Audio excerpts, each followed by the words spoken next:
number you have dialed is not available.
Okay.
Plenty of action from day one, but now it is time for day two. Welcome back, everyone, to the Predator League Valorant Oceanic Qualifiers. It's me, Avril, with Pilsky, once again to bring you guys all the action. And today, and for the final day next week, it's going to be all best of threes.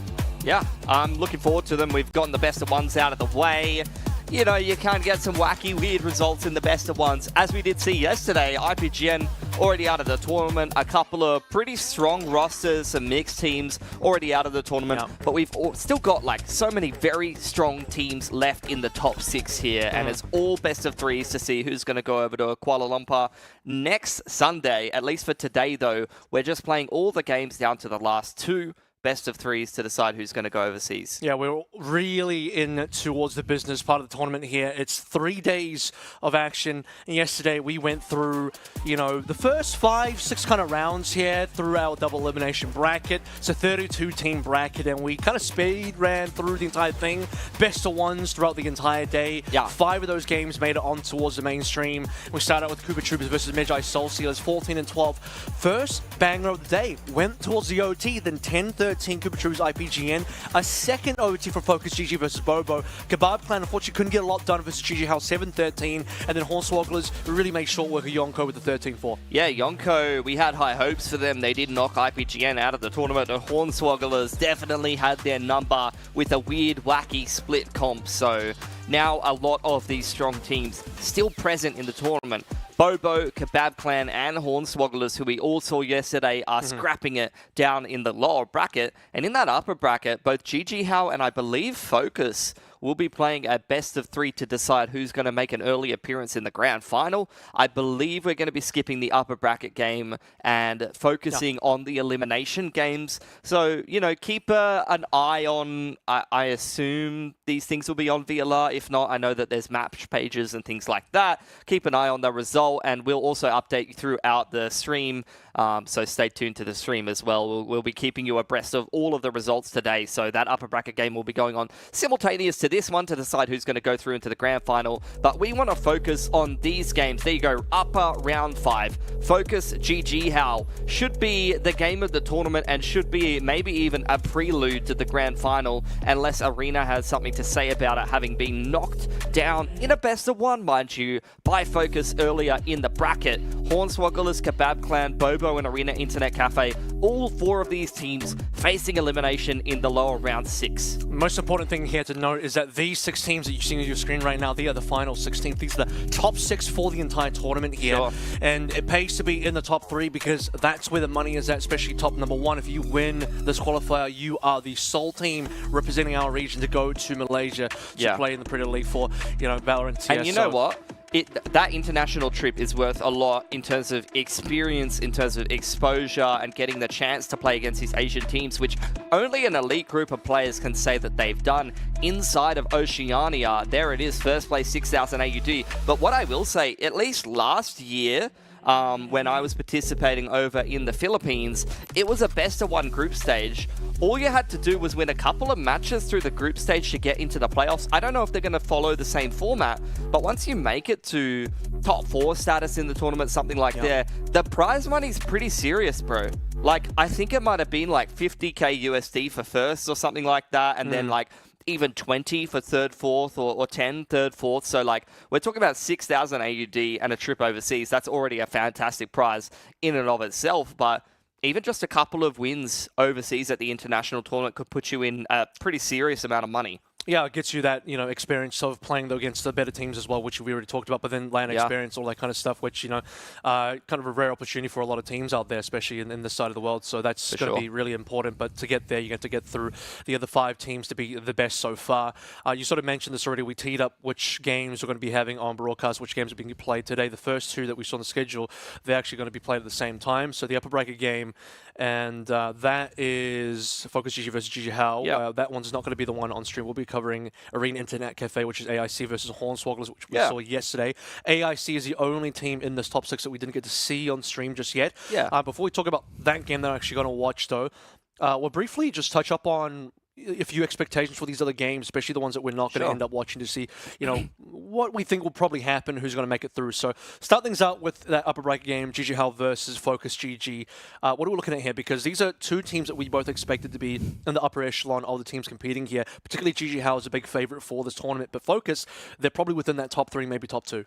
Yeah, I think Focus definitely has the potential to beat GG Hal, and they've actually beat them, the core of the team, against the core of the team of GG Hal in back-to-back series, in multiple stages of VCL this year. I don't think that's going to be the same story anymore. I think GG Hal has improved their roster. They're going to be out for blood. And I think Focus, although they do have some promising up-and-coming players. My big issue with Focus right now is whether those up-and-coming players are going to have huge performances, especially when they're playing double duelist at the moment against GG Hal. And also the fact that multiple players on Focus have role swap from the roles that they found success in earlier this year. You had Bonobo used to play duelist. He's playing Senti. Myth was playing a lot of controller, but he was a bit flex. I think he's playing more so initiator. Vizsla was more so on the Senti. Now he's been playing a little bit of controller. So it's not just these new fresh players that have been mixed into the roster that it's going to add more of a ceiling to the team, for sure, but I'm worried that maybe they're not quite hitting that level yet and that there's a lot of role swapping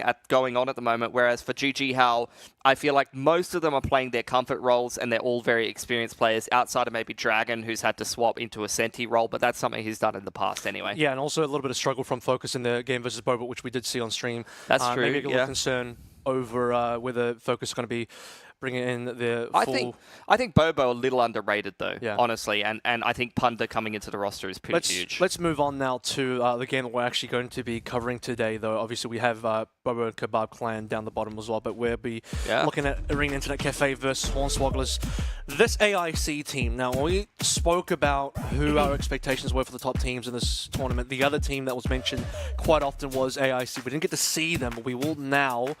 What do you like about this team? Everything, to be honest. They have the core, a pretty successful core 3 that has very consistently placed in the top of Oceanic Valorant, usually losing out international spots. And again, even though being the favorites to win in VCL Stage 2 up against JFT, they were upset and did not go to Ascension despite not needing to play against the team that gets the better of them most times. They've added some new talent to their roster, replacing players that were serviceable, were decent in Milky and McKinley, but now they've got some fresh blood. I think that Kadiri's an excellent pickup coming from the lesser teams, and I think Zork's been due for a move up for a long time, so I'm liking the new look AIC roster. For Hornswogglers, this is a team that's been sticking together for quite a long time. Kaza is another kind of up-and-coming player that's been picked up into Hornswogglers that used to, I think, play with Kadiri. So they have a little bit of a history together. But for Hornswogglers, they've recently just placed top 8 in VCL, and I feel like they're on a bit of an upswing in terms of form. They play some interesting comps, and I know that these guys tend to scrim quite a bit, tend to practice quite a bit compared to some of the other teams that might just pug it out a little bit, and I'm hoping that that's going to give them a little bit of depth.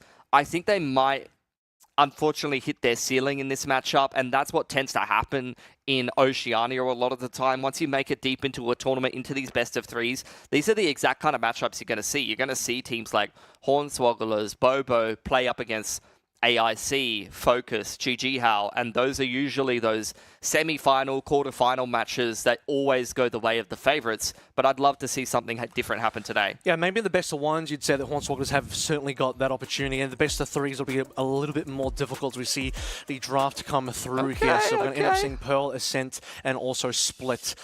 This is also a team that, watching Hornswogglers yesterday, if we do make it up to that Split, which is going to be the decider game, we saw a very interesting composition come through from Hornswogglers. They could be playing the Super Sentinel Heavy, introducing the Deadlock once again into that comp. So things could get a bit wild. Is that an expectation to have? I'd be interested to see if they're going to run it back and play that comp. I know they like to play wacky comps. At the same time, they might have just played that comp because they're pretty confident they're going to smash the guys that they were playing against and to throw off their opponents a little bit. So I honestly... That's exactly what happened. And you know what? It did work. Stylistically, everything about it worked, but I really wouldn't be surprised if they swap it up and change it and play a different comp, because I think Hornswogglers, they're quite happy. It's not like they're amazing and going to play some amazing new comp and they're really good at it. It's more the case of these guys are comfortable playing whatever. They're not like locked into set roles and stuff, Yeah. which I respect. I think Pearl's the most interesting part of this veto. It's just come back into the map pool and the rotation. AIC in the past, the core of this team has played a little bit of Pearl. In fact, even Zork on his old teams used to like playing a lot of Pearl and playing Sova on Pearl quite a bit. So that's going to be a comfort map for him. We'll see how Hornswogglers go on it, having it brought back into the pool. They've gone for Ascent, which I think is a map AIC has had to get good at out of necessity, or at least decent at out of necessity, because a lot of the top teams inside Oceania play Ascent outside of traditionally, I think, Focus. GG Hao love to play Ascent. IPGN would love to play Ascent. So they've had to play Ascent a lot of the time in these vetoes out of necessity and learn to get quite good at it. And I know that the core of their team has played quite a bit of Ascent. And then Split, to close things out, you mentioned that Hornswogglers has played a lot of Split, or had played Split yesterday, rather, and we saw them play that comp. And they looked like they knew what they were doing, right? But what I will say is that AIC, the core of their team, Split used to be their pick throughout a lot of challenges Oceania, and it used to be the pick that people would respect ban against it. When I coached GG Hao, we would say we're not going to play Split against AIC because it's their best map. Let's just get it out of the veto. So that's going to be a comfort map for the core three of them to play as the third map decider. And that's the thing, right? You get to this sort of stage in the tournament, you're in top 6 now, you're about to head into the top 4, losers bracket situation, best of 3, you're going to have to go through a reasonable number of maps, and among them, you're going to run into stuff where you might be good at this one, but guess what? The opponents are also quite good as well, maybe even better than you are. You may have some tricks up your sleeves. We saw some of the interesting comps yesterday, but we talked about the fact that maybe that wouldn't work against a better team. AIC is now going to be that better team, as this is a team that has only lost to Focus in this bracket so far, and even then we sort of discussed, we didn't get to see that game, but we discussed that maybe that could have gone either way. AIC may have even been potentially favored to take that one, but Focus are a good enough team to take them down, so maybe a bit of a toss-up there. I think it's a 50-50, especially in a best of one. But AIC, whichever team you get in the lower bracket between Focus or AIC, it's a bit of a rough one to go up against, because they're a team that expected to go pretty far, definitely expected to go potentially in that top 3. Yeah, and I just think it's such an interesting matchup, because both teams are in pretty much the same position right now. They've got the core 3 retained of old rosters that found success, and both of them have changed 2 players to pick up some newer talent. AIC's picked up Kadiri as well as Zork, although Zork's been kicking around for a while. Calling him new talent would be a bit disingenuous. For Focus, they've picked up very fresh talent. They picked up both Ace and Dokcha, both who have much more limited competitive experience and weren't on even top 4 teams in Oceania. So it's not like you're even necessarily going to the team right below you. You're very much picking up pretty rookie players who have only played on much lower level teams, maybe teams that haven't even made it to the top 8 of VCL. Sure. Yeah, and just waiting for Agent Select to come on through before we head into map number 1 for Pearl. This is going to be our first time seeing it in this tournament so far. We've seen mostly Ascent, got one of the splits, a couple of Sunsets in there yesterday as well. Obviously, these were just BO1, so we didn't get to really see... it comes down to where the preferences are. Teams banned out just by everything else, and we just landed on maybe like 3-ish maps for the entirety of yesterday.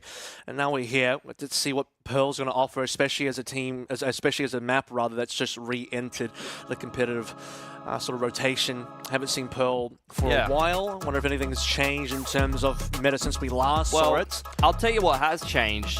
Neon, the popularity of this agent is insane. And look, Arena Internet Cafe, they're going to be playing the Jet here with the Phoenix. Double duelist for them. Same for Hornswogglers. You're going to have Phoenix and Neon. Astra the choice for both. Killjoy the choice for both. And a change of initiator. So we're getting very similar comps here. Just a change of duelists from the Jet to the Neon. That's going to be a pretty big difference maker there. And then you have the Fade or the Sova. And I think both are very serviceable options. But I have to say, I might even prefer the Fade when you're playing against a KJ. I really like the Sova when you're playing against a Cypher or something like that, and especially when you're playing your own Neon to try to set up the Neon for success. At the same time, though, Zork is a bit of a Sova specialist, to be honest. Although he can play Fade, he's pretty good on a lot of these recon initiators. I think that Sova is going to be his comfort territory, and I think when Zork initially caught my eye playing for some of these lesser level teams, I'm pretty sure he was literally playing this map and he was dropping bombs on Sova, and it's been a while since then, but I'd love to see him coming into some good form. Best of 3 kicking off here. It's going to be AIC's map pick of Pearl. Hornswogglers choose to start on the offensive side. It is the favored side of Pearl after all. and we're going to get a bit of a fight over mid. It's 4 players deep already from the defensive side. AIC wasting no time, taking down the opening 2 members. That's including the smoker. While it's all happening, you do at least have a situation where Hornswoggers are able to sneak away on towards B for a free plant. 3 versus 5 in the post plant. They're doing a little bit of exploration over towards the spawn side. Could be problematic for Kadiri, who's playing the Phoenix. But while that's all happening, actually ends up being 2 more players falling over, so they started 2 down. Kazza at least had some high ground control, but it will be only good to take down a single player. That early mid-aggression rewarded for AIC. Yeah, I think for AIC as well, seeing maps like Pearl come back into the pool for a team that loves to be organized, loves to play quite structured and play together, this is going to be a really, really good pick. And actually, I feel quite a good map pool for them. Not to mention the fact, shout out Coach Eno, Mans is a coach from Singapore, has coached, some pretty decent teams in the past, was the assistant coach at Bonkers. And I remember playing against, actually, at the Ace of Predator tournament earlier this year, he was coaching the Singaporean MISG representative, and we scrimmed them a little bit. I remember thinking, man, these guys are really well organized. These executes are pretty neat. And like, I'd expect more of that, honestly. Well, our first round certainly showed decent amounts, and speaking of showing things, 3 players scanned out there. As we're going to also have a couple of lines on the ground drawn by the Horn. Yeah, I mean, Hornswogglers just on the eco here have already kind of disrupted things a little bit. They've taken out Kadiri nice and early on and applied a lot of pressure towards A main. Exempt trying to take advantage of that. Going to throw out a few stars over onto the A site to try to kind of sow some seeds of doubt in the mind of AIC. Zork, game sense on point as always, though. Going to be all over that. There you go, Biggie Cheese. For anyone who doesn't know, is Civil Lime, and him and Sinaway will clean things up. These guys go back in AIC quite a while. The Cheese Twins, Feta and Biggie, would be surprised if either of those guys were the ones to depart the AIC roster, and indeed they will be staying on, at least for the off-season, and we'll see what happens next year. There's just no time wasted here for the defense. AIC, 2 rounds in a row. It was an aggress through mid, and this time over on the A side as well, in A main. Instant trades. Biggie Cheese attempted to get something done, moving through in that sewer, but yeah, sniffed out by Zork, who easily found that. Yeah, good fight over A main yet again here. Kazza wants to try to get his orb so he can get the Phoenix ult going on. It's just brute force aggression out of Hornswogglers here, and Kazza picked off early on. Sorry, Kadiri picked off early on, and Kazza will be the one to get the A main orb instead. And it looks like they're going to force their way through this nebula into a 2-way crossfire. Somehow they're kind of making it work, but the trade's still decent enough for AIC, and it's down onto Exempt, who's once again flanking in through Waterside. He can hear these footsteps from Feta. Yeah, he needs to be really careful though. Oh, and that trade is going to be won by Feta, just a ghost as well. Dude. This was actually looking really workable still for Hornswoggers on their attack, despite losing 3. And, they had 2 rifles, one of them now given away over towards Feta. Yeah.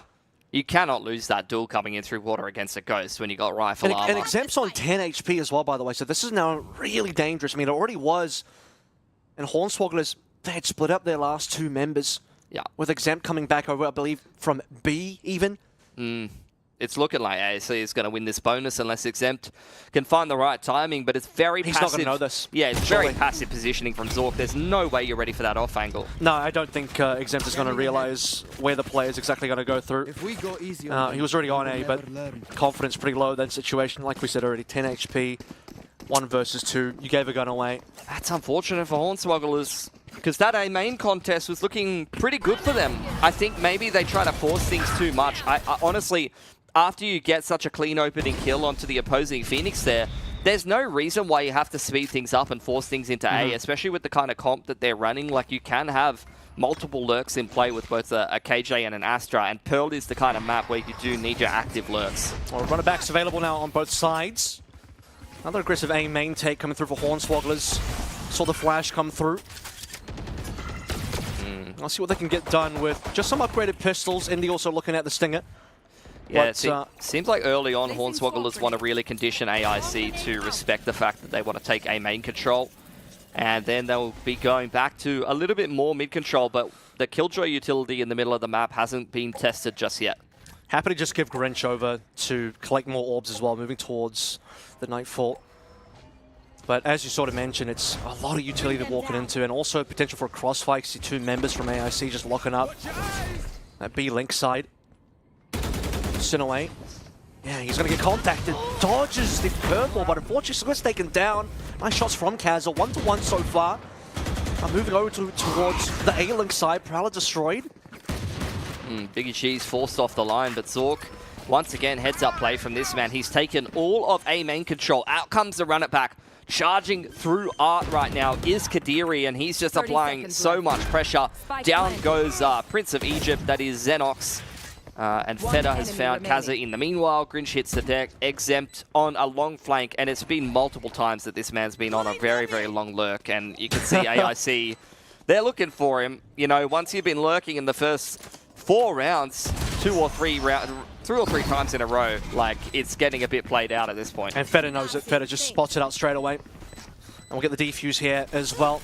This is pretty bad for Hornswogglers, Kev. 0-4 on attacking side Pearl. You've lost the bonus. 4 guns alive for AIC. This is going to be a very difficult game for the attack. And that round 3, I want to say, was still pretty winnable despite it going down to a 2v2 situation. Unfortunately, just for Hornswogglers' attacking side, their last 2 members are a little bit split up.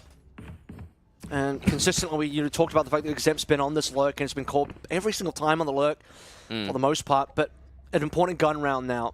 Yeah. Finally, we have weapons back alive for Hornswogglers. It doesn't look like Hornswogglers is going to be going for that A main control. They've gone for multiple times here. They do have the run it back and the Nightfall to play with. Ops come out for Feta over on that B long line, and he won't be pushed off of that line early on. Contest towards Art. Flash held by Kadiri there. Wasn't quite checked on the close angle. Nebula's going to keep him safe, as well as the hot hands, and AIC just zoning back Hornswogglers from taking any control of Art early on. Could have been really dangerous there for Kadiri, but yeah, good utility usage by teammates to be able to save his life. The stuns come on through. A decent exchange of utility there. Somebody probably could have gone down, should have gone down in that exchange. Maybe the first one will be found, which was this side of the map, and it will be Biggie Cheese first to fall. Yeah, he was trying to spot that info line, punish for it with some really sharp shooting here from Hornswogglers. Good entry into A main from Azo. Prompts the push into middle. That's punished. Now the push over on B long definitely could have been punished and will be at some point. All players charging through mid link. And here we go. Feta needs to do something here. He needs to get at least one. Won't be good for it. Sliding pass is going to be Indy. Just classic neon things. Yep. Love to see that. You get seized and then a man sliding past and you just get one tap. That is the state of Valorant right now. Kev, welcome back, buddy. You wouldn't have it any other way. Well, we're not seeing a neon on every single map, and certainly not every single team is playing it, but this is the round we talked about for Hornswogs. They really need it, and they might even get a flawless here, which is what the doctor kind of ordered for their economy, because 4 rounds in a row, particularly that round 3 economy getting shattered straight away. Without even burning any ults as well, which is good news. The ult economy and the financials looking real nice here. And I liked exactly what we saw from them. Like, it's pretty simple stuff, but they tried to force their way into Art. AIC said no thank you, and they still punished those defensive players on the info lines, and as well as the aggressive mid-push. Potentially just push for an exit here. We'll get spotted by Exempt.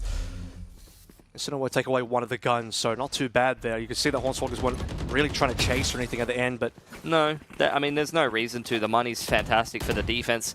They're going to put a buy together anyway, and they don't want to feed Sinaway extra ult orbs to get an earlier lockdown. That was the key shot there from Azo. This situation as well. Yeah. I mean, you look at the fact that Xenox was just still holding over towards mid, punishing players. They're going to go exploring after showing presence from Hornswogglers on A, so... That's Pearl though, man. It's a slow map. You take your time. You either do straight side executes or it's just like a bit of a chess match, right? I take X control, defense does Y. Mid control being considered here from Hornswogglers. Once again, it's the op on the art line with a flash there from the Phoenix to reply. Kazza flashing his way into mid link. There's the flash out from Kadiri in response. 1-for-1 early on. And yeah, Kadiri, no more curveballs for him. And Hornswoggle is going to feel quite happy to take that control. But once again, the defense is not being passive. Punished by Exempt. these aggressive pushes are being punished by Hornswogglers every single time, Kev. And this time, Hornswoggers, you don't have individual lurkers trying to make it too deep into the map. They're just kind of holding the positions, waiting to look for these punishes. 2 rounds in a row, by the way, for Feta, holding onto the operator, not finding much value. To be fair, in the previous round, he was holding B long, and no one coming that way for the entirety of the first 3 quarters, I want to say, of the entire round. But this time around, he wanted to play art. Ended up being first blooded. 4 alive coming through Hornswogglers. Time to execute over towards onto A. Even popping the runner back here. I mean, Bigger Cheese has way too much work to do. Wouldn't have been good to even shut down the runner back. It wouldn't have done a lot for him. Oh, this is just beautiful patience from Hornswogglers, Kev. These last 2 rounds have been picturesque, mate. Just a little bit of pressure on one part of the map. They're pressuring A main or art and mid link. And then as a team, they just sit in like a 1-3-1, they hold all of the aggressive angles that the defense want to go for, and they punish that aggression time and time again. I'm loving what I'm seeing. And you don't even have a tack pause, tack timeout here either for Hornswoggers. Typically in this situation, you're down 4. You might start thinking about, okay, we're into our 5th round, finally a bye. We have to do something a little bit more special here, but they just stabilize so quickly, and it was a very important round. Let's see how aggressive AIC can get this time onto what is basically a bit of a hard fight. Indy popping his overdrive a little bit early here to see what he can get. Oh. Kaderi already down early. Diving on through Neon style, but the smokes are causing a little bit of issue.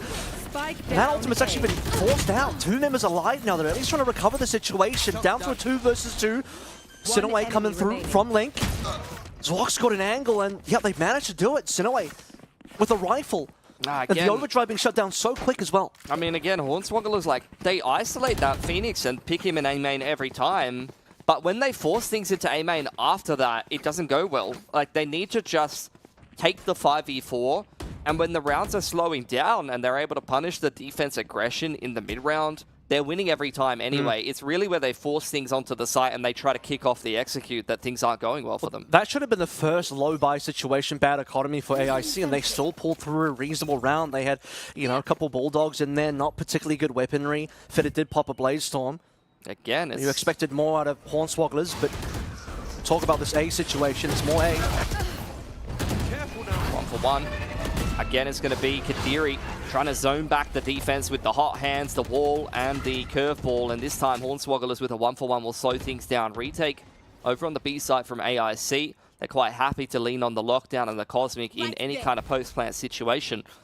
Hornswogglers cutting sound, and this is why you see movement from AIC. Yep. Mid is compromised. They don't have any information over there. And that's why they can't just sit around and wait for this AX. They're also a little bit careful because a couple times now in previous rounds they've been punished for maybe walking a little bit too far out. And this time around you're going to have to get out. It's an AXU. Nightfall comes through. And it's a full abandonment of the site from AIC. Full retake now 4. Alive on both sides. Lockdown still available. Still could come into play, especially now that Xenox is alive. Could have gone down there, which would have been dangerous. You should run. Ooh, on default. They've thrown the lockdown down on default. That means that they have to defend it. Nanoswarm is zoning the back on Flower side, and AIC don't feel confident enough to get into the site just yet.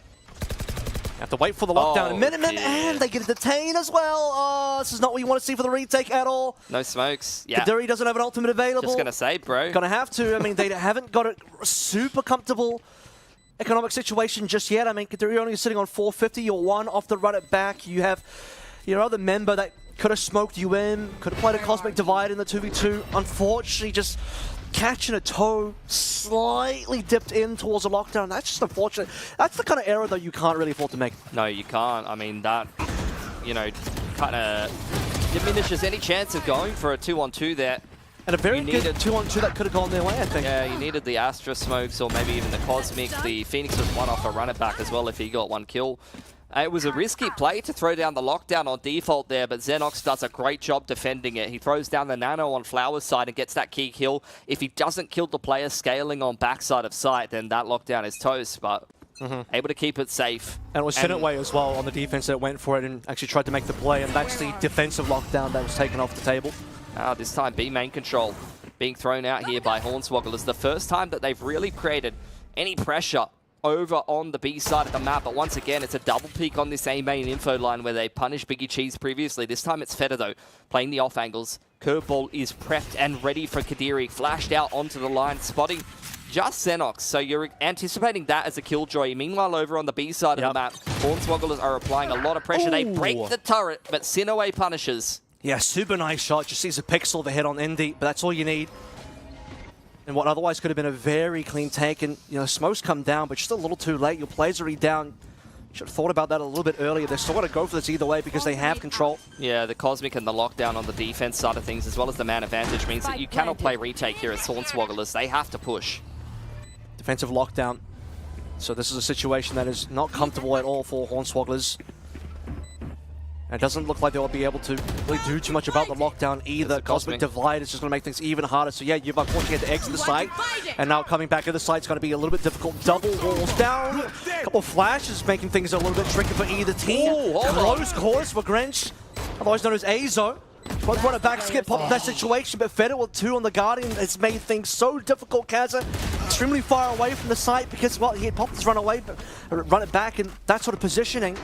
But yeah, lockdown combo with Cosmic Divide to make it so hard for the re-entry. And even with the offensive Cosmic Divide to try and give you something to work through, intersection of those 2 Cosmic Divides, still pretty tough. Yeah, you can't really win that, especially with a man at disadvantage. You have to probably push Heaven side or have some kind of insane post plant where you're comboing the utility perfectly with a really nicely timed flank. But that's just not going to happen unless you have Nanos, Hot Hands, and the Astra util comboed perfectly.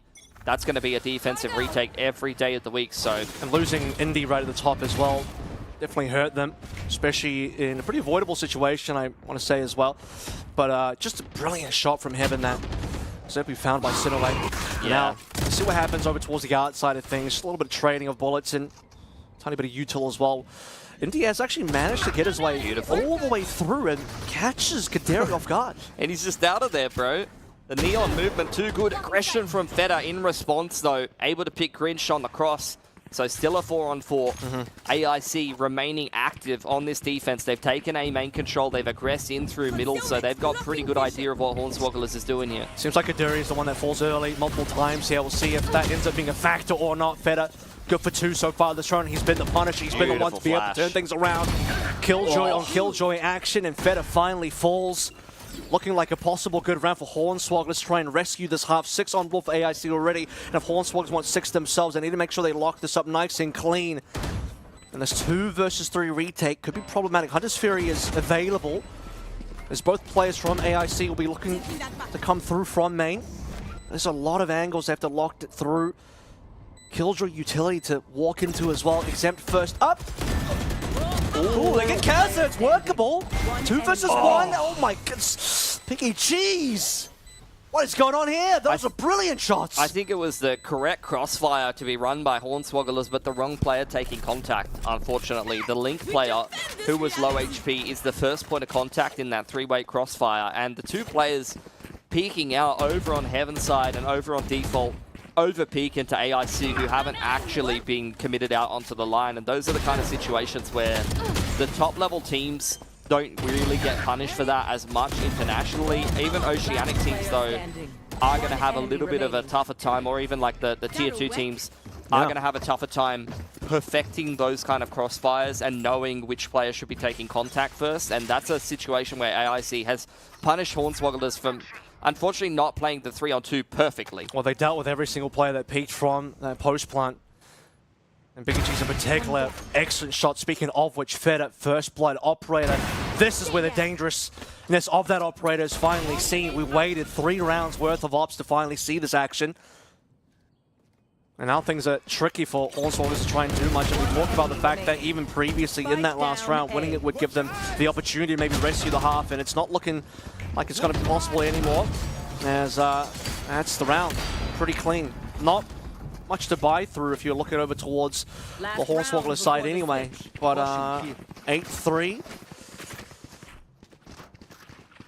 As we get into the final round of the half. Last round of the half. Close to the Nightfall, Lockdown, and Overdrive for Hornswogglers, so some more control would do them some good. Cosmic and a Hunter's Fury on the cards for AIC. Once again, the Operator is going to be on this B long line, and Hornswogglers is going to be contesting it early on. Feder needs to look for picks and try to stay alive and buy time for the rotations to come back in. Well, Starbin dropped super early over on B long. And they'll use that to be able to cross over. Couple that with a curveball, but it won't be enough. A collapse from Feta, doesn't care, was blinded, even through the smoke. Ice in the veins, shut it down, the run it back. Stunned, but the Blaze Storm's up there. That's 3 on bottom, 4 if you include the run it back. And looking for a little bit more here. Will finally get shut down, but dare I say it is basically done. Feta has done far too much. He threw utility at him, and he just wasn't phased at all. Kaza wants to make it competitive, but it will not happen. 5 alive. And so good for AIC as we finish out the first half, guys. We'll be right back right after this.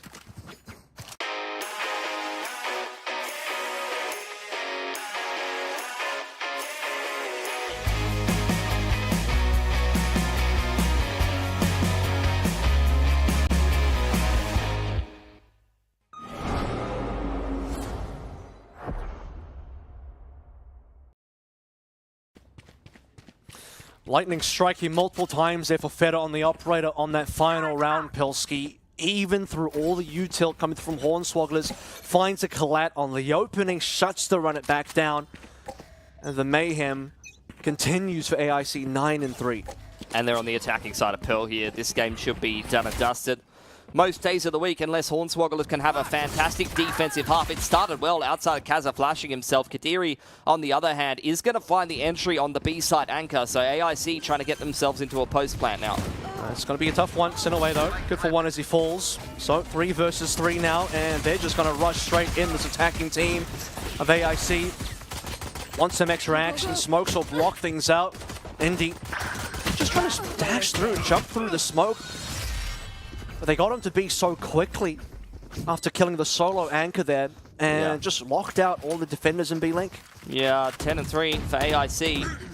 I don't think really tells the story of how close this game has been or could have been at times. It's not like Hornswogglers hasn't been making some good plays here and there, but in terms of closing out the XVXs in the mid to late round, as well as some big plays and some clutches going the way of AIC, has really just made a bit of a difference here. It's that round 8 that I think, no, rather round 7 that you see. You see the 2 come off for Hornswogglers on 5 and 6, and then 7 going back the way of AIC. I mean, that was a round that AIC really had low equipment for. But A has been the name of the game so many times in a row. Revealed as Indy behind the box and just a shooting gallery. It's a runner back. I don't think he needs to use it in this round, but having it online in the bonus round with 5 rifles might be the end of this game before it's even really kicked off in the second half. Yeah, well, I mean, this was always going to be a bit of a giveaway, so but AIM Labs training here for Arena Internet Cafe is they'll freely be able to get themselves look towards 11-3. Yeah. And force Hornswogglers to basically require perfect gameplay for the rest of the map. Otherwise, you know, we're already looking at Ascent. Start thinking about what you're doing on Ascent, fellas. I don't think that's going to be happening. Little bit of damage inflicted by Xenox, but only the 1 frag. Except cleaned up pretty cleanly as well. AIC playing with slightly better structure, making less mistakes than Hornswogglers, but also notably fragging harder than Hornswogglers. Yeah. Some of the individuals on Hornswogglers, unfortunately, just not consistent enough to put up really good numbers every game. And firepower-wise, AIC definitely has the edge. On top of the fact that they've got, you know, the coaching staff behind them, they've got more experience, and like I said, on the balance of probabilities across a whole map, they're going to make less mistakes than Hornswogglers, and that's really what you're seeing in this game. Yeah, and even the few times the Hornswogglers were able to punish AIC, you know, that's hadn't been an issue after the 3 rounds that Hornswogglers had ended up taking, so yeah, let's just start getting into this next round now, and yeah, we're deep into it actually. 3 kills already found, and this is the first gun round of the half. It might be the only one, because once AIC hit that 12, we're straight into a force. Yeah, Kadiri not shy about popping the runner back. He got that ultimate by the second round because how hard he fragged. This game's over, Kev. That's what I was saying. I was like, you know, by the time we were, you know... By the time we were out of the replay, By the time we were out of replay, I mentioned this earlier, I was like, Hornswogglers at this point, they better start thinking about Ascent. Yeah. Because a flawless on the, what is going to be the only real gun round for Hornswogglers is pretty dire. Looking like a 13-3 here. I'm going to be honest with you, Pilsy. The 3 that Hornswogglers did like what I saw there. I think you were impressed as well, but the 13 from AIC, far more impressive, and that included the 4-0 start. Yeah, I'd agree with that. AIC these are the kind of results that you want to be seeing from a team of this caliber, though, against a team that's outside of the top 3 or 4 teams in Oceania. They want convincing wins. They want to ride that momentum into, once again, taking on some of the better teams in the competition. They've only had a crack at one of them, being Focus, and that was only in a best of 1. Now moving into the best of 3s, you want to see them bring this really, really good level of form. Well, Xenox saw just a brief amount of utility, and no shots connected from the Guardian. Unfortunately, could have had at least one on board. And for that, let's see if AIC managed to pull any of the defenders over to B. I mean, and with a bit of exploration from ND, Sinaway just waits for it. Similar thing that Hornswoggle was able to punish against AIC. This is how their attack, but played. If you're gonna aggress somewhere, you know, you got to be very confident about your timing, or it's got to be a little bit more coordinated than just one player peeking B long, one player peeking arc. Okay. Hazo likes to see at least one. And blind onto Biggie Cheese could be problematic, but not that much. I mean, we're still looking at 4 versus just the 2 now, actually. 3 versus Kaza. Hang on a second. Might have actually rescued this one. Kaza manages to find it, run it back. And off the back of that one, rolls onto site and actually rescues the round. We may have called it a little too early here. Biggie Cheese on 20 HP. And what was a 5 versus 3 situation? 30 seconds left. Just one big passage of play and moment from Kaza will give Hornswogglers another opportunity. Spike found, but it'll be 4th on board for Kaza. And a round win to bring us slightly deeper into Pearl. Yeah, and I mean, Kaza, Kadiri, a lot of these guys coming up from kind of the tier 2 scene of Oceania, the next wave of talent. And these guys are both kind of cut from the same cloth as far as I'm concerned. Like, you could have definitely picked either one of these guys up into a top team. And that's the kind of highlight moment that you're going to see from Kaza or Kadiri sometimes. These guys are very sharp and young. And now they're getting the opportunity to playing in some more structured teams as well. It's fantastic for their career. Odds against them would be an understatement there, Pilski, as we're looking at a situation. They're on a light by half armors. They're all basically Guardians and whatnot. And still, Heroics is the only way they can manage to come through in any regard. As Hornswogglers, okay, they made the right stack happen. 3 players waiting on B. Here is the Hunter's Fury coming through offensively. Tagging players up, forcing them further back. Kaza now the hero of our last run, down nice and quick, so take the carry away. Make the opportunity for Hornswogglers that much more than another 5 versus 3. Run it back to be used through as well. Kadiri 2nd of the half so far, if you believe that one. Down, B. Xenox will at least keep things competitive. That actually makes things pretty retakeable. 3 versus 3, and the right back is gone, but Xenox might have overstayed his welcome. Maybe a little bit too long. Sinaway now. Looking to close this one up. Indy will slide along, but not against 2 to 3 plays. You'll slide versus 1, but the other ones will trade you back, which means AIC, they might have fallen for a couple of tricks early in the first half of the 3 rounds given away. A heroic attempt by Kaza in that second half, but still, where it all falls is AIC cleaning up map 1. Yeah, very cleanly, I might add, and similar to the Kebab Clan GG How game, we have a couple of players playing decently for the Hornswogglers boys, but a lot of boys going missing, and over on the AIC side, it's a solid effort from the whole team across the board. Everyone within 5 kills of each other. Yep. The duelists putting up 300 ACS each. It's good structure, good setups, good coaching, good everything from AIC. And they should be feeling very confident going into Ascent. It's a map that's definitely within their wheelhouse. And I imagine this is going to be a bit of a warm-up game for them to take on one of the big dogs in the next round. And speaking of that, you know, it's a Kebab Clan Bobo matchup where the winner will go up against the winner of this game, which is looking like it might be AIC quite comfortably so far. I mean, best of 3, still hoping for an opportunity for Hornswogglers to maybe bring it back. Even that decider of split might not be that comfortable, given that you mentioned that AIC quite favor split themselves, but first to even get to split you need to get past Ascent, which could be problematic as we saw how hard Pearl was, but at least Ascent's going to be a bit of a different map. I'm hoping so. I think, like I said though, the AIC boys Ascent is well and truly within their wheelhouse. I know Coach E knows various of his teams have played plenty of Ascent, so I think Hornswogglers picking into that map, I think they've got their work cut out for them. I hope for I know there'll be a better performance. They're not going to get 13-4, and I think even a 13-4 in the earlier stages of this game doesn't tell you how close this game was at points, but that's where AIC They were winning most of the clutch rounds. They were winning most of the XVXs. And once we started heading towards the later rounds in the half, they were starting to get less and less close as we went on. Shout out to Kaza there. Watching the highlights, a lot of big multi-frags from Kaza in that game. He's definitely one to keep your eye on in the future. Yeah, I think Kaz, I mean, he top scored as well. We saw the scoreboard. Obviously, you're looking over towards your duelists to be able to do that. And all three of them across both our teams were able to, you know, make sure that they were top in the ACS. But Kaz has moments, you know, we saw that 4K, especially the 3K that led into the save of the round was extremely important. But, I want to go back to, I think the most important round for both the teams at the given states was round 5 for Hornswogglers, where they were down 0-4. They needed to bring back, and that was a second gun round, which could have gone poorly for them, and they would have been another economic deficit, but they actually turned that around. But then a few rounds after that, round 8, which is another round that Hornswogglers were probably favored to win. Unfortunately, they couldn't keep the momentum going. So Pilski going to take a bit of a break here. When we come back, though, Ascent is up next. So we'll see if Hornswogglers can bring this back, or if AIC are going to continue their warpath. We'll be back right after this.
Blocking vision.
Down. Stay down. Number you have dialed is not available.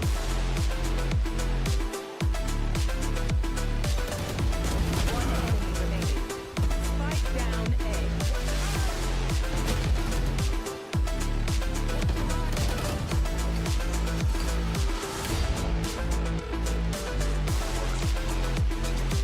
Last round before the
Nice and fast opening there for AIC to begin our day here on day 2 of the Ace of Predator League Oceanic Valorant Qualifiers here. And Hornswogglers struggling on Pearl there, only picking up, what, 4 rounds was it? So they need to be doing a little bit more now going into Descent for map number 2. Yeah, for sure. I think there were a couple of closer rounds than that, but when you have that bad of a start on your attacking side, it's going to be a very, very difficult game of Pearl, and we could see when AIC switched over to their attack, it was their map pick. After all, they were very well organized. They had a lot of nice little set plays that they were doing. They were quite comfortable working the map, and there were only, when you're that far behind, very few rounds that you can afford to lose before the game's just over, and it was just a case of momentum at the end of the day for AIC. Yeah, sure, and we have 2 other games happening at the same time here as well. As we get into the business end of the tournament, we discussed this already, Pilsky, but we're in the top 6 here of this qualifier for Ace of Predator. Yeah. And, you know, in front of us here as well, 2 of our amazing Ace of Predator laptops here. We got a Predator Helios Neo 16 for me, Helios 16 for you. Core i9 RTX 40 series GPUs in them. So really, really top-end stuff for all our Valorant gamers out there. Yeah, 250, 240 hertz screens as well, so you know that's pretty nice. Could definitely do some gaming on some of those. And some of the kids in rank lately, they've been telling me like, hey bro, I'm playing on a laptop. Like, if you're playing on this, it's not even a disadvantage. And trust me, to be he playing runs on a laptop. into a lot of these kids in ranked, especially the ones that we see on the screen, and maybe some others as well. Those stories will be reserved for off-stream comments, though. So we'll say that much. Some interesting individuals, nonetheless. Flavorful characters in the region, that's for sure. I like that. I like that a lot. Yeah, interesting. Polite young gentlemen is the way I describe very few of them. But at the end of the day, AIC, these guys seem like polite young gentlemen to me. They're playing some good Valorant. I like their coach. No shooting of dead bodies so far. You know, no squats on characters. I hope they win. I hope they win. These guys are doing things the right way. I think they feel like they're going to win. You know, the way they've been playing so far, they definitely look like the favorites to win. We peg them as potentially the front runners in this particular series, but also one of the front runners potentially of the entire tournament to make it through to Malaysia. That's Only true. 1 spot available to go through to Malaysia, and the competition is pretty rough to see who's going to actually make that happen. Upper bracket, GG How, obviously your favorite for that as well. You know, if we get an update on where Focus and GG How are at, we'll be able to give that to you guys, but also Bobo and Kebab Clan. And the other side of the lower bracket here will be facing the winner of this. So, and that'll be the next game, by the way. Not the Bobo versus Kebab Clan game, but the winner of that versus the winner of this is our next game on broadcast in the lower bracket. So we're sticking through the lower bracket, all eliminations all throughout. And by the end of the day, you know, we're going to be getting into what is basically the top 3, right? So we'll see if our predictions were correct in terms of who we thought was going to be the top 3. And interesting. It'll be the top 3 next Sunday. So today we're just deciding some of these lower bracket games, of which one of them is happening in front of you. 0-1 for Hornswogglers, not the outing that they wanted on Pearl, unfortunately. But now they'll be going into their map pick of Ascent, where they're going to be once again starting out on the attacking side on a less favored attacking side map. But if you're going to pick Ascent, you know you're starting at attack pretty much every day of the week. So we'll see what they've got prepped for us. It's not going to be any kind of funky comps, I don't think, based on what Hornswogglers played yesterday. AIC, I don't expect it from them. Maybe like 1 or 2 different agents, like if they played an Astra in the controller role or like a Cypher, I could see that, but I think they're probably going to keep things pretty standard. They seem like a cut and dry team. You know, a lot of these top teams, to me at least so far, based on what we've seen from Focus and AIC and also GG How, they're playing really standard stuff. Nothing really like too special out there. Mostly. Maybe if they're playing against a team they're extremely confident against, but we talked about the fact that AIC seem to be showing a lot of respect here to Hornswogglers. And I think AIC and GG How are the most standard teams. If anyone's going to do something a little bit different at the moment, it's Hornswogglers probably. Well, Hornswogglers, but if I'm talking about the top teams, Focus seems to be jamming double duelers pretty much every map, which, look, it has its pros and its cons. Yeah, so And we'll see if Focus end up winning their game versus GG or not, or it could just be them going down to the lower bracket. But either case, I think Focus, GG, AIC are probably the three teams that we have in mind to be looking up that top three with an outside chance for a couple of these other teams here. But it would definitely be quite an outside chance. And no disrespect to the team that participated last year. It was literally a team I was on, but all three of those teams will probably do better than the Oceanic representative from last year. The Oceanic representative last year, bit more of a pug team. You know, the boys play in a qualifier. They played really good. So you're telling me they went to Philippines and they won the tournament? They went to Philippines and they won the tournament? That's what you're telling me in clearly. The Philippines? Yeah, yeah. No, they got knocked out in the group stage, Kev. They did win a game. That's a win for us. And they did almost beat a very good Filipino team and then threw when they were up 11-8. But that's another story. I've seen worse from most teams internationally in plenty of other games. So honestly, it's we take those sometimes. You know, we were up by a good amount. So I think it was up 11-8. The other team's money was broken. Yeah, and then we got E-code, and that's the end of the day. This is the year. Don't worry. Next time, for Malaysia, the winning team from this event, going to Malaysia, I'm sure they'll do pretty well. We're expecting a lot out of them. So I would expect them to do better than the Oceanic representative last time, and they almost qualified for the playoffs. You said you were on the team last year, right? I was coaching the team. Oh, see, well, that's clearly your fault then, mate. Yeah, it is my fault. Take some responsibility for the All of these teams should have a better coach than I was last year, so easy. Should be easy dubs, for sure. Coach Eno was there. He was coaching the MYSG team, and he's coaching AIC. So were you guys the favourites out of OS last year? I don't think so. No, I don't think so. So you guys had to upset some other teams in OS to make it through? I think they might have upset one team. I don't think I was even there for the group stage. And I think another team actually upset... In the OS qualifier. In the OS qualifier, one of the better teams as well. I think the favourite team got upset by a different team, and then they just had an easier bracket run through.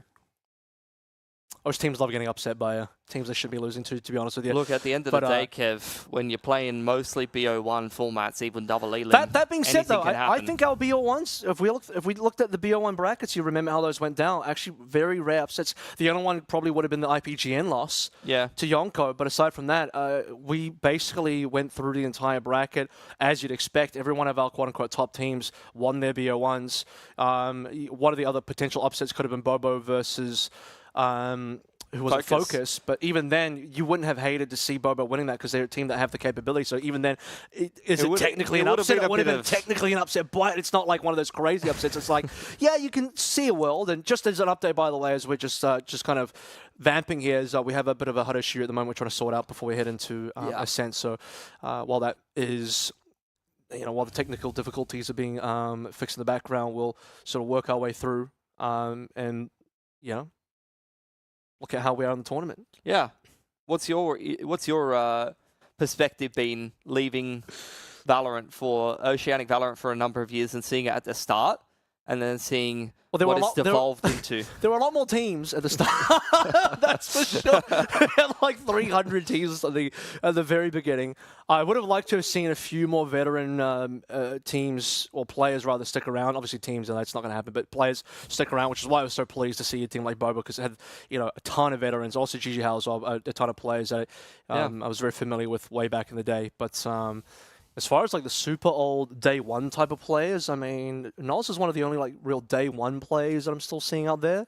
Was Lou a day one player? I can't remember if Lou was there day one. I mean, he might have been, but he wasn't even on like a top team. Day one to me would have been like Ignition 1, Order Ignition 1 would have been like, that was the first event, right? So of the players around today that were in Ignition 1, Myth is a bit of an old head. So I think Myth and Nolz might be the only true like super old heads who were around for Ignition 1.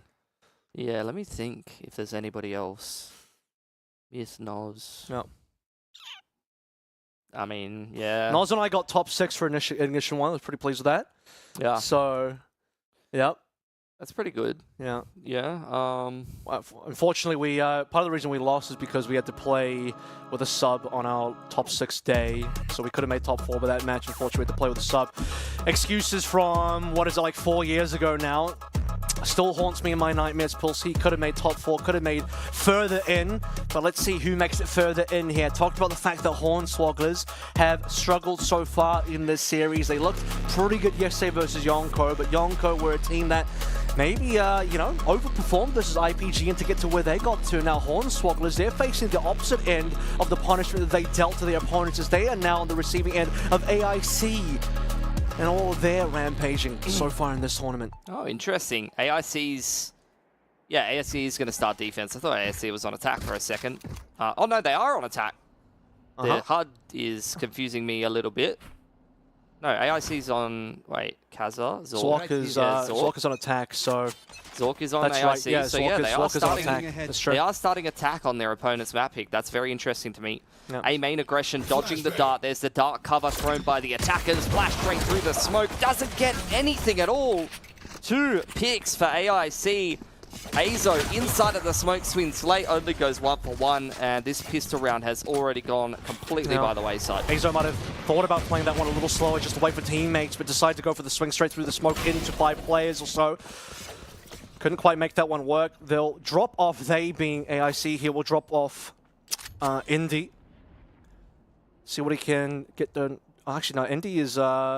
Oh, I'm getting that wrong. That would be Feta, wouldn't it? HUD is very confusing right now. Feta would be the Jet on the attacking team, if I'm not mistaken.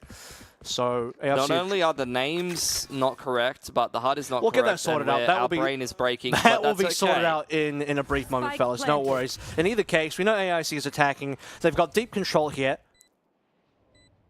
Yeah, getting the flank in through B main. Hornswogglers trying to catch AIC off guard. The Killjoy is still alive for the attacking side, but there's no turret. The knife going to reveal that there's at least 1 player inside of B main. Ichi's creeping back in through the progression smoke onto the site, trying to keep site control. Dark cover goes into spawn. AIC trying to pick them on the cross, and that's exactly what they do. Nice pick for Kadiri, exempt. Could be in a heroics. 1-on-1 now, very winnable, but the plant for stairs, there's no way you're getting that one done. There's too much time ticked off the clock here unless he gets the half off.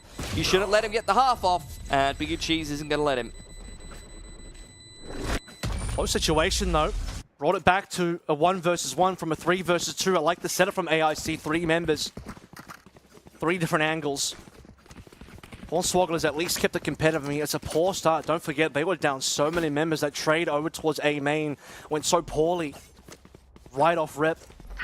And also an unfortunate push through from Azo late, which, again, I'll say was maybe a little unnecessary. He just wanted to go for a play versus way too many members. We'll see what can be rescued here as we move into round number 2. Remember, on Pearl, AIC got themselves a 4-round lead right off the rip. You can't afford to have that happen again if you're Hornswogglers. All being farmed here by Bigger Cheese. Gonna get him closer to his null command. Anti-eco for AIC. Anticipating the A main aggression that might have come out last round. They've got that progression smoke to deny info inside A main that will be refreshed by Hornswogglers here. Drone being prepped by Zork. Kadiri's making his way over towards A, rather mid as well, so maybe just trying to draw some attention, get a little bit of audio, and with that, you're going to see some more movement back from AIC to make contact now up against Azo, who's found himself up against Feta once more, and spawned those an extra player, which I don't think AIC are aware of. They're probably expecting that they've lost too much control. Meanwhile, over actually towards Wine, huge punish. Exempt and Indy wanted to push through the smoke, and they met their deaths extremely fast. It's just patience from AIC being rewarded. In on the flank here, Kadiri, despite the fact that Kaz has been shot at, he's still not ready to be flanked by the Killjoy. Speaking of Killjoys on the flank, Xenox trying to do any damage that he can get done with the Sheriff, but Sinaway's going to take his head off. 2-0 for AIC, as clean of an anti-eco as you could possibly get. And even picking up a Bucky there on Kadiri as he only brought a Sheriff into the round, so if anything, a slight upgrade. And no one being caught off guard because Hornswogglers actually, they did a lot of movement on that round. They tried to get sneaky. Couple players making their way through the map and defenders making it all the way into attacker spawn. Yeah. Going through a catwalk, trying to wrap around into a lobby or a main area, and Gelato was just looked after. Feta caught that, and they ended up flawlessing that. You would have expected in that situation maybe one play from Hornswogglers would be able to sneak up for AIC, but not the case at all. No, because they're just playing the anti-eco exactly how you want to see it. Tight spacing, every angle rather. Got it on the 3rd try. Being held, null command picked up there by Bigger Cheese inside of B main. Spam battle. Very much favoring AIC, despite the fact that it was an Ares versus an Odin. Kazar down to 25 HP. Now the second wave of the default.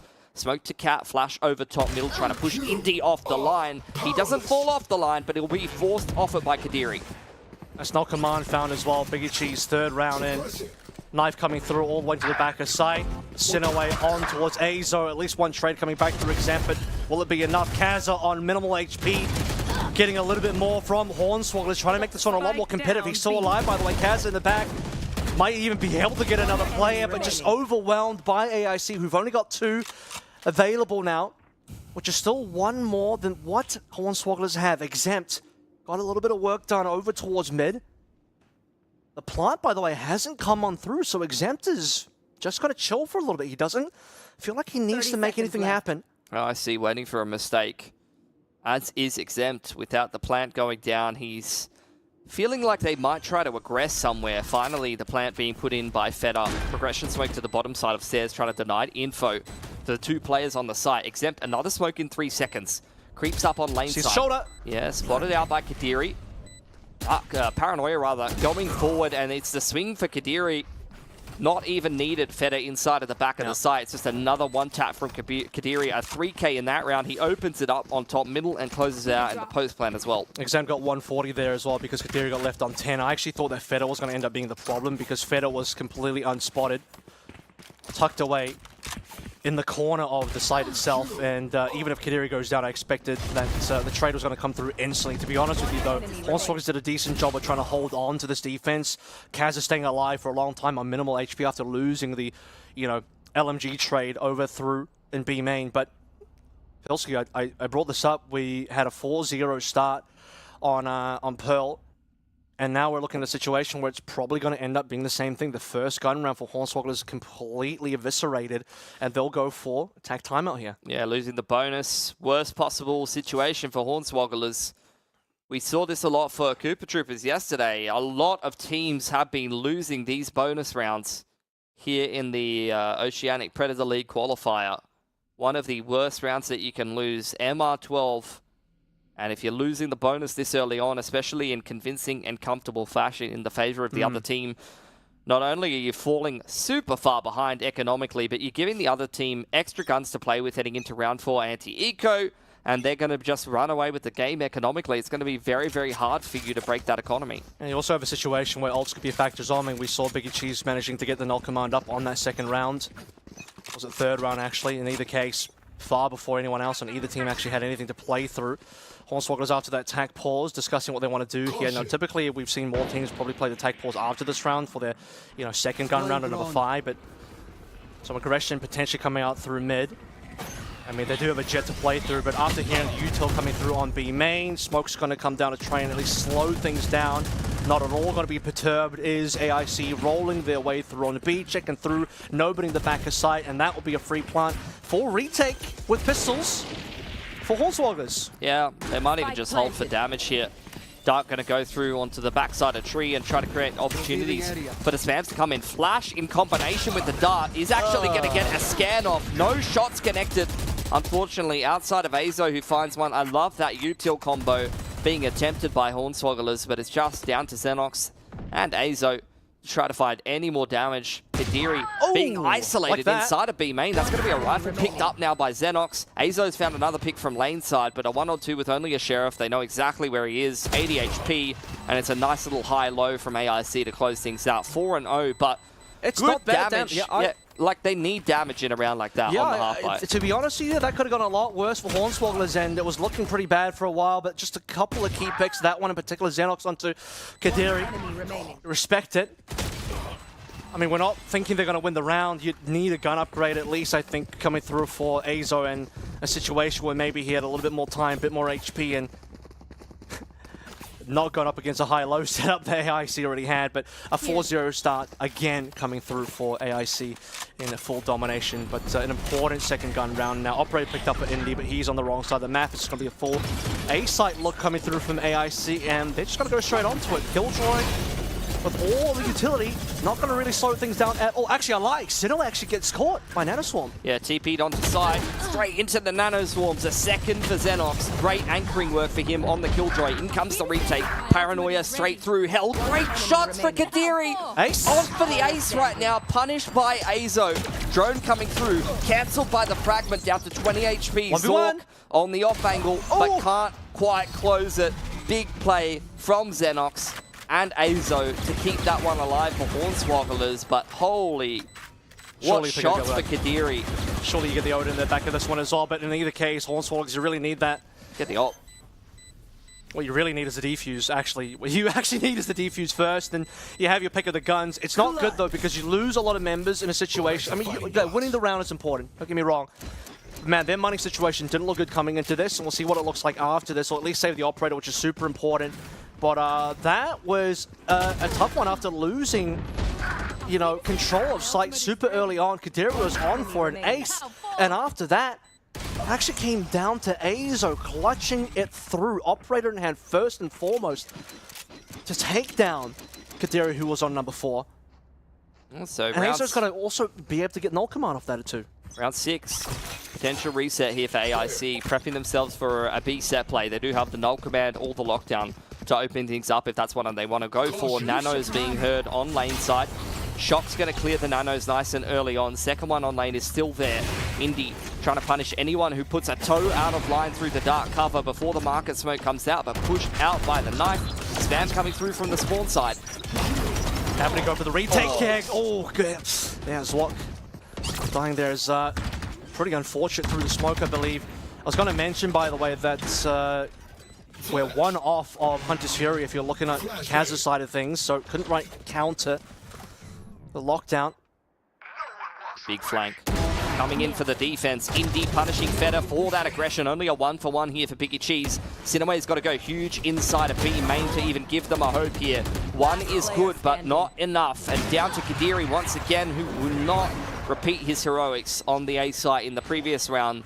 Perfect retake for Hornswogglers. And I have to say, AIC overcooking a little bit there. Not only the lockdown invested to try to get onto B, but it doesn't even give them control of the B site. Then they invest the null command straight after that, lose a pick on the way into the site, and without even getting the spike down, they've invested 2 ults, they have lost a player, and the other team's 5-on-4 with an ult advantage setting up for the retake. It's not a winning situation. The 5-on-4 straight away was actually incredibly important. It denies a lot of info as well because you lose your Sober if you're AIC, but beyond that, then you have players just walking through Feta, getting taken down by Indy over through Market.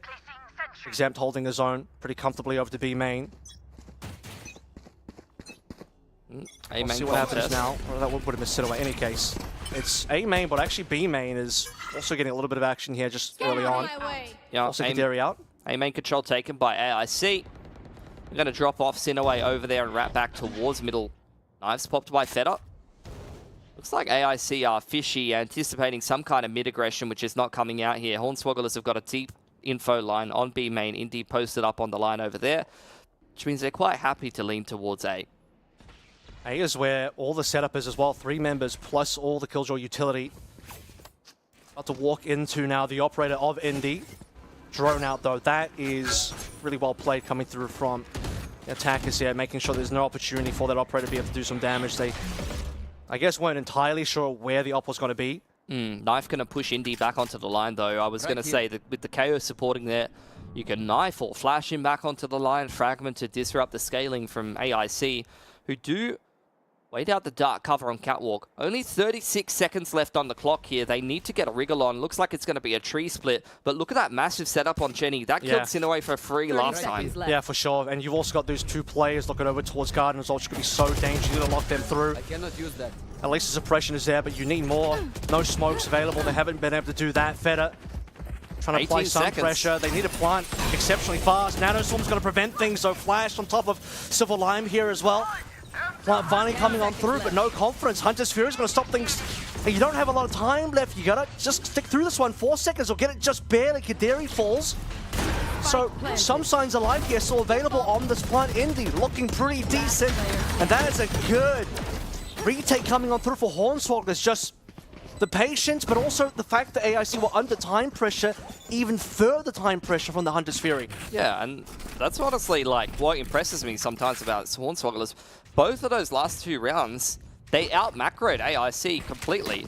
The round previous on the P execute, lockdown and null command burnt. They get a pick on the cross and then play the 5-on-4 very well. They flank B main together. That round, big nano swarm sweat up over on Gen. AIC take way too long working their way through the map. They try to push the Jet off the B main info line. Then he gets back on the B main info line, which allows the 3-stack to remain on A. You have the lockdown, Hunter's Fury, all of these big impact ults to continue to disrupt things from AIC. So Hornswogglers not over-aggressing, not overcooking things, just trusting their setup, trusting their plan, and then executing it perfectly. I need to stress now that this is a very much a mirror situation what we had on Pearl, where it was a 4-0 start from AIC, the Hornswogglers brought it back 3. And that 3 that Hornswogglers had on Pearl was the only 3 they had until the second half, I believe, when they got the next round through some heroics from Kaz. But this is much more convincing. Like, they were scraping through those rounds. They were back and forth. They were XVXs. You know, where I think, well, actually, these last to two be fair, rounds... I'm going to be a little bit more fair to Hornswogglers. I think those 3 that they got on Pearl actually was a lot of punishment through AIC walking through, trying to explore and look for potential, look for information, and just pushing a little too far. But I do agree with you here on Ascent. The 3 rounds that Hornswogglers have had since the attack pause have certainly been a lot more clean looking. They're a lower tier team than AIC and Oceania. But these last 2 rounds, they were completely outplaying them. Like, sometimes, really good sometimes, you know, you have that one really bad map, but you do bounce things back, and just another map required. Could have been a situation where Pearl just wasn't ideal for them. KO Knife going to reveal the fact that the Jet is on that mid info line. Killjoy spotted out over there as well. Drone going forward. Kaza continually trying to spam into tiles. Can't quite find anything. Jet pushed off the line. They know where the operator is now, AIC, and they're going to continue to push into him. Linebot's still down there. Actually, Tailwinds slowing things down. Kaza looking out for info. Doesn't see anybody either, so not too aware of where people are, and with Indy just kind of face-checking that one Feta instantly punishes, so you have a situation where Hornswogglers is just completely dried out in terms of where their knowledge is, so tough situation. You even had the KO top middle though, so like it's not like they didn't have the player in position to offer the supportive utility to try to make that better than a 50-50. That's a 50-50 that goes the way of Exempt though. Smokes dropped on the attacking side and only 40 seconds on the clock. And Sinaway looked like he was ready for that one as well. Is Kaz going to be ready more than ready to take down the opposing Sova? Spike down, the not for AIC, just to swing on through now. 30 seconds And left. difficulties on difficulties for AIC. 2 versus 3. Not much more to work through from Xenox. He's ready. One last player. You're going to need to see Kadiri do a lot here, and Xenox is going to prevent it from happening at all. We talked about the fact that Hornswogglers in the last 3 have looked good. This round, just as good as the last 3. For sure. They lost their op player in market. They were 4-on-5, and that round wasn't close, Kev. That's the key pick for AIC. Then Exempt takes matters into his own hands, takes out the Smokes player on the attacking side, and then this utility to deny entrance into tree, flushing them back into the Killjoy, who's playing a perfect off angle. Another situation where they're running out of time under pressure. The numbers aren't extremely bad for them, but the situation just is they are losing members all over the map. I mean, AIC... losing a lot of these 1v1 situations. They're just over-defaulting, right? They're just playing slow, methodical, passive defaults every single round. And this is where they're not mixing in enough pace changes to keep Hornswogglers on their toes. Op pushed off the A line. A-main's been taken there from Hornswogglers early on. And again, it's a pretty slow defaulty round for AIC, but it looks like they're going to organize themselves more quickly in the mid to late round. And it looks like they're trying to organize a mid to A here. Smoke goes into tree. Knife into tree as well. Flash to try to take this A main line, but this is where AIC, they're just trying to create A pressure and go back to B, but once again, punished for whatever they're trying to do. You mentioned they may have thought about an A split there, and it seems like Indy agreed on the defensive side, which is why he rotated over, now going back over towards the mid, has a line set up for market. It's going to be Kadiri first up with contact, and a shoulder spot. It was already shooting, to be honest with you. Next online is going to be Silverline versus Exempt. Might have been caught red-handed here as far as Exempt just dropping a smoke, and Silverline, aka Big and Cheese, will make short work of him to at least take one player away. But 30 seconds left to go through, 3 players left. No weapon upgrade here. Xenox caught sleeping. Oh my goodness, but Kaza One enemy remaining. was able to make his way through. Down B. 15 seconds. I have the spike. Doable, honestly. Kaza very low here with the Odin. Spamming away inside of the sight box, just trying to buy time for the rotation to come in from Indy. 8 seconds. He can't find Kaza on the side. The man's being so slippery. You can't catch him. He's the greasy man from Family Guy, just running around. Can't get a hand on him. It's the poor man's Neon just sliding through, but it's actually just a Sober with an Odin instead. So, you know, it's we call that Neon at home is what that one is. But Feta taking Neon first, at home. he's getting blooded multiple times here. At least Silver Lime, Biggie Cheese was able to get a little bit more work done. But this situation, I do agree with you, was actually pretty winnable for Sinaway, but just couldn't quite catch Kaza, who knew that he just needed to wait for the backup from Indy. Yeah, but that's not a convincing macro win. That's just like XVXs and weird stuff. AIC, though, going to pick up the pace this time, it looks like. Null Command and Hunter Sphere being crept over on B main. There's the Null Command and the Paranoia right off the rip, and they're going to kick up the pace. Indy stuck in logs. Gonna have to look the tailwind away from this one really quickly. Silver Lime loses Null Command pretty damn quickly, and Indy is stuck in the corner. Azor to follow through, so that's going to be B taken. A much more convincing opening for AIC here. They've been waiting for this 5 rounds in a row now. They won the first 4, lose 5, res onto Biggie Cheese, so their numbers are looking even better in this situation. Hunter's Fury still available for that post plant, and on this retake now. Right here. Well, okay, now it's going to be a retake as the plant has actually not come through. In any case, Kadiri walking on through. Wow. With the flash, this is a cleanup. Nearly a flawless, actually. Nearly a flawless. Man, so sharp. Big fan of Kadiri and how sharp he's looking on the Killjoy in this series right now. Because it's been a role that Sinaway has thrived in for the longest time on AIC. To see him roll swap onto Smokes is a bit of a head scratcher, but with how good Kadiri's looking, maybe it might be the play for AIC. Kadiri was what, on the Phoenix last map, right? Yeah. So moving from the Duelist to the Sentinel here, maybe retaining some of the mechanics required to play the Duelist. Oh, it might just be a Ascent thing as well. Like Biggie Cheese usually plays controller, and he plays KO on this map, so it might actually be a map-dependent thing, you're right. Okay, well finally, we're locked in 5-5 now. Look, we weren't expecting Horsewalk's going to run away with the game just yet, although 5 in a row is pretty damn good. Eventually, AIC was going to find their mojo. But with the 5 rounds built up from Hornswogglers, they're comfortable enough just to buy again. Crossy a little low there from the end, but I think he just shoots through Kadiri's legs. And with that, Feta will actually find first blood, second as well, now moving through into Glass. Has an opportunity here for Indy, caught smoking up, no issues taking that kill away. And now Hornswogglers, yeah, this one's going to be a struggle for sure. In fact, they look like they want to save. I mean, AIC, the last 2 rounds that they picked up the pace and stopped running slow default after slow default, it has just been crippling to Hornswogglers. 2 in a row for AIC.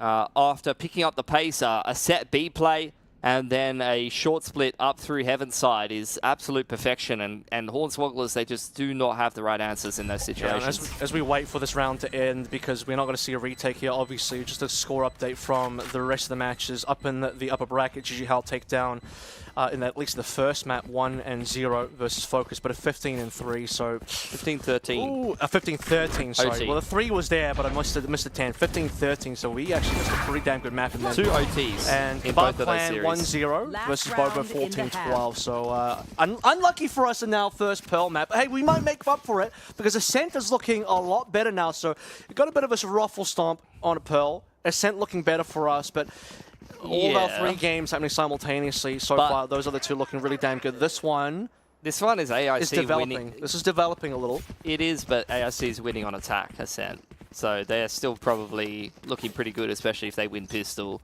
to close this one out on defense. It probably will be the most one-sided series. I'm feeling for Bobo a little bit. Multiple OTs against the top teams in the tournament. They shows they have the capability. It's just I know, just slightly. It's not getting the dubs, bro. Maybe it's not getting tweaks. the dubs. Maybe it doesn't matter if you don't win the map at the end of the day. Okay. So well, speaking of winning maps, this one required for Hornswogglers' final round of the half here, and less than comfortable buy. I mean, for a team that won 5 rounds in a row.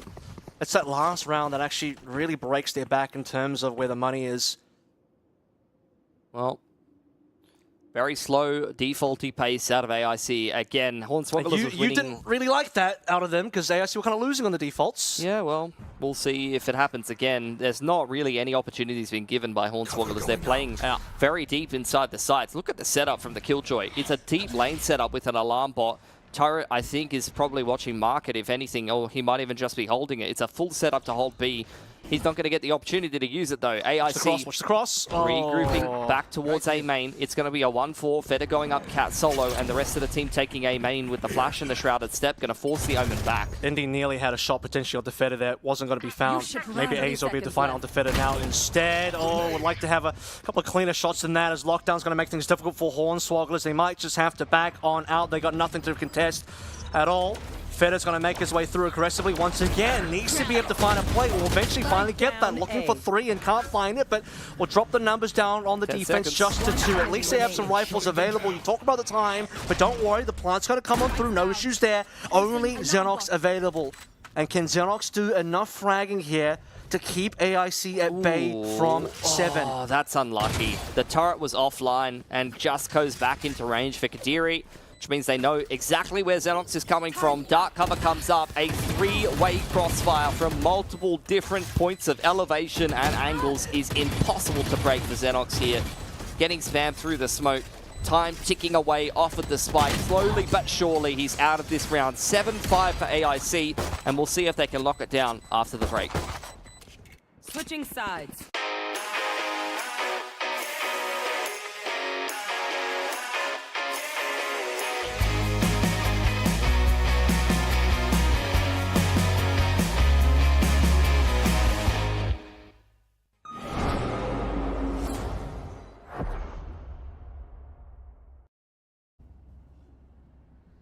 Alrighty, let's see how the second half goes. 5 and 7 is still pretty competitive. Hornswogglers, those 5 that they have were 5 in a row, but I dare say that it's the early rounds that have been problematic here. 4 and 0 star for AIC twice in a row in 2 maps now.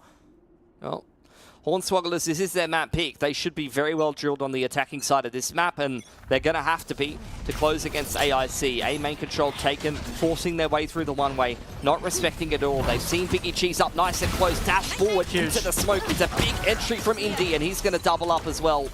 Indy looking strong here.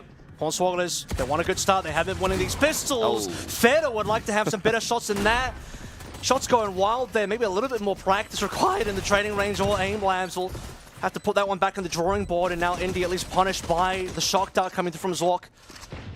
AIC trying to whittle down the numbers so slightly exempt in the close corner, but it's actually Kaz on the first contact, finding the second player and the third as well.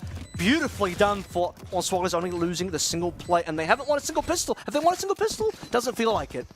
I don't They have know. now. They I have feel now. like they've had bad No, starts. they a haven't, lot. because on Pearl, they only got 4 rounds, right? 3 was in the middle of after the 4-0, and then the other round was at Kaz round. So no, they haven't won a pistol. Great memory, mate. Yeah, one of my I'm specialties. gonna- It's the only reason I cast is the memory. Remembering rounds. Yeah, my specialty is remembering Valorant after 2 years as well. Yeah. That's my specialty. Well, never forget to remember, Kev. That's the important thing. Never forget.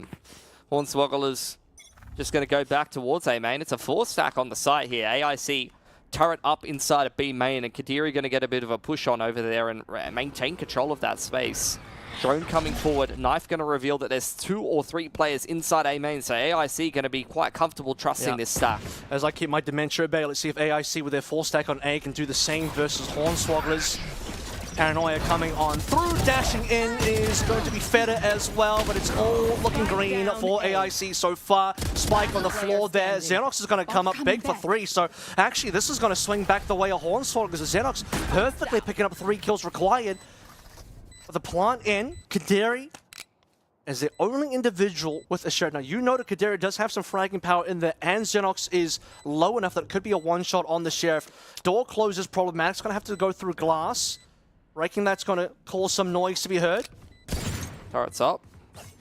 So it could help him try to cut down the angles a little bit, at least clear the front side of the site. But just going to be a contact setup run here by Exempt and Xenox, who's waiting for contact to be made on Hell. Easy. As soon as the drop comes in, Xenox peeks out and will secure that round for Hornswogglers. Yeah. But saying it was clean is absolutely please. untruthful at this point. Losing Yeah. 3 guns and a set of armor, it was a labored anti-eco for the attacking side, and AIC getting a lot of value out of that A stack. Some really good shots required from Xenox as well to be able to rescue that one after AIC looking like they had all of the early frags, and we saw 3 green, and then suddenly Xenox came up big.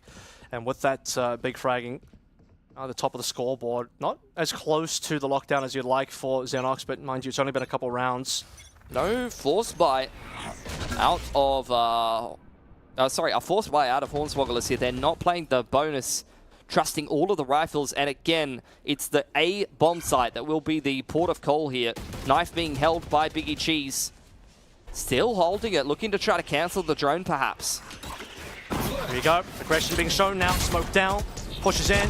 Paranoid catches plenty of members, but not enough to really give AIC the advantage, especially now that it's been a 2-on-2. Silver Lime's activated in the back through Hell. And it'll be raining Hell down onto Hornswogglers. Brilliant number of kills there. Waited for his timing. On 5 HP he lives and delivers deliverance for that defense. 8 now on board for AIC. Yeah, Scan allows him to get a really nice spray control. Hornswogglers were scrapping their way into that A side. Trades going back and forth thick and fast, but they couldn't find... Yeah, I mean, the scan is really what makes the difference there. Dart coming in from spawn side. Yeah. Zork was rotating from B, throws the dart over the top, flies through the map, and gives the scan at the perfect time back to the KO.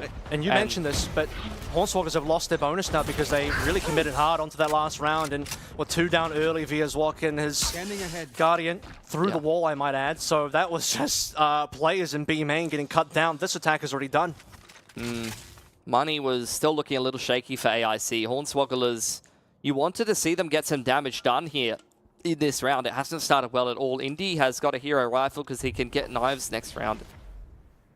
So he really needs to be the main man to take some rifles away from AIC here. Otherwise, their economy is just going to build up a ton, but Indy gets decked straight away. Azo going to try to pick up his Vandal and get a little bit of damage done. He's been caught by the Paranoia, drops a fragment forward, which forces Sinaway into a fight he didn't really want to take. So at least 2 guns taken away at the end of the round there by Hornswogglers.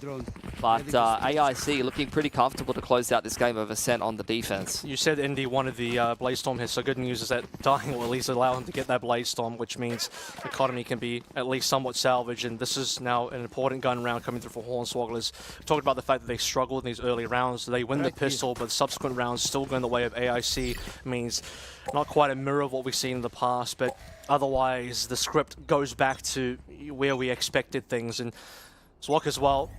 Last round, were able to get a lot done here in terms of spam damage. This time it's going to miss a couple shots, but it's not going to end up missing on Indy, who goes in super deep, doesn't have the backup of the rest of the team, who's now going to come in a little bit late. Smoked up though. Blaze shut down nice and early. Still 3 defenders here. The other 2 waiting over towards A, as Noise has roughly been cut outside of the fact that they've been scanned! But the Odin doesn't pick up anything here. Some good damage, and oh my god, Asa went back for the, what was that, the orb. Yeah. Interesting, he went back to the orb, and you know the Odin's either side. Yeah, taking a bit of a risk there. He needed the null command, that's what he was trying to go for. He's got it for next round now, sadly. That'll be broke. Spam coming through the smoke. Zork punish inside of it though, hold on.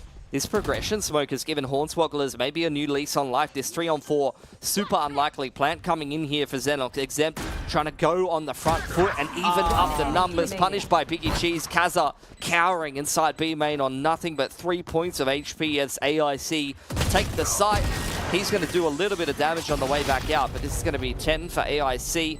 And another reset on the economy of Hornswogglers. I mean, to be fair, Hornswogglers getting anything done that round was pretty remarkable, even getting the plant on ARB. But yeah, Indy dashing on it. I might have missed something there, but could have been extra utility being propped down from AIC to prevent the follow-up, because you can see the rest of... Actually, maybe Spacing Badge. Look at the mini-map there. The rest of Hornswogglers was so far behind as Indy just flies on through. Yeah, I mean, it's a pretty common entry pathing from the Jet. The issue is that you need the Initiator utility to be lined up with the Execute. So what you need is a KO flash over through the window, or you need the Dart to be on a better timing to where... But his team just wasn't there. That's the main problem for me. It was like, I see Indy die, and then I look at the mini-maps like, oh, his team is like really far behind, like exceptionally far behind. So. Yeah, but that's normal. When you do that updraft dash play over the top of the site, it's one of those things where you are going to have bad spacing, and in this current meta, it's not uncommon to have for your duelist to have poor spacing from the rest of the team, whether you're Neon into the site or your Jet, you know, dashing further into the site. And that's where, like I said, you need to set up your duelist and your star player most of the time to win that opening duel with Initiator util, and then follow up. In either case, they did not execute that play in the correct manner, and paying the price of that, starting with the 4v5. Team was potentially, well, definitely in this case, not able to drop in the extra utility for Indy, but also from my perspective, maybe not even in position to really pop down the util in the first place. Again, they just looked like they were, you know, you're saying the spacing is maybe required there, but the spacing was so extreme. In any case, Pilsky, let's head into this next round now. Double digits found by AIC. Posted up nice and deep early on as Feder with the operator. This is post a attack pause as well, by the way, I believe, from Hornswogglers. So they really need to discuss what they want to be able to do here. And I believe B is where we're going to find potential first contact. Yeah, trying to push the op off the line. Haven't been able to do it because both the Omen and the KO are on the other side of the map. They don't want to have to commit to the drone onto this line, but the dart is not going to be good enough to push Feder off the line. In fact, he goes forward. 2 opening picks for AIC in both extremities. Things go bad to worse for Hornswogglers. Looking like 11 here. A more competitive map from Hornswogglers. Here. That first half was starting to look really good in terms of them turning the game around, but the second half has gone just about as poorly as the beginning of the first half of Hornswogglers outside of the opening pistol, which they did win. And note again, this gun situation, this money situation is just so damn poor. Basically over for the round now, and in terms of momentum, I don't want to say it's over for the map either, but that was way too flawless from AIC. Except for the fact that it wasn't literally flawless because Silverline died, but they, you know, 4 alive there and 0 control for Hornswogglers. They got picked off. I think Hornswogglers running out of steam. Like, they're a team that they have some high peaks, and like I said, they've had some great rounds in terms of macro this tournament, but they're a little inconsistent. They're a little rough around the edges. There's a reason why they're not a top 4 team in Oceania, and for me, that is consistency, playing some wacky comps sometimes, as well as individual players not really hitting their ceiling very often. They have a couple of players that can come up huge, but how often do they do that? B execute on the cards here. Feder forced back into the backside of the B site. They've got the Killjoy and the Omen TP, so 3 players on B and a Hunter's Fury from downtown. This execute not going well at all on the half bite. And now they're going to try and rotate through market, maybe get a punish here onto the Solov's walk. Maybe even through Catwalk here as well. They've abandoned B entirely. The right call as far as that we can see, and that they can see as well. Here we go, Big Achieve's up for a decent amount here. Can't get much more than just the one. Prince of Egypt against Xenox will be happy with that gun upgrade. Second gun upgrade available now. Spike is confirmed on A, but only 2 members alive for Hornswogglers. Luckily they have time. That's the important thing. And they will commit to A. Very winnable. Locked down. I agree, very winnable indeed, because they got those gun upgrades most importantly, and they have Hunter's Fury for the post plant. They're not playing the post plant. Kazza, it's an off angle towards Heaven side. They want to take these duels nice and early on. Odin versus an op. Feder would have to misplay this or whiff in this position for it to not go well. And it's a high-low. They're just lined up right in front of each other on the same angle. All of the defense coming in through Heaven side. And that cheeky little setup with the door closed and just gambling that there's nothing coming in on the flank. I don't know if they had a turret up or not. You saw Exempt as well. He had to look over towards glass just in case somebody else was playing over there for the crossfire. And so the first person Feder actually sees is his own Omen as he kicks a little bit further. Slowly, the high-low just completely decimate them. Yeah, all 3 coming through from the same area. You talked about how winnable that was, and that was extremely well coordinated by the final 2 members of Hornswogglers. Big ults online. Hornswogglers hasn't been rolling with them just yet. Alright, not spotting out Feder, and they've seen the Omen on this side of the map, so might be a false sense of security that no one's inside of B main. Zork harassing them with the dart.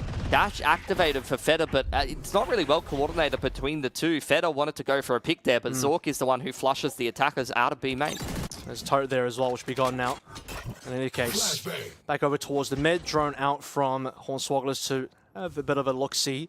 Plenty of Killjoy utility over there as well. A main taken. Tree line has been disrupted here from Hornswogglers. They want to deny info on the A side of the map to the defense. Alarm bots gets cleared by the shock dart. They're not looking behind though. They're not looking behind. The alarm bot was cleared. I mean, notification? Check your phone. Have your ears open maybe a little bit. That was kind of insane. You really can't allow that to happen if you're Hornswogglers. TP into the back of the site now. Two players creeping out of B main, trying to link up with the Omen. You still have yourself a dark cover to help with the crosser over on stairs side, but they've been picked on the cross themselves. And there's the null command to come back through on this retake for AIC. Yeah, which they might just end up using that one because it's 3v2, and this will put them on 12. Both null commands popped. Okay. KO versus KO. Neither of them can really use anything at this stage. To be fair, the null command's about to run out, so yeah, utility could just be back online very soon. Flash is available, but the contact has been found. Both KOs are down. 1 versus 2. Exempt's got to do it all to try and keep this competitive. Has an opportunity, and Cinewation's a little bit too late. Gets a tap on the spike itself. Gonna get the half defuse. Lots of HP available. Both players shoulder spotted, head taken off. Exempt has saved the round for Hornswogglers, prevented the 12. We might see Hornswogglers get onto 10 themselves. A precarious situation, but I want to say the fact that Azo also had a null command pretty big, because if it was only the retake that had null command, I think that would have been very one-sided. Yeah, I mean, the round starts perfectly for AIC. Really nice play to clear the alarm bot inside of B main.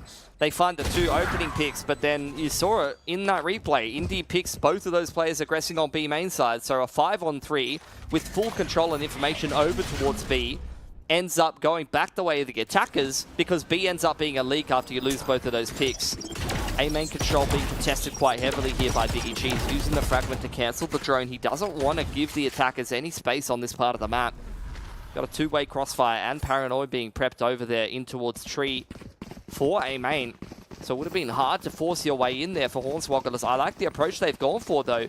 They pressured A, they've denied info over on the A side with the dark cover and maintained the 3 players on that side of the map, and now they've got a lot of space over towards B. Good round for potential lockdown here as well. There's the dart. He's going to get some scans, but can't quite get the spams. You should run. The damage being found there as well. Here we go. Lockdown, as mentioned, is going to come into play, and the players on B have some decisions to make here. 2 players all the way back at the boathouse. Feta trying to find someone through the smoke. Indy is going to be actually the first player to get that kill. Dari on the back end is actually getting a lot done. My goodness, 3 players have been found, 4 now with Biggie Cheese as well. This has gone all awry. Azo has to do so much work. The plant didn't even get a chance to come on through. 1 versus 2 once more. Still just trying to get that spike planted. Patience can be shown from AIC. 20 seconds left to go through. This is about to be a situation where Azo's going to run out of time. This time he's going to plant for real.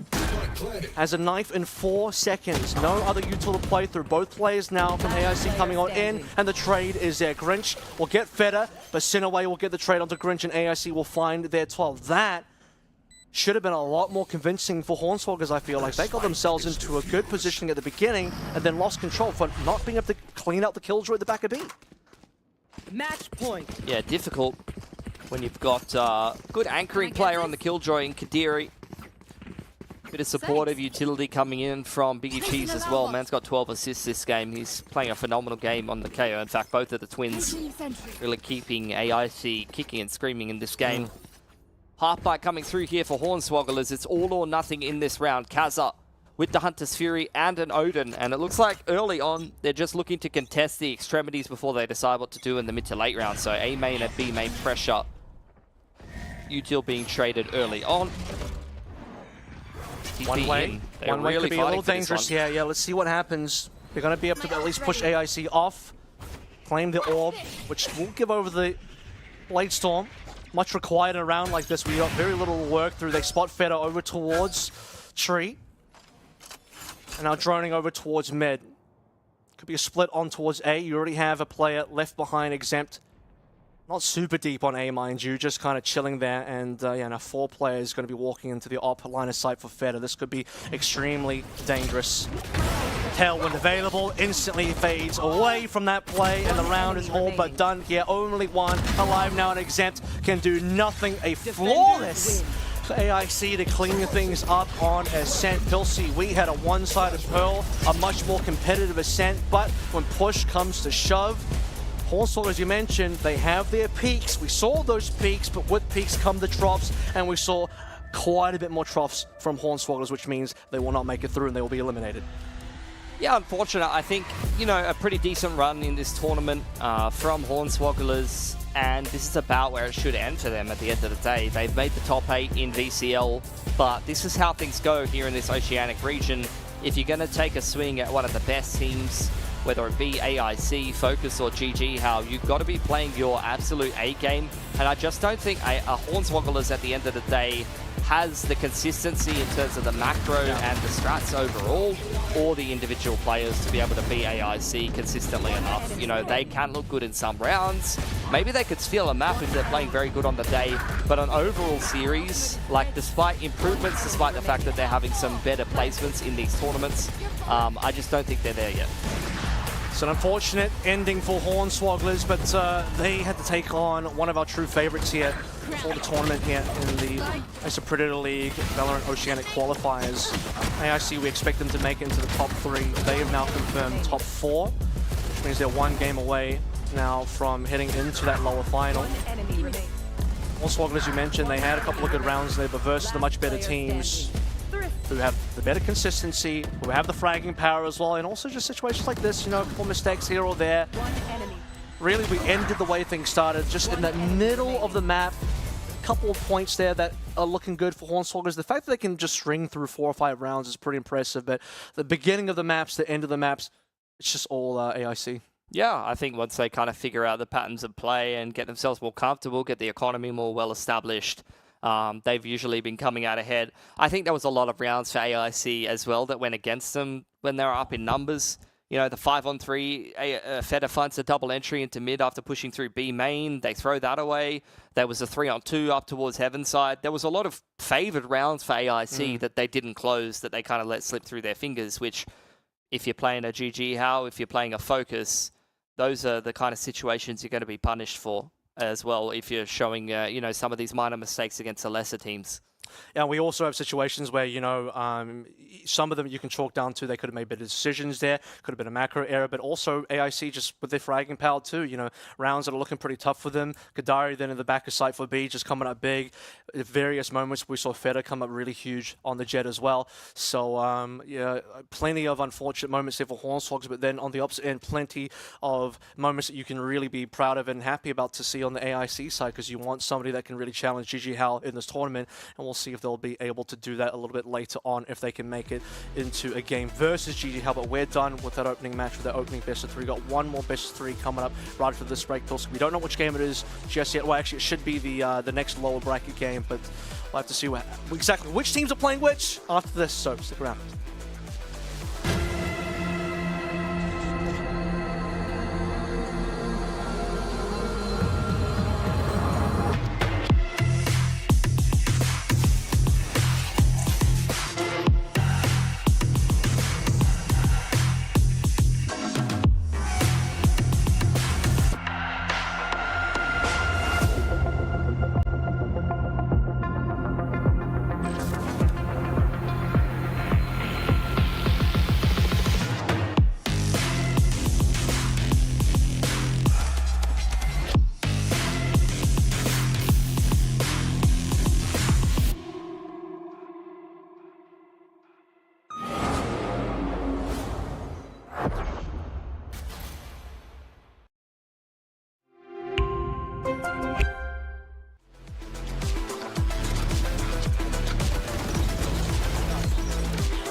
enemy remaining.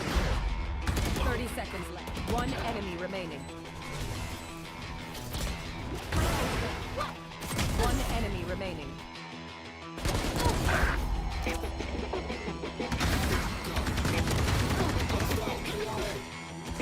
One enemy remaining.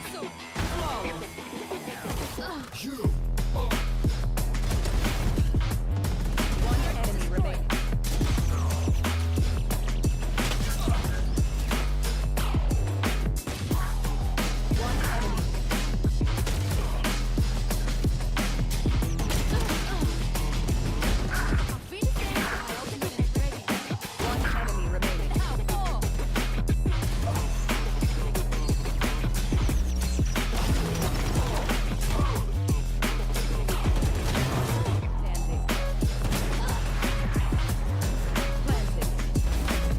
Standing.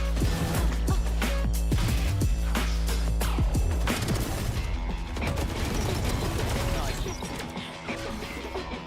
enemy remaining. Now one enemy remaining.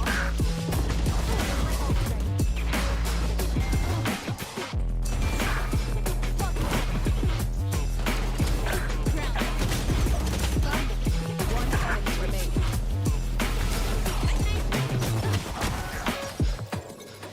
Last player standing.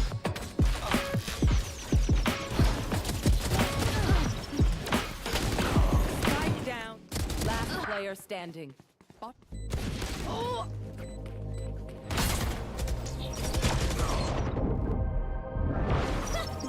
down. One enemy remaining. One enemy remaining.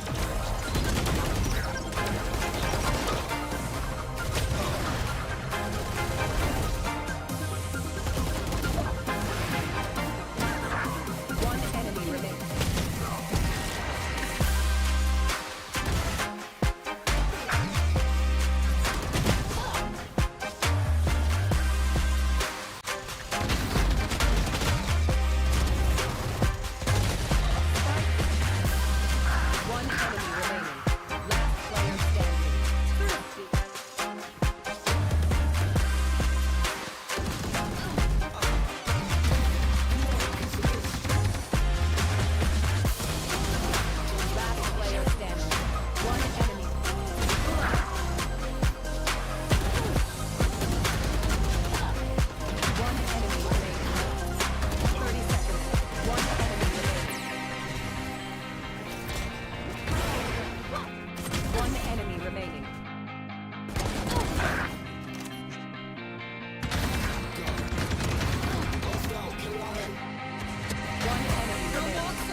standing. Thrifty.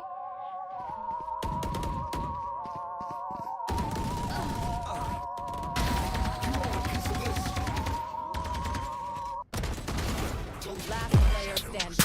One enemy.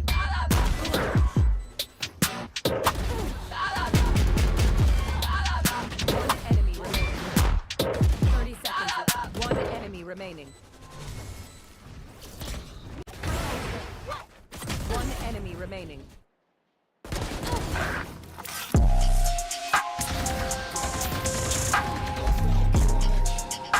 One enemy remaining.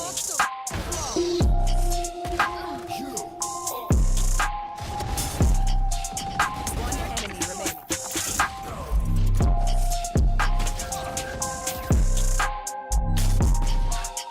One enemy.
Last player standing. One enemy.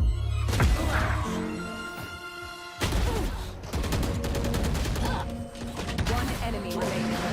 30 seconds left. One enemy remaining. One enemy remaining. One enemy remaining.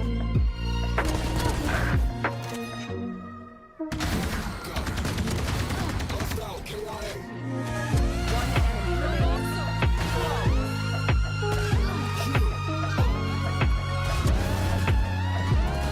enemy remaining.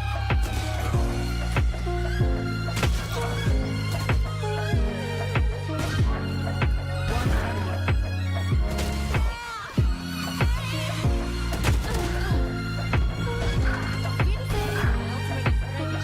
One enemy remaining.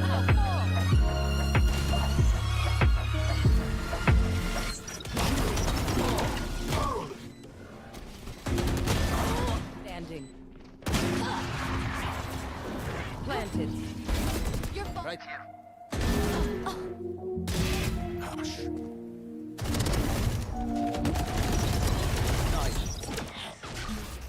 One enemy remaining. Down mid.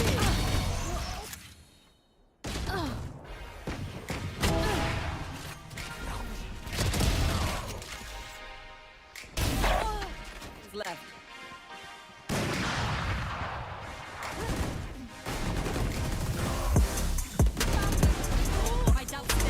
One enemy remaining.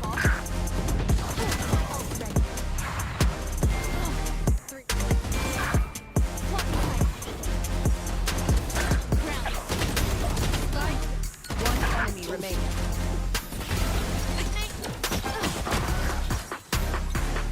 Last player standing.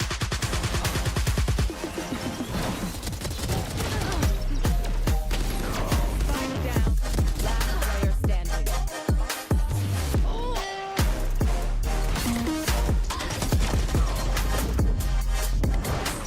Spike down. One enemy remaining. One enemy remaining.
Only 3 matches remain here for a Super League Oceanic Valorant qualifiers, Pilski, as we're heading into, I mean, it already was kind of the business end of the tournament, but really, we're knocking out teams really quick right now.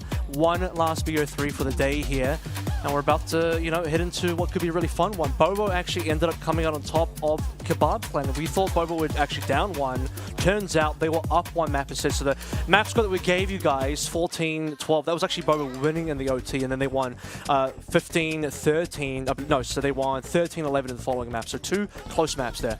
Which is actually not outside the realms of what Bobo does all the time. I was actually diving back through their VLR page recently, looking at their results from VCL, and I was thinking to myself, these guys didn't make VCL playoffs, but the amount of games they lost, like 11-13, or it came very, very close against pretty much every team they played, it seems to me that Bobo is a team that plays to the level of their opponent.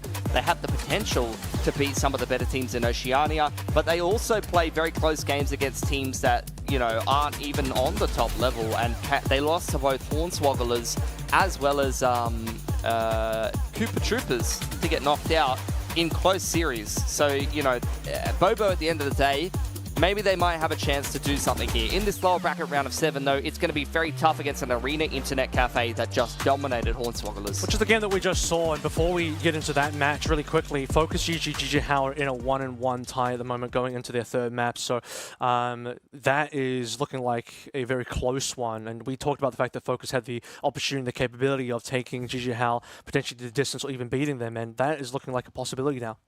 For sure. I think it's an O-team win in map number 1 from GG Hal. Focus is not even playing with their full roster. They're playing with a sub. To be fair, their sub is Blessed, who was on their previous main roster. But he's subbing in for Vizsla, who was playing very, very good the other day. So I think, you know, missing Vizsla is a key piece that you're going without. At the same time, though, only losing in OT and then dominating 13-4 on the 2nd map. Not to mention the fact that both of the new players, Doksha and Ace, both dropped 300 ACS each on their duelists, playing double duelists into Ascent. Like I said, if these young up-and-coming duelists pop off for Focus, it's a huge win condition because the rest of the core of the team is solid, whether Vizsla's playing or not. And I think a big win in map number 2 is going to be an interesting thing heading into map number 3 for that GG Hal Focus game, and that's going to be a bit of a grand final prelude as one of those teams will make it into the grand final. Down here in the lower bracket, though, it's still do or die, and you're also playing for a bit of prize money because 3rd place does get 1,000 AUD, so 200 apiece if you win this game, guaranteed.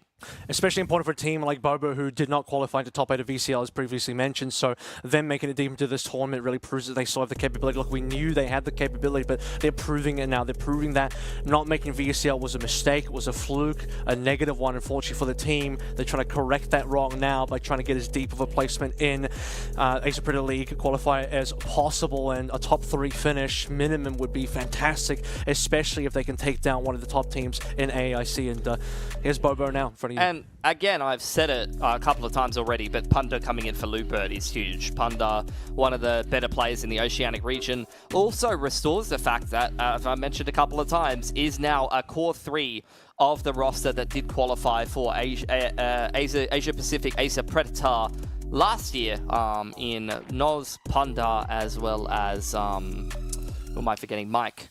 So all 3 of those guys did attend the international tournament last time around. They're looking to go back-to-back. AIC do not want to let that happen. They got knocked out, or at least some of these players got knocked out earlier on in that tournament. This is a pretty promising-looking team. The core of Sinaway, Biggie Cheese, and Feta, solid as always. Kadiri is looking like a bit of a standout, and Zork is just playing his initiator role.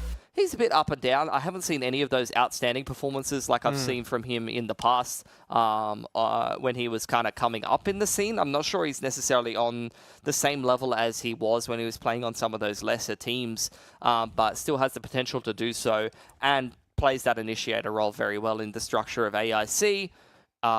You know, it's worth its weight in gold to have a good Sova Fade player in a structured team. AIC were minimally tested, I felt, in that last series that we saw versus Hornswogglers, so this one will ideally be a lot tougher for them, especially given that Kebab Clan being taken down by Bobo. I don't know if you feel like that was maybe a potential upset. I feel like every time Bobo do win or have the capability of winning, even if they could have beaten Focus, it wouldn't have been a true upset, even though you would say that these other teams have prepped a bit more than Bobo. But Bobo should be, would you say, a step up from Hornswogglers? In my mind, that should be. Yes, 100%. 100% they'll be a step up from Hornswogglers. Although I love the guys, I will say 100% Kebab Clan going down to Bobo is an upset. A team that didn't even make the top 8 of VCL, going down against a team that already qualified for the top 8 of VCL and has 3 of the reigning champions of Challengers League, is an upset in a qualifier like this, despite the diminished firepower that you're seeing on Kebab Clan at the moment. There's the map, Pedo, for you. Arena Internet Cafe picking Pearl once again here. Haven, the pick of Bobo. The core of this team has played Haven a lot, and the core of AIC actually looked a little bit shaky on Haven in a couple of the games of Challengers League Split 2, although it's a bit of a different team now, and things have changed, you know, going deeper into the year. Maybe they've gotten a few more reps on that. Yep. Sunset will be the decider. We've seen actually quite a lot of Sunset at this tournament. We have, and Sunset was actually played between Bobo and Kebab Clan as well. That was one of the 2 maps alongside Ascent, I believe. So Sunset and Ascent. We're not going to get Ascent this time around. Bobo just cannot play a clean game, can they? No, very tight scorelines. But this will have to be another one because, you know, AIC I think will be a step up for Bobo as well, given that Kebab Clan were pretty tough. Focus were probably around the type of level that you'd expect from AIC, maybe even higher. So Bobo already lost to Focus. However, that was a close enough game that gives you the confidence Bobo can actually, first of all, take down Kebab Clan, which has happened, but also maybe take it up to AIC as well. So step up now required from both teams. And Pearl, though, interesting to start with from map 1, because when we saw that versus Hornswogglers, that was so one-sided. I mean, we saw more signs left from Hornswogglers on Ascent, but we barely got any of that at all on Pearl. Yeah, I would agree with that. And I think Pearl is going to be a map that a fair few of these players have played on the side of Bobo. These guys have been around the block for a while. Nos in particular, you know, he's going to know how to call on Pearl. So that's going to be a little bit different than playing against the Hornswogglers guys that, you know, they've been around for a while as well, but I'm not sure they were even really close to the level of Hornswogglers when Pearl was in the map pool, whereas Nos was an active player on a top team when Pearl was in the map pool, so he's going to be very comfortable playing and calling on that map. They're going to be able to start out on the attacking side as well, and I think Noz's calling, as well as the experience on this entire Bobo roster, is a reason why they're doing so well. Yeah. Like I mentioned before, they also have the long-standing chemistry of most of the team has either played together in Challengers League or even Punda coming back into the roster, playing again with Mike, playing again with Noz. These players are all very familiar with each other and have played with each other for a number of years now. So that existing chemistry, knowing how each other likes to play, as well as the experience overall, is really lending a good hand to Bobo. And I don't know, bro. I don't want to get carried away. They still have to beat 2 of the top teams in Australia to qualify to go overseas. Exactly. But they would have to run through the gauntlet now. Every single game, obviously, for them gets harder and harder. Now, you know, before we would have said, okay, they are kind of underdogs, but actually, you know, they have the experience to back themselves up. Maybe they could actually scrape through a win. Nowadays, we're looking at, you know, the AICs back over towards Focus, GG Howe in the upper bracket as well. You're up against the teams that we expected to be in the top 3. Bobo is a team that we probably didn't expect in the top 3, although I would have probably pegged them for a top 4 position. You're right. They have to win at 3. They have to beat all 3, potentially, to win the whole tournament, They have to run through the gauntlet of every single best team, so... I just don't see it happening. Like, but if they did, they would definitely be they would actually deserve it fully. If any team that can run through the gauntlet, all 3, the top 3 in OC, would 100% deserve to go through. It would have to be potentially a fumble from at least maybe 2, or definitely from GG Howe to kind of lose that one. But looking at this sort of situation, you touched on a couple of plays before into the map. I'll touch on them a little bit further. But just from the results that we saw, we actually got given from the Bobo versus Kebab Clan game, Mike actually really stood out, and Punda as well, but Mike especially on that central position. A 270 ACS into a 320 ACS on both of those, and you know, it was a Cypher into a Killjoy. So really consistent. We saw a lot of that in the game that we casted together yesterday from Bobo. But this time around off stream, you know, Mike continues to deliver. Mike is a player who's known for his aim and his mechanics, as well as just being incredibly chill. He's also very jacked. He's also very jacked. Does he eat at the hottest restaurants? He's actually... And hang out with the coolest clothes? I'm not even kidding. He hangs out with the coolest clothes. Okay, that's good. For sure. He hangs out the coolest clothes on the washing line regularly. But he is absolutely shredded. I don't know if you've seen a photo of Mike. I know you're a gym appreciator, but he is legitimately like 6%, 8% body fat, like absolutely shredded, like just rolling around, you know, just, you know, lifts goes and plays Valorant, taps heads, and chills out. That is Mike's life. That's a brilliant life. And, you know. I very much recommend that life if you get into it. It's a good life. Well, you're going to be a big fan of Mike then, because I already am. I didn't know that before. I was already a fan, so I'm more of a fan now. Yeah. But, he's going to need to have a lot of good games here, though. Like, I got to say, I love the Bobo guys, and I'm extremely biased because I've coached a lot of these guys, and I know these guys well.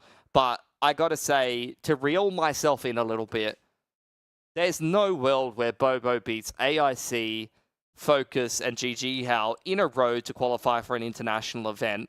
They might beat one of them, but 3 in a row... Let's say the road is extremely narrow. It is. At least they don't have to play all 3 today. They only have to play 1 today. Let's take it one step at a time. Sure. Because AIC, we got to give credit to them. They lost a BO1 against Focus to get knocked into the lower bracket. So it's not like these guys are like, oh my god, they're in the lower bracket, they can't win this tournament. They haven't even played very many BO3s yet. They've already dominated one BO3. Now here's another weaker opponent for them to play against in Bobo. They should be very confident playing this matchup. Again, they're going ahead and picking Pearl into the map pool, which is probably not a map that Bobo has played very much at all. The big difference here is when you look at the match histories, AIC, you look at the VCLs, they took down Cooper Troopers and Focus twice in BO3s in 2-0 fashions.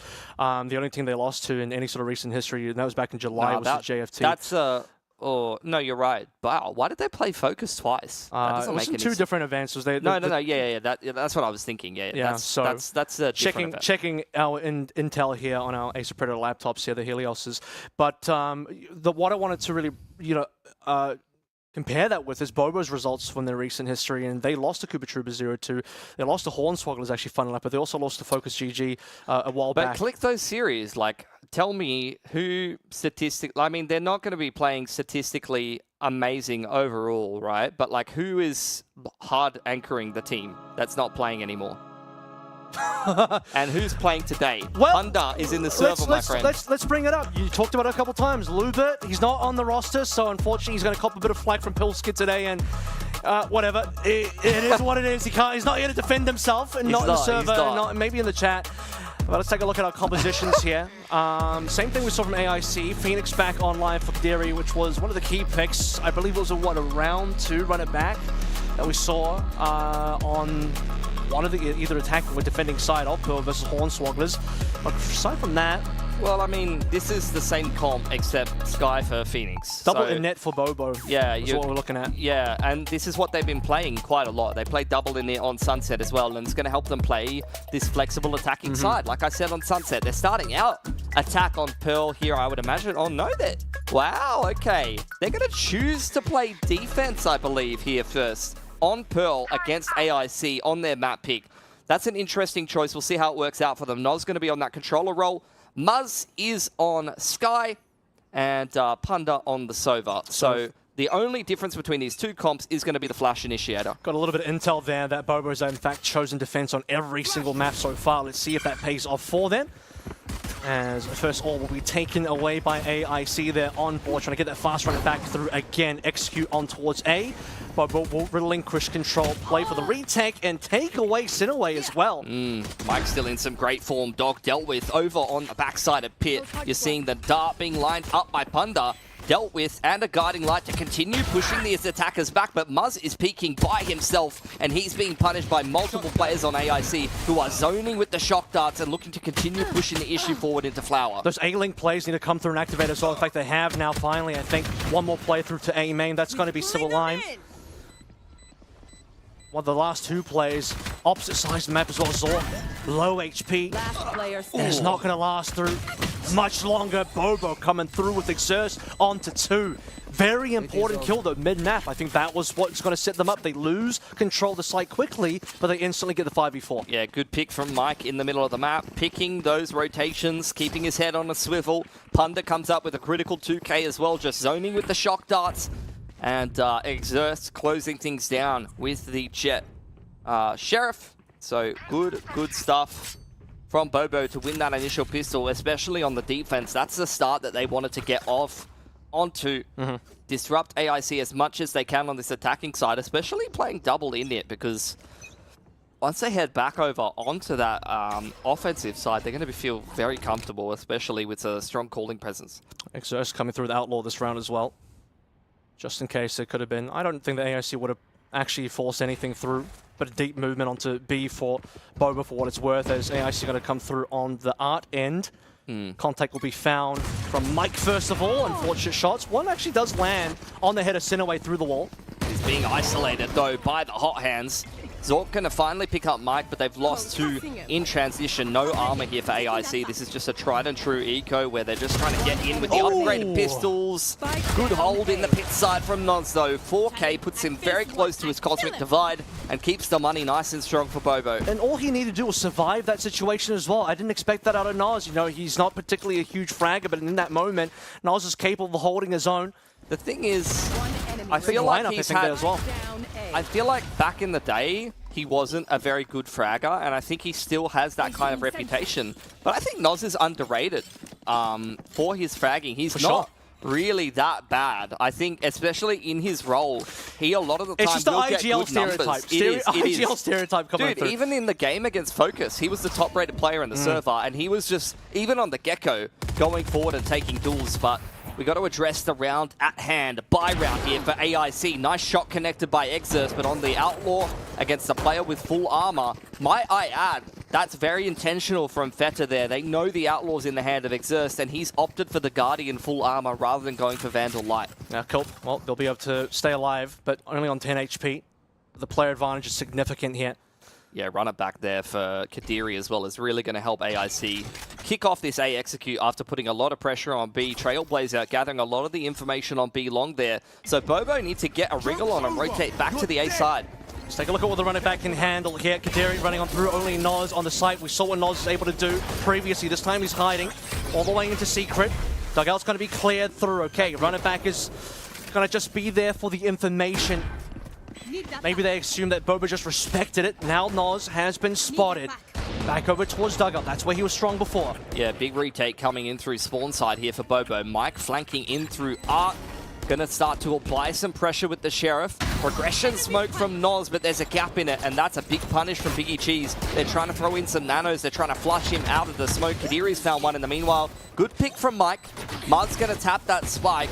Really trying to do some damage to the economy if possible, but this is not really looking like much of a winnable round. All of these players are super low, but they're giving Mike absolutely nothing here.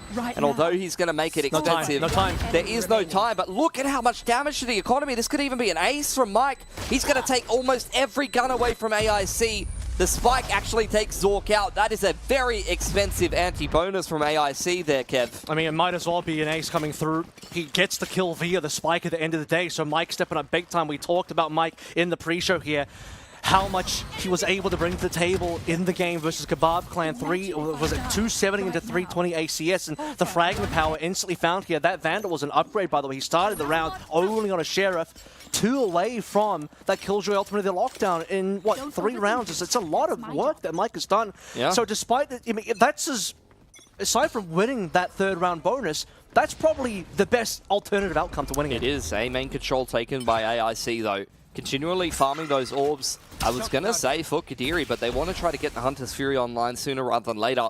After taking that A main control, going to drop off Biggie Cheese over on the B side of the map. Yeah, Exerst. He's only got an Outlaw here, though, but Sinaway does have light armor. He's repurchased into the Outlaw. I assume there would have been enough money, surely, to go for a rifle. No, but he knows they have to rebuy here. So if they want to go for rifles, they've got to be on light armor. And 3 of them are, so not wrong on that situation. Drone is going to scout him out. That's the first shot done. He's been even tagged, which is a little bit dangerous.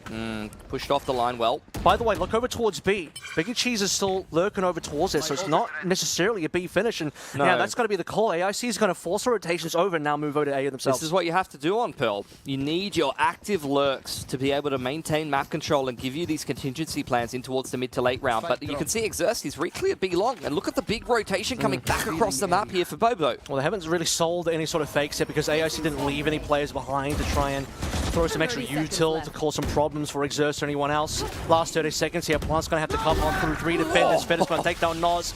Hunter's Fury to try and slow things down, or rather speed things up for Zork and his team. Muzz and Punder are making things so difficult though. The Plant is going to arrive. That is not good at all for AIC. Time has basically gone now, 2 versus 4. And Sinaway's been revealed here as well. Muzz is looking like a multi-fragger for the round. but it's going to be Mike for the cleanup, and the rotation coming from Bobo was nice and fast as soon as Exerce looked back through B long, noticed no one was there, bam, rotation happened. Bobo were ahead of the rotations every time. Like, it's a longer rotation on that attacking side. Pretty similar on both sides, but Bobo never had a tough time being in the right positions at the right times. They were always finding information where they needed it. And AIC, after taking so much damage from Mike, anti-bonus have been economically reset in the first gun round here. Full eco from them. Make no mistake, folks, on AIC's map pick, starting out on defense here, the lesser favored side for Bobo. They are in full control of this game early on. And this is where the Outlaw can do really serious damage now. You talked about the fact that versus the light armor in the last round, it was going to be good. Two members still had the heavy armor for AIC this time around, not a single armor because they're on the full save. 5 classics, not even upgraded pistols. This is one where Bobo would like to walk away with a flawless if they can, just to make sure everything is perfect, although Exerce wouldn't mind actually having an operator for that next round. It's only a 4 commit from AIC here with Sinaway looking over towards mid.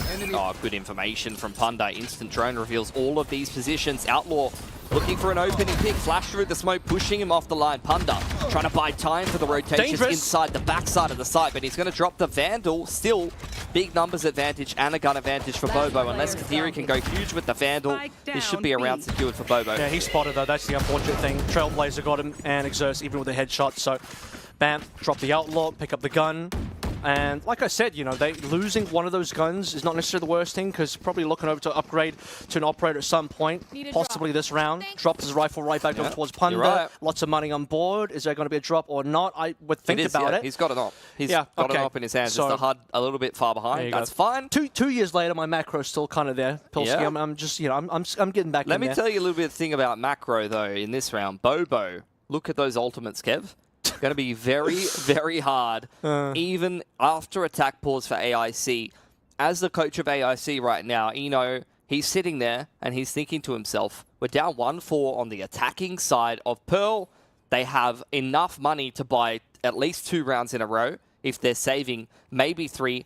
And there's 5 ults potentially online here. 4 ults and the knives. The knives, I mean, bit of a pseudo ult. You also have to consider the fact that you do have the operator coming online. So you're behind in this game in every stretch of the imagination, and it's going to take multiple rounds. This attacking side is going to be an absolute grind for AIC to try to work their way back into this one. Bobo's match history, they've lost to Hornswogglers recently, and it's crazy to think now, given that we've just seen Hornswogglers getting dismantled by AIC, particularly on Pearl, the difference in the level of gameplay shown by Bobo.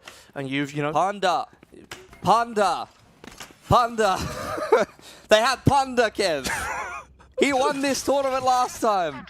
And it turns out one player can certainly make all the difference sometimes, but I think the rest of the team is also in such a good position as A, or rather, not A, it's going to be the middle. Over towards the art side of things, a 2-to-1 trade. Yeah, just disruption from Bobo post-tack, wanting to try to get in the face of AIC, and whatever they planned in this round, you've got to go towards plan B. You've not only lost the Phoenix, but you've also lost the Astra, which means none of these early ults are going to help you set up an easier round. You've got to try to scrap your way back into this one. You've lost your smoker too, though. Yeah, you've already used the Sova drone. You've got no smokes. This is going to be a very difficult round to navigate for AIC in the mid to late round here. But in a 3-on-4, attacking side of Pearl, this is where there will be gaps somewhere on the map that you can exploit. There will be a gap somewhere. You just have to find it and execute it at the right timing. I want to see if they can find any sort of gaps right now, and that gap is possibly around the B or mid side, as it's Noz playing very precariously, trying to cover both of those connected link angles at the same time. He's not exactly sure what's happening because there's no noise at all. This is the right play here from AIC. They found the gap. Like I said, look at Exerce's line. He actually has a correct line here. Yep.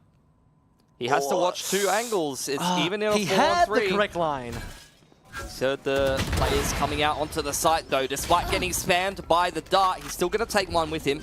Man advantage for Bobo here. Very winnable, though. Hunter's Fury comes out. No, Punda wasn't ready for Feta running at him. 10 seconds on the clock. You've got to get that spike planted. Noz applying pressure in through Link, but he has to take his time.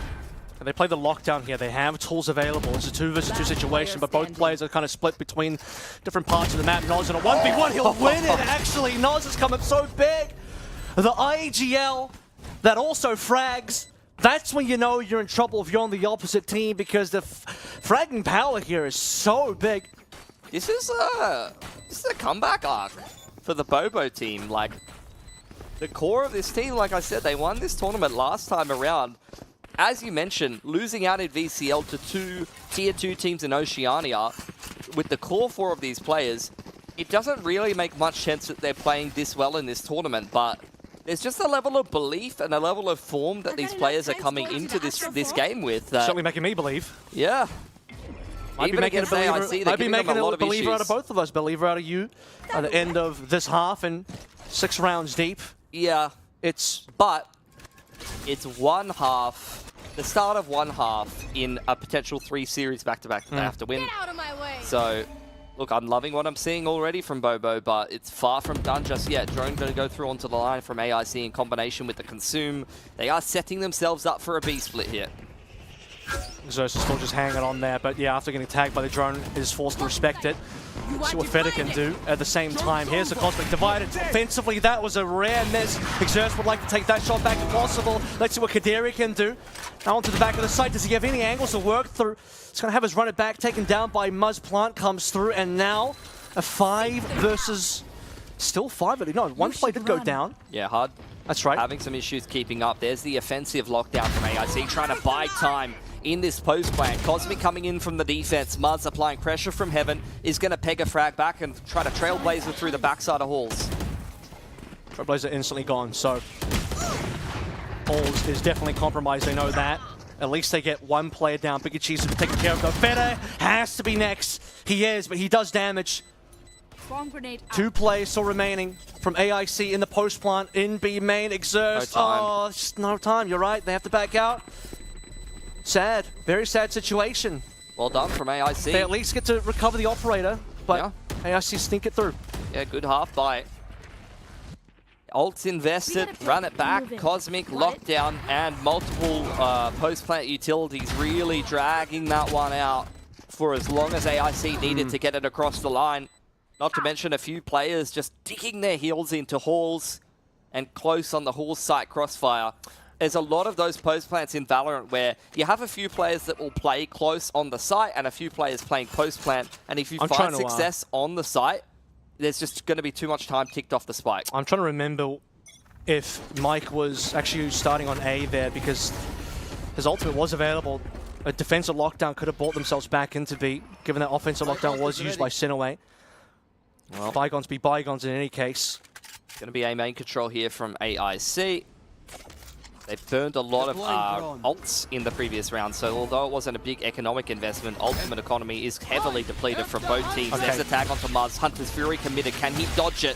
Really nice movement from Muzz, but the rest of AIC filtering into the site. Again. Another double from Noz, and lockdown immediately dropped from Mike. Yeah, maybe the lockdown's not even required yet, but still 4 versus 3. Anything can happen. Muzz going down. Is that anything? It's now 3 versus 3. Feder on low HP. Exerts coming through. Trying to get activated through Flower. Limited vision here. Getting wrapped on from Zork. Still no plant, by the way. That's important. Doesn't realize that Sinaway was also there. Now Feder has dropped this down to only Mike, who's done a good job fragging. Excellent target acquisition onto Sinaway. Making the plant difficult. Very winnable. For AIC, and actually dropping off as he assumed that AIC has actually left the site itself. Now AIC can actually plant. Wrapping it back around through Flower's side. Plant goes down from Zork. He has to be a bit tentative on the cross back through Art because Mike could be posted up over there. Feder playing the post plant in through A main. This is 2 very disjointed one-on-ones, but Mike's not going to be given either of them. He would love to have seen a 1v1 versus Zork. Is he? Possibly. Should be.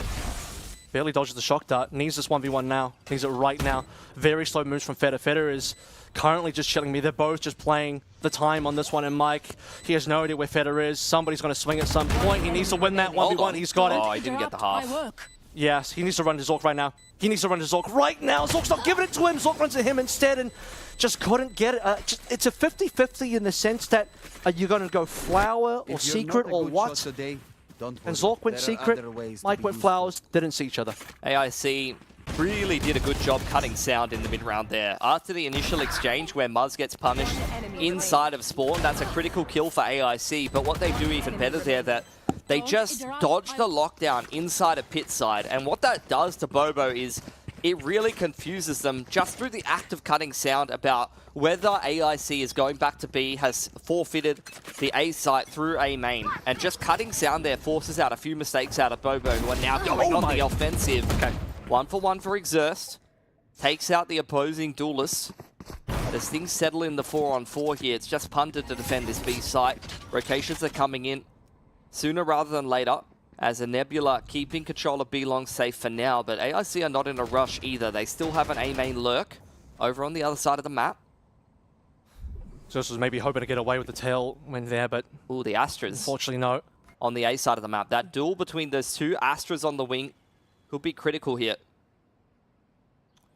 Neither of them really know about the other one, especially I think Biggie Cheese is absolutely not aware, so Noz has a good opportunity. No, he's going to still get it. He's going to still get it.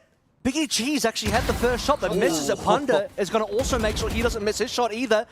5 versus 3 now, or rather 4 versus, because they lost Exos, my bad, it's fine. Plant's going to come on through as Musk is taken down. Scan onto center wave, but Punda cannot get the finish. Beautiful shot. That's going to secure it for Bobo. Couple of key duels going the way of Bobo across the map. The 1v1 between the Astras, very critical there to maintain a big stack towards that B side of the map. Punda also wins his initial contact duel on towards B long. So in the 4-on-4, 2 critical duels going the way of Bobo. And that's going to be a swing round that they're going to benefit on. Once again, resetting the money from AIC here. Bobo potentially going to be setting themselves up for an 8-4, 9-3 half here. And for what it's worth as well, Biggie Cheese I think had the drop on Noz slightly. You just see Noz had to drag his crosser across and managed to get the kill. Let's see what happens on this round. Talked about it. A little bit of aggression here. Kadari holding on to Guardian. Big Flash is going to catch a couple of members. Noz has no vision, just shooting into the skies. There's still 3 defenders from Bobo. Half by getting some damage done. I don't know what that guiding light was from Muzz. As I think it got fed up, but no one else. Weirdly fed at the back. Managed to get flashed. I mean, it just doesn't really have any impact at all. Like, No. you already know they're in A main. Right And those don't regenerate anymore, Kev. So that guiding light's gone for good. Drone up onto the line confirms that AIC are still in A main. Punda wanting to play with confidence, wanting to try to make up the numbers deficit, but punished by Kadiri. Now they're about to find out that A is completely clean. Fedder's going to go through for the Blaze Storm. Full confidence in the ability to win this run. This will be a huge swing in economy in terms of AIC picking up their money once more. Ooh, Exerst has the possibility of getting an angle from the back. He's going to end up running into an alarm bot though, which will be problematic. Still no plan though. That's the issue. 35 seconds left to play. This will give Exerst a bit more time to work in. And at this point in time, AIC can't really afford to go anywhere else. They have to commit to A. Let's see what these 2 members can get. 11 HP is not going to be enough. Mike cleans up Fedder. Exerst deals with the alarm bot. They know that that flank's coming in. Muzz under pressure now. Turret goes up towards the top side of side. That's been cleared. Phoenix Wall to keep the attackers safe and allow them to scurry back into Art. Good pick by Biggie Cheese. Keeps control of A main. So now a 2-on-4 retake attempt, but it's so disjointed. AIC are not really swinging off of each other until the end of the round there.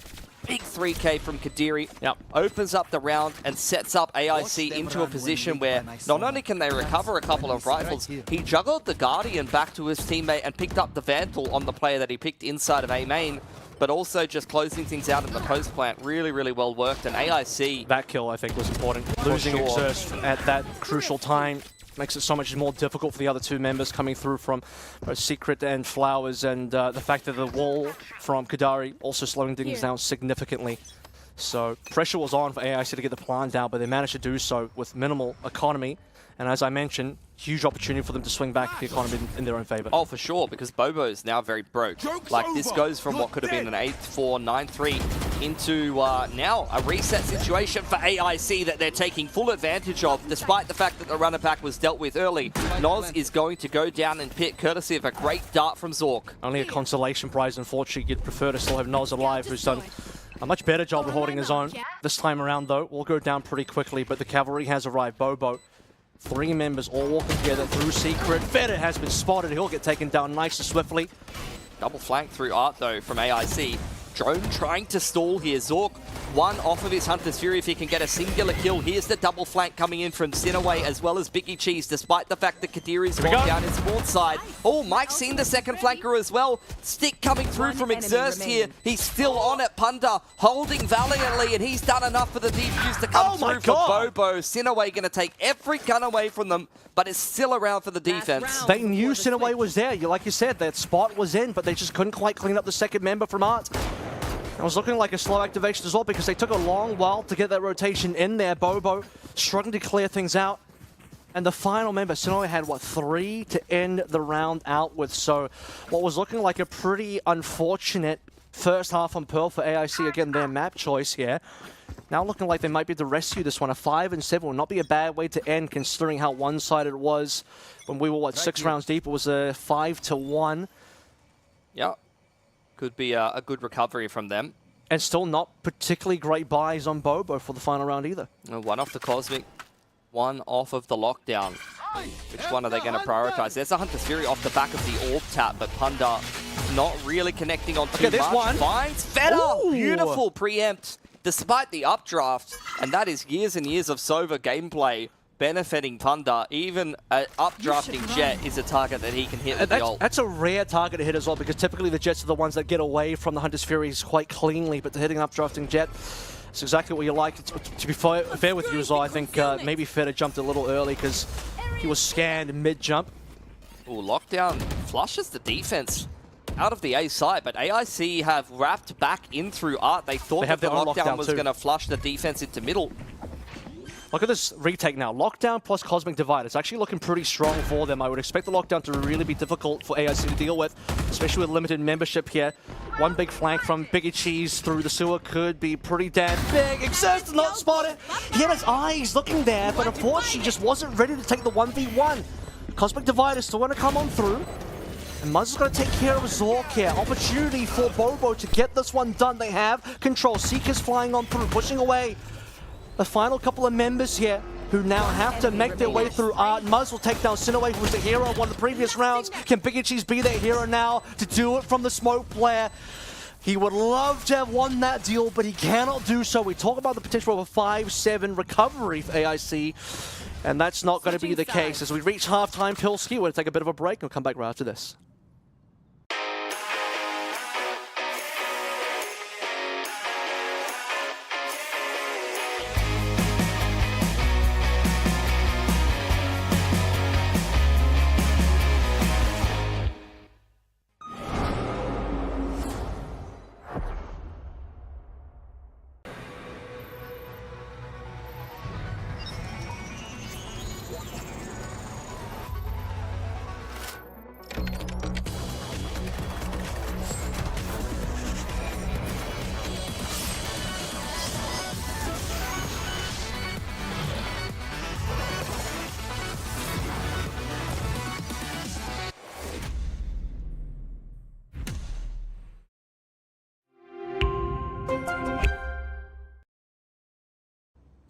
All right, Pilski, tech pause rather to start things out with before we head into our second half here. But that second half nearly recovered from AIC. As you can see how the rounds have fallen through there, bring special attention to the first 6, which went 5-1 for Bobo. Off to a fantastic start, choosing to start on the less favoured side of their opponent's map pick, and now on towards an 8-4 lead on attacking side of Pearl with a strong calling presence. This is Bobo's game on the silver platter as far as I'm concerned. And they have the double in nets as well to really take full map control. Yeah. Getting a lot of information, doing everything that are required. Massive fragging power. I mean, I bring this up again, but Mike was top frag twice in a row in the previous match versus Kebab Clan, and Mike is on top once more. He's the Sentinel player, not even on the duelist position, but not shy about taking those heads and scalps off of AIC. And another player that hasn't been shy about that actually really impressively was Noz. Hey, we don't talk about Mike Duelist. If you know, you know. All right. Keep him on the Senti. That's where he thrives. The kids don't know. Look, the last couple of games, that's exactly what we've been seeing. Up to AIC to step up though now, Kev. This is their map pick. They are going to take A main control early on and also go for a light contest towards B. So leaving the middle of the map open. And that's where Bobo will take a lot of space early on. Trailblazer goes straight through the middle of Connector. Do have the Nebula to allow Bobo to just take the middle of the map nice and early on, and this is something AIC will have to respond to. Yeah, okay, Water's gone now at this stage. As AIC looking for extremities here, a little bit of contact found over towards B main. Noz will respect that one. This mid control is a little tough for AIC. They're trying to... Okay, contact possibly again? Yeah, they got to go and re-clear mid. And this is where they're going to run into Bobo. Patience has been paying off. Exerst needs to trade that kill, and he does. Only one player left in A main. That's Biggie Cheese. He's been spotted, and he's getting wrapped on. Has to come up huge, dropping a star just to try to slow things down. Exerst dashing into A main just to clear out that player on the flank. But meanwhile, on the back of the side, Sinaway took some control, but Exerst is on a heater this round. Yeah, he's going to get the plant here as well, so that's 5 towards the ult straight away, and Ace would claim 6. Here comes Spinner, the last member, and Ace for Exerst, he'll take that. Sick of being at the bottom of the fragging board, you're a duelist, mate. Here it is, and Ace to start things out for the second half on the pistol. And we're in action. Look at that, 6 out of 8 for the Blazesome. Hoo-wee. 9 and 4 for Bobo as well on AIC's map pick. These guys have come here to play in the Ace of Predator qualifier. Challengers League was not the run that they wanted, but adding Punda back into a core of players that is very familiar playing with him. Exerst, by the way, a player that didn't really, I don't think he had a team even in the really super early days, you know, when... I think the first team he was kind of playing on was like Mammoth, and they were not the best of teams. It took him a while. I remember he was hanging around the rank scene for a while. I think he might have even been playing with Muzz in that team. Yeah. Point being, he's a veteran player now, but it took him a while to get into the scene. He's always still hanging around, still good. He's always been sharp, is the thing. Okay, well, speaking of sharp, Nowhere's been sharp today. Oh, for sure. Guardian will take down Feta nice and easy. That's going to call for the rotations on towards B, both offensively and defensively. Triple stars being placed to stop any sort of rotation. Sinaway is mega flashed up, caught reloading, caught pants down. Yeah. And unfortunately, that is looking like a very clean round now for Bobo. Still 3 alive for AIC. Absolutely. Clean looking anti-eco. Sheriff's trying to connect onto anything at all. And in fact, Kadiri continuing to put in good work for AIC. I've been impressed with their new pickup, but Mike, a bit of a pre-fire, even only with the Sheriff going to maintain control of the economy by picking up the only rifle that was lost. So almost nothing lost in that route for Bobo. As clean of an anti-eco and the start to the attacking side as you would possibly want.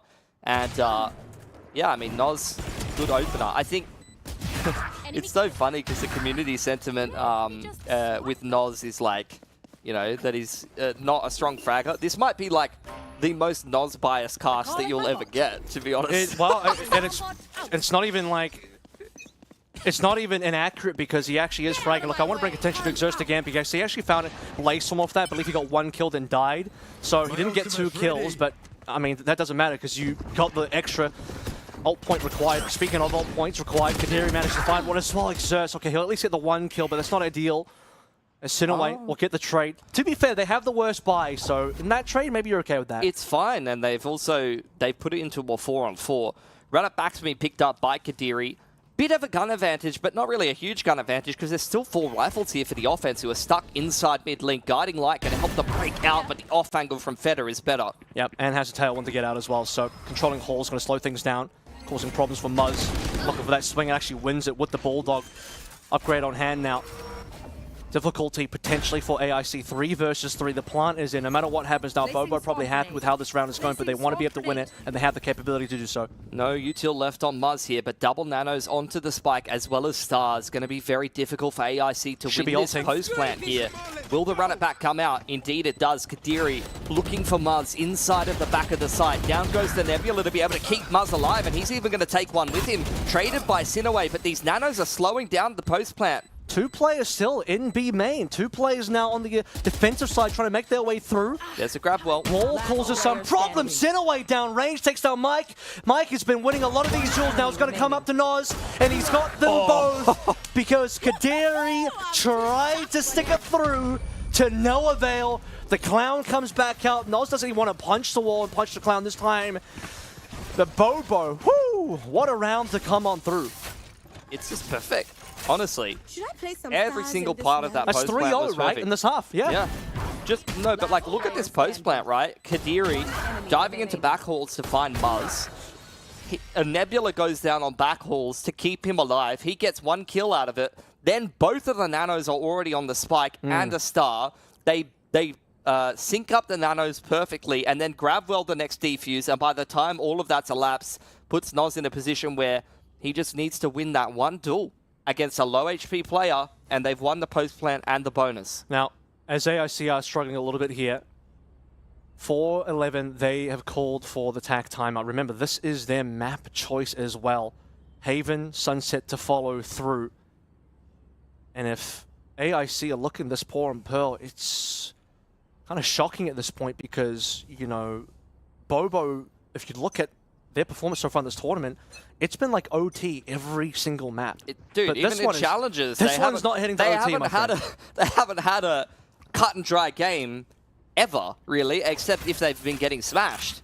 This is the first time they've dominated the team, really, on their map pick, might I add you. And then, like you said, going on to their pick of Haven, which in the past is a map that AIC has struggled against the core of Hornswogglers, for example, in Challenges League. Okay, so AIC, they've bought into this one. This is all their money in the bin.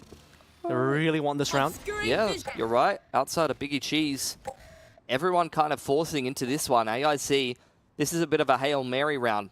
Muzz, one off of the Seekers. That's a great tool for the mid to late round. If they can get an orb or even a kill on the sky, it could be huge. Big coverage as well so far. Members all through, actually massively over in the mid. Nothing looking over B main at all. So if Noz can check out long and realize it's clean, this could get interesting. This is where Bobo's doing a good job layering the calling. Their go-to every time has been Nebula into mid-link with the Trailblazer. You can see how heavily AIC are set up for that. They've got 3 players in the middle of the map and they're heavily holding Link. Trailblazer went through Artside this time. And Bobo's going back towards B to apply some pressure over there. They were thinking about ending A, but now they're going into a 1-4. They're going to leave Mike on the lurk and just go for a B ending here. Yeah, and this is AIC just, they're really caught in a bad place here, and that's the bad news. Sinaway is called it. He realizes it's extremely bad. Seekers now coming on through. Yeah, let's see what happens here. Oh, Veta just can't quite get the shots to land. Seekers still chasing players through Sinaway. Forfeited his own life in that situation, can't delay any time at all. At least Mike will go down. The plant has not been successful. Kadiri has slowed this down considerably, and yeah, with 15 seconds left to play through, can they actually get the plant at all? This is falling apart really fast for Bobo. 1 play left to go through. Punda has got to do it all and plant with no time. He basically has to commit 4 seconds. If he can't plant, it's done. They should swing on him right now, and they do. Good stuff for AIC. It was a tentative round that kind of hung in the balance, especially with how much pressure was being applied by Sinaway from the back of the site there. How much pressure was applied to Sinaway in the back of the site there. He went down for free, courtesy of a really nice stun from Noz and a lot of util pressure from the whole team. But AIC, some good duels being won on the spam through the smoke. Convert that 4-on-5, convert the force buy, and they're going to try to keep themselves alive on this game of Pearl. Yeah, that was an important round for them because, you know, they not only forced bought, this was after the tag pause as well. They wanted to discuss how they're going to navigate their round, and despite the starting situation being a little bit precarious, we talk about the 5 versus 4 situation, they rescued it quite cleanly. Preventing the plant was critical as we head into number 17. Deep position for Feta on towards B main. Allows the rest of AIC to get aggressive in both mid. Well, not aggressive, but takes a position in both mid and A. Look at that Killjoy setup as well, completely covering mid. Yeah, A main control being the point of call here for Bobo. Have mixed things up with the mid default and going towards the B side of the map. That felt like a good peak timing from Biggie Cheese, but Exerce punishes. Opening pick going the way of Bobo. And now a lot of control of this A side. Both Zork and Sinaway hanging around, trying to get some spam kills through the smoke or punish any potential aggression. Bobo going into, once again, another comfortable after plant. Yep. Everyone's still alive right now. They'll get a single player down, so it's decent for the opening on the retake coming through. Kadiri, always good for it. One off the run it back, by the way. Wrap around slowly coming through from Mike. He's actually almost running through at that point. He's going to have to go through the Killjoy setup. 4 players on site. Now Kadiri is going large. This might be up for 4. It certainly is. 1 left to play through. Kadiri wants it. Mike on low HP. There's no time at all. And Mike just give away the kill. Is not. Mike is like, nah, I ain't going to die here. It is what it is. But 11-6 AIC. First goal to Exerce. And they convert further. Huge from Kadiri on that one. Yeah, good little retake coming in despite losing the opening pick. Kadiri Enemy remaining. flushing out Exerst from default and then coming in and multi-fragging all of Bobo, who are trying to set up for a really nice after plan inside A main. You had Mike on the wraparound through mid. With all of those players falling in quick succession in A main, he just never even had the time to pull off that flank. Bobo now back down on the half by, and AIC slowly but surely working their way back into this game. Going to go back to the Trailblazer and the mid pressure, but this is where AIC has adapted. They've got the util here, they've got the alarm bot, and the curveball off the back of it, and Sinaway punishing immediately. Yeah, an excellent swing to go through there. And Kadiri wants a little bit more for in the last round. He wants the extra kills with runner back being popped around the corner. Trying to get some HP back after this. Okay, what can we find? Everyone just runs away here. Michael shut that one down. But really it was, I think for Kadiri, more about just getting the HP back if nothing else. He was in a weird spot as Mike and Zork just see each other. Nos really looking for a pick over on this B side of the map. He is going to create a wall of smokes for himself to be able to walk onto B and just try to create some pressure, but the spike's been lost in spawn. Yeah. Biggie Cheese loves walking up onto that A main line. Off angle in towards A main, punished though by Mike. Nice trade. It's going to recover control of the spike here. AIC just sticking together in the middle of the map. Which is something that Bobo would like to do at some point, but they're not consolidated together. In fact, Nos nearly walked into the sight lines of Feta.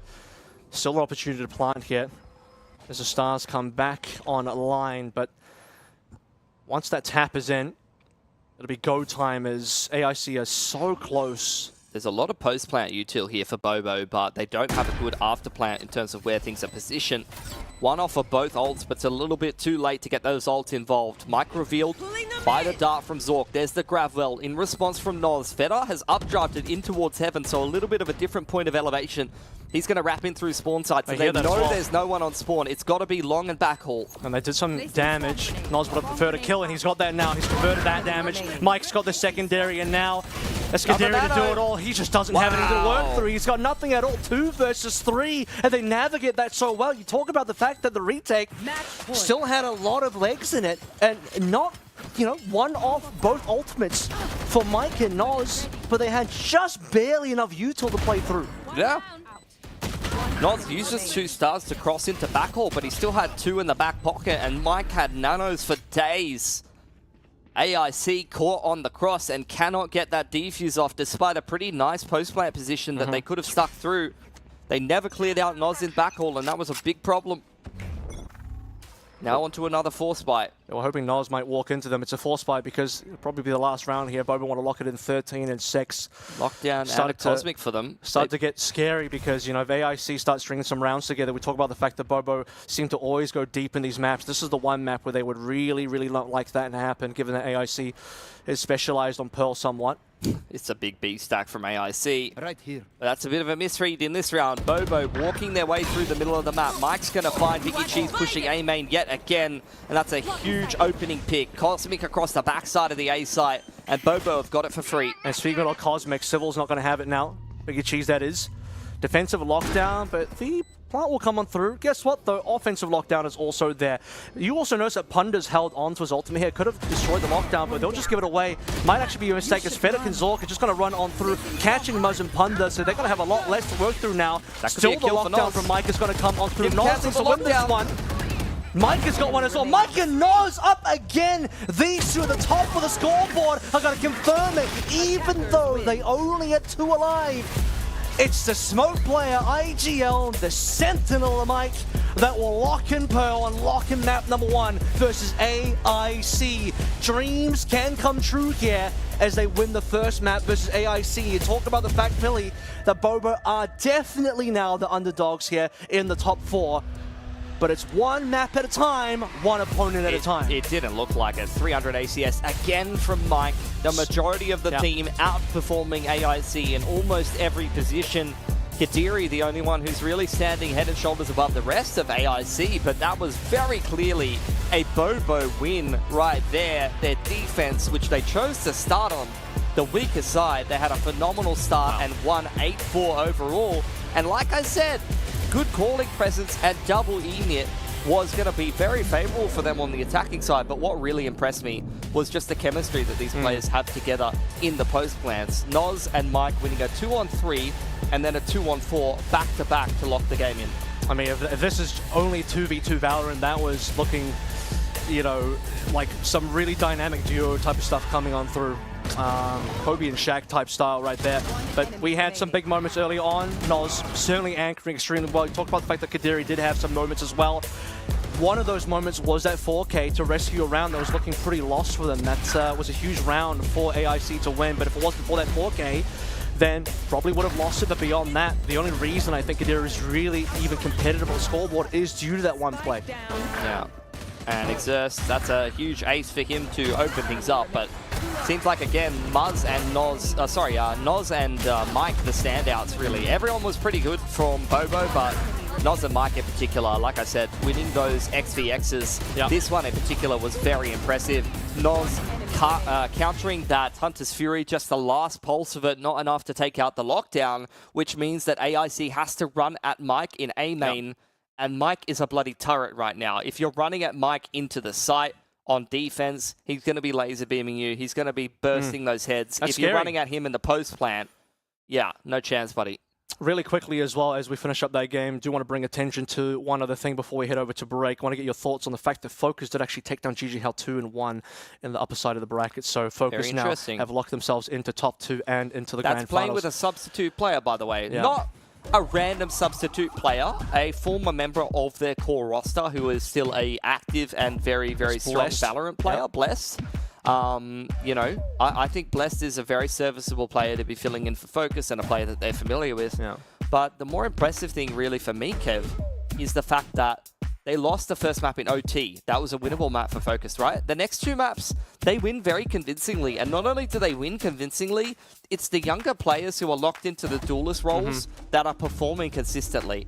That is very promising in my mind for the future of OS Valorant. But it's not only those guys on Focus, like both Ace and Doksha are playing pretty well. Ace in particular playing very, very well over there on Focus. Yep. But even in the series we've been watching, dude, Kadiri's playing very well. Kaza was playing pretty good in that last series. There's a lot of up-and-coming players from these lesser-tier rosters that here in this VCL offseason have been picked up into some better teams, and they're playing absolutely lights out, mate. Seems like a changing of the guard on one hand for Focus, but also, you know, the old veteran guard of Bobo making one last ride and maybe a last dance here. We'll keep the basketball references rolling through as we head over to break and see what happens on the other side. It's going to be Haven right after this.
exciting stuff for Bobo in that opening map, winning against their opponent's map choice there, Pilski, as we come back for, I believe it is Haven for map number 2 here in the Predator League Oceanic Valorant Qualifiers, and, you know, possibly, maybe an upset in the upper bracket there as well. Focus taken down GG Hal 2-1. GG Hal even lost versus the sub of Focus GG, so deep into the tournament here in the top 4, things are really shaking up. The teams that we're thinking should be ahead are actually kind of falling prey.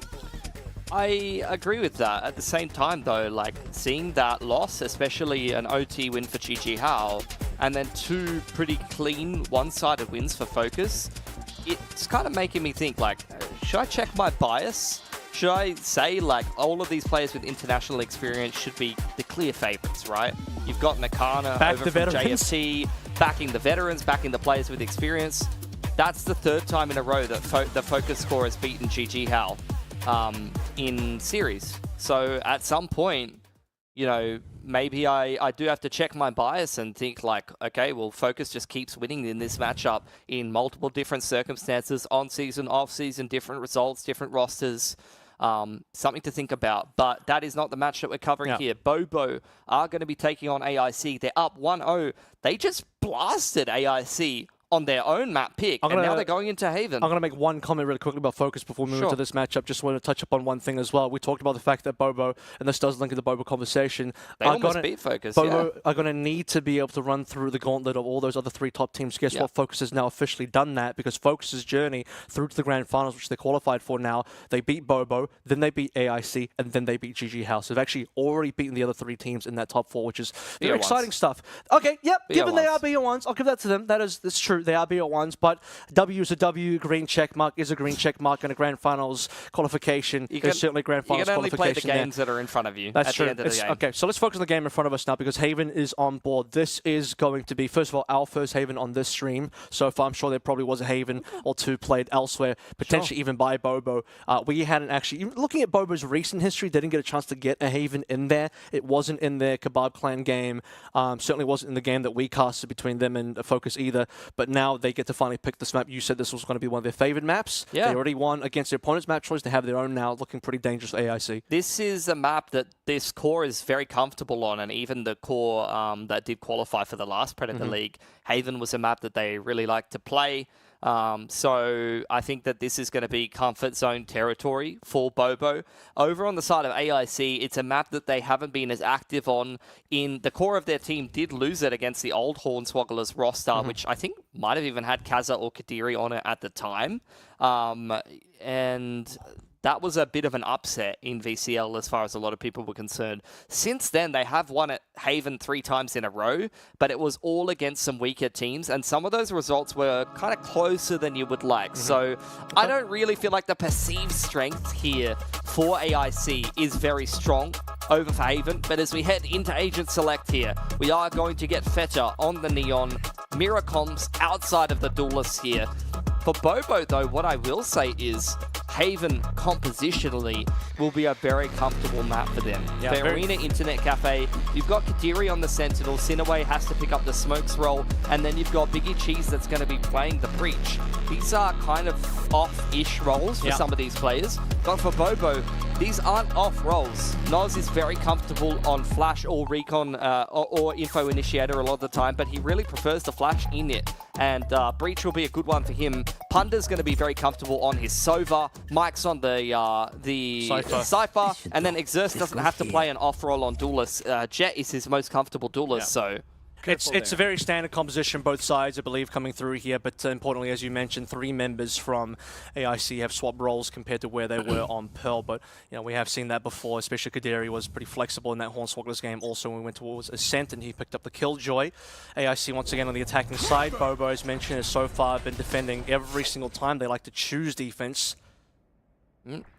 This time it's AIC choosing the attack on their opponent's map pick. So they're going to be wanting to be the ones who are proactive here. A main control denied to the offense, and they're just going to kick off a B-side execute. Oh, Noz almost caught there. In fact, he's going to get chased down by Feta. Flashpoint keeping him alive. Very crucial there from Noz, because he probably could have died, probably should have died.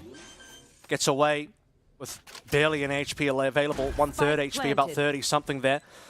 Early plant going over on B, but full membership there. It's going to be a trade, 1-for-1 so far. Still a Sentinel available. Kadiri looking for something, finds a secondary. That's going to hurt things. That actually might be the round-winning frag. 2 of them for Kadiri as Noz now has plenty of work to do. Noz still on that A connector, but his life is just so low. Oh, wait, they're not turning around! Hang on a second, guys.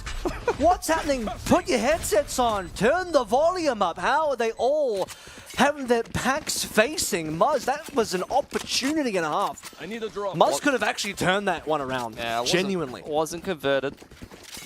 Maybe a ghost would have done it. I don't know. Yeah. First bullet accuracy on the Classic can be a fickle mistress at times. I think Kadiri, you mentioned it though in that round. Those 2 kills were the 2 critical kills that really locked things in there for AIC, and then Biggie Cheese just playing site defense on the breach. Rifles come out here for AIC. Kadiri, the only one not to buy up into this round, will just go down onto the Ghost again. Oh, not quite enough to get Exerce those kills on the Marshall. Those shots not connecting through the wall. Yeah, he didn't get a single tag either, which is really unfortunate. The fact that he did buy into this one as well, so he's looking for something. Sinaway cops a bullet, Exerce is trading HP though, so both are going to be fairly low. Yeah, I think you're definitely juggling that gun over to Kadiri. Indeed, Phantom goes into Kadiri's hands, and the Ghost will go towards Sinaway because he's got that Marshall shot. In comes this A-site execute from AIC. Heavy through short. Site smoke going to create a little bit of a pocket for Punda and Noz to play in. Exerce still trying to apply pressure from spawn, but he's cleared out by Zork. They still haven't checked Noz inside of the lurk smoke there, but he's only going to take one with him. And Muzz only from spawn side. Shouldn't really get too much more done. Biggie Cheese unfortunately getting caught out multiple times. I didn't die in that first round, but will get caught out by Noz this time. They'll still clean up the round though, and we expected them to do so, but a loser play for that. Not the worst loss. Yeah, AIC. I mean, they only lost a Ghost and a couple sets of armor, so they're okay with that one for sure. No worries. I think with the 5.4 for Kadiri as well, with the multi-frag and the pistol, he should be able to buy up a rifle into this one. So this isn't really even going to be a bonus round for AIC here. They've got a pretty scary looking buy going into this one. It's just gun rounds on gun rounds to start things off here. And because Exerce bought that Marshall, he's going to be lacking in terms of the armor for this particular gun round, which you would have preferred to have in some cases. AIC actually have so many guns, as mentioned, that realistically they basically have a gun round locked in. A main contest from both teams. Punda almost loses his life going for the orb through the smoke.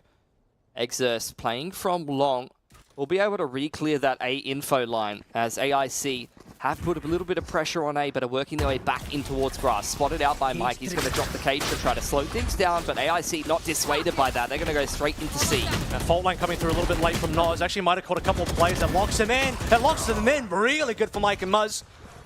Kadiri coming through from long. Still have members here, but the spike is moving away now. Biggie Cheese is thinking about something else. They've slowed this one down significantly. They've given time for Bobo to get the retake in there. I say retake, but again, there's not been a plant. Just tentative duels. It's a bit of a Mexican standoff inside of the C site. Double peek from AIC. Noz trades back nicely. Still numbers in the favor of Bobo. Further extending those, courtesy of a beautiful multi-frag from Punda.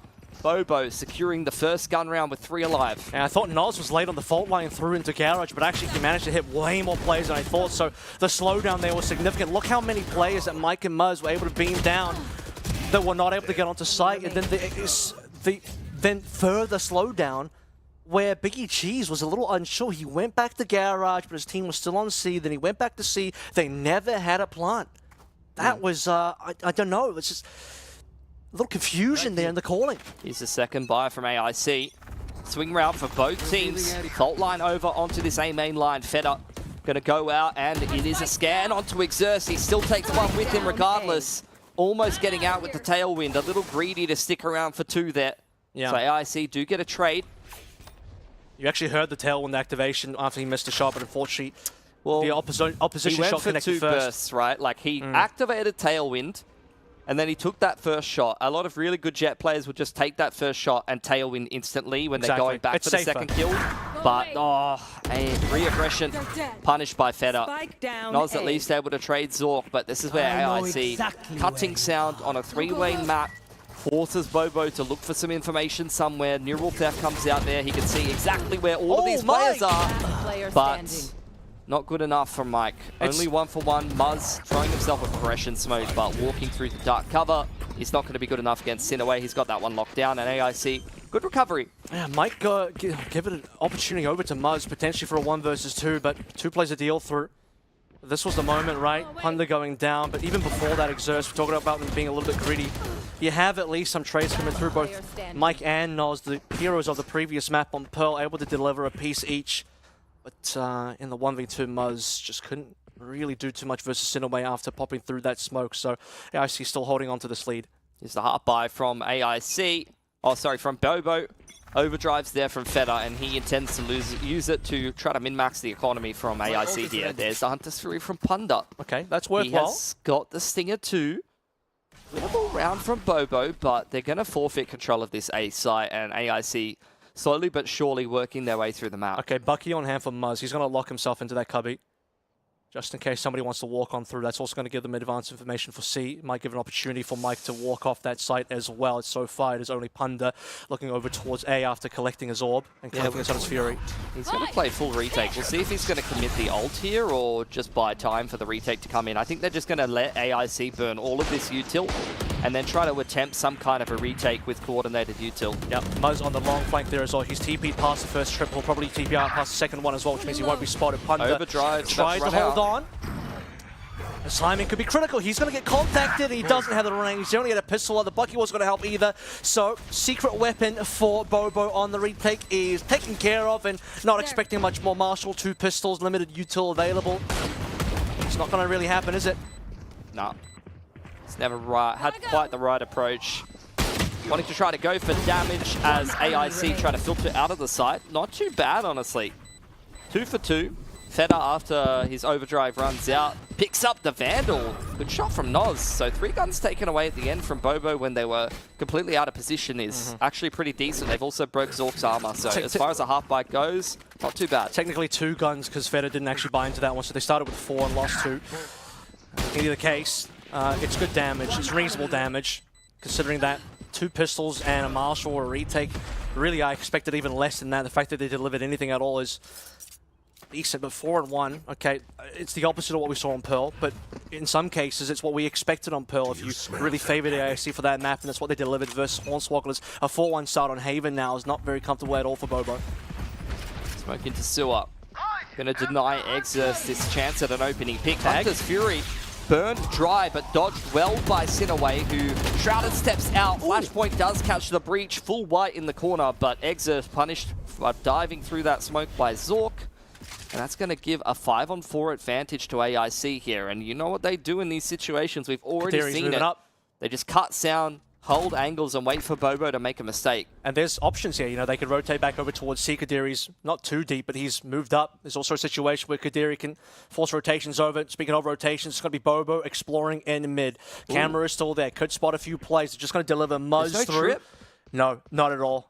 Oh, this could be really good for Muzz. He sees a barrel, he sees a free kill, and now Biggie Cheese has to be concerned about the big flank. By the way, Noz is still in short, TPing out through. Rolling Thunder, committed, they're gonna miss! Oh, disaster! That is not good at all. They cleared out all of A lobby. They're still clearing it out, but both of Bobo are in short here. Kev out onto the site as well. Hunter's Fury comes out. Oh, then that's going to be denied by Muzz. He was never checked inside of short. Noz on the defuse now. Flank coming in from Kadiri. Him and Biggie Cheese trying to win this one in tandem. Noz denies the flank. Nicely done. And he can't be gotten off of the spike. Defusing on the off angle. And he's going to secure it by killing Biggie Cheese as well. 2 and 4 for Bobo. Really nice retake.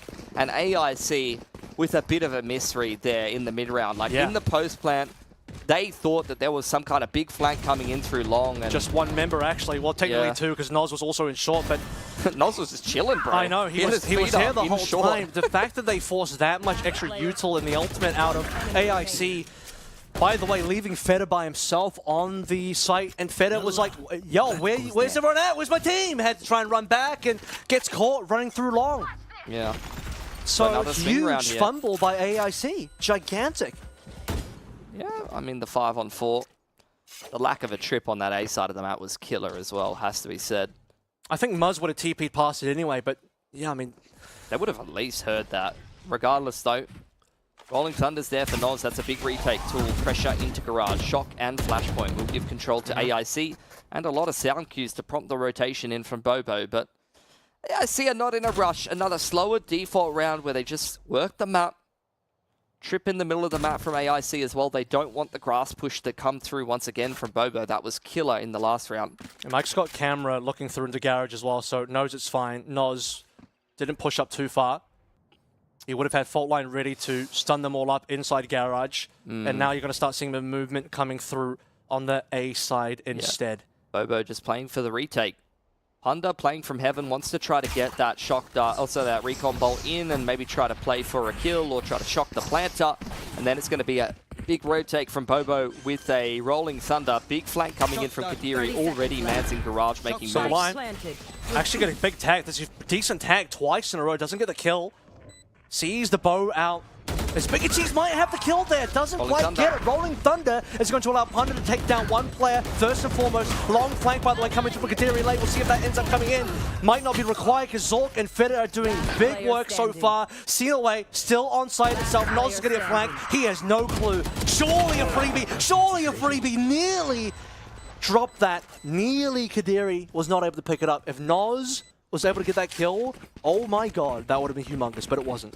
Good job holding on to the site there from AIC as well, especially after the Rolling Thunder comes through. That smoke thrown by Sinaway on the front side of Spawn just buys so much time for the Rolling Thunder to fade away. And also worth mentioning, if Mike makes it on the site and gets a pick and throws down the neural theft, that flank is revealed and you know, that round could have gone a lot differently. So that one really hanging in the balance, but AIC, last game, they weren't catching any breaks. They weren't winning any XVXs, even favored XVXs.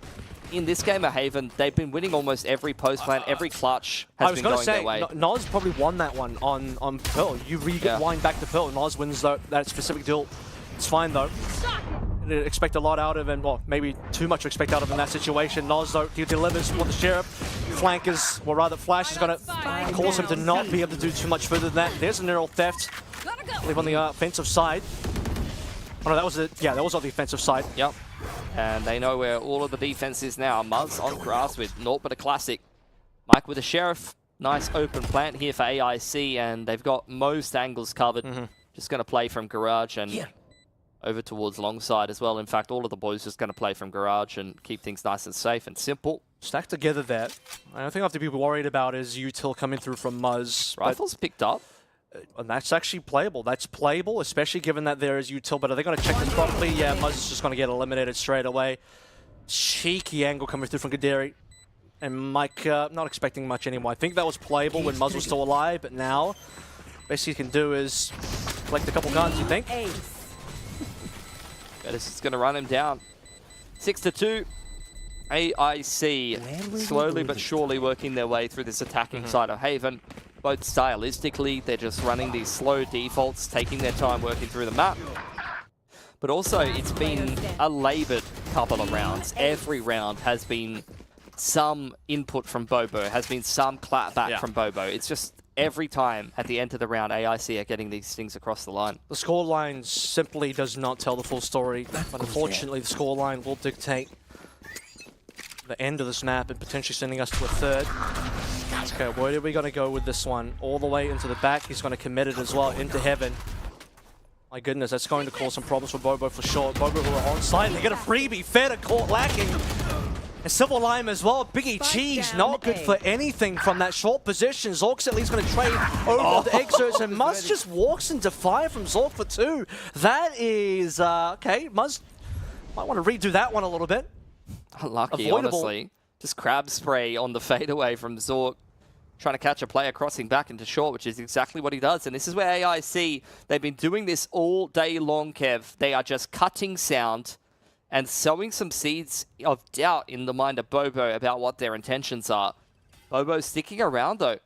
All 3 players of these at this site still committing into A. They want to clear out Sinaway in Heaven. This is a key duel in this round. Sinaway under fire, taking a lot of damage. What a lineup, though. That is what you can get done at close range with a Phantom. This gun is ridiculous on angles like that. And once again, another 3-on-3 in the mid to late round goes the way of AIC. Where is that recon bolt going, by the way? I mean, first of all, that double from Zork. The second one was a little bit too much. Muzz definitely making mistakes there. You can call it unlucky as well, but he's certainly he's walking through. Maybe trying to just check for information. Speaking of which, given the fact that Punda was still alive, I believe he still had util. Based on HUD, he had util on board, so I don't know if he could have done something a little bit more in that situation. But Sinaway, Right here. obviously using his ultimate from the shadows to get into heaven. Yeah, that's straight from the beginning causing issues for Bobo. yeah, this has been a rough game of Haven for them. Heartbite coming out. AIC, they're just chilling. These anti-ecos have been pretty safe, pretty standard. Punish on the peak from Exerce. They see Punda over there as well. There is a layering of utility, breach utility, fault line, drone, everything being thrown at Muzz. Now the extra drone really does it all. Yeah, this round's basically over now. 8-2, you'd expect coming in. One enemy Mike would have to remaining. do God's work, and he can't. When Mike can't do it, you know you're really in a lot of trouble. Might as well at least take down the sliding Feta. But my goodness, that entire A-side play, aggression from 3 members, Exerce just peeking it, hoping for the best, but the other 2 members couldn't even run away. Couldn't even run away. Yeah. I mean, those are the kind of situations that just hinges on your Jet hitting the first shot. If your Jet gets the opening pick, that's a completely different round. Because then the Marshall attackers... too, so it has to be headshot. I mean. The attackers are trying to chase down the players a lot of the time with the Marshall and trade that kill, and then you're running into a crossfire. But when you lose the opening pick, it's kind of GG on the Heartbite. AIC switching things up, though.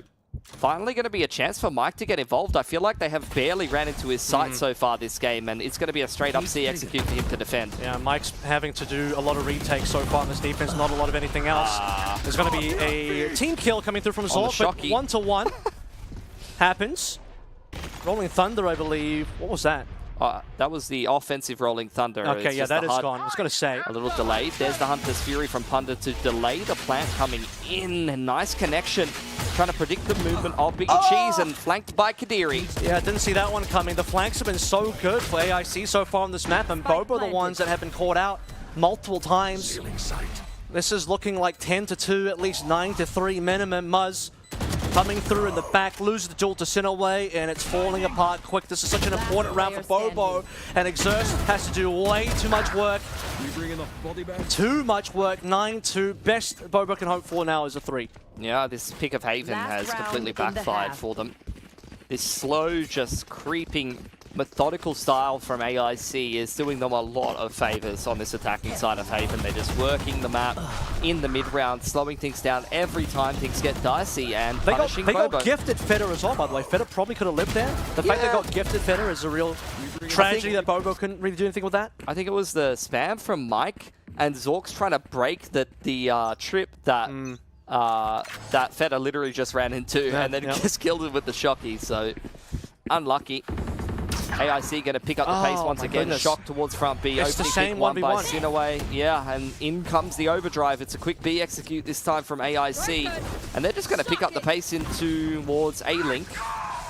Punda's got a lot of work here to do. Rolling Thunder What the can't hell really is that? help at all. Yeah, Punda's just completely locked up. What that is a neon moment certified by me.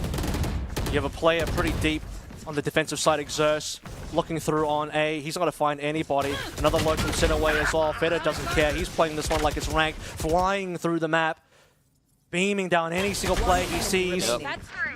Call it 10-2. Let's Exerce can do something phenomenal, and he can't. Theory gonna secure double digits for AIC, an absolutely dominant Switching attacking sides. side for them. We'll be back right after the break.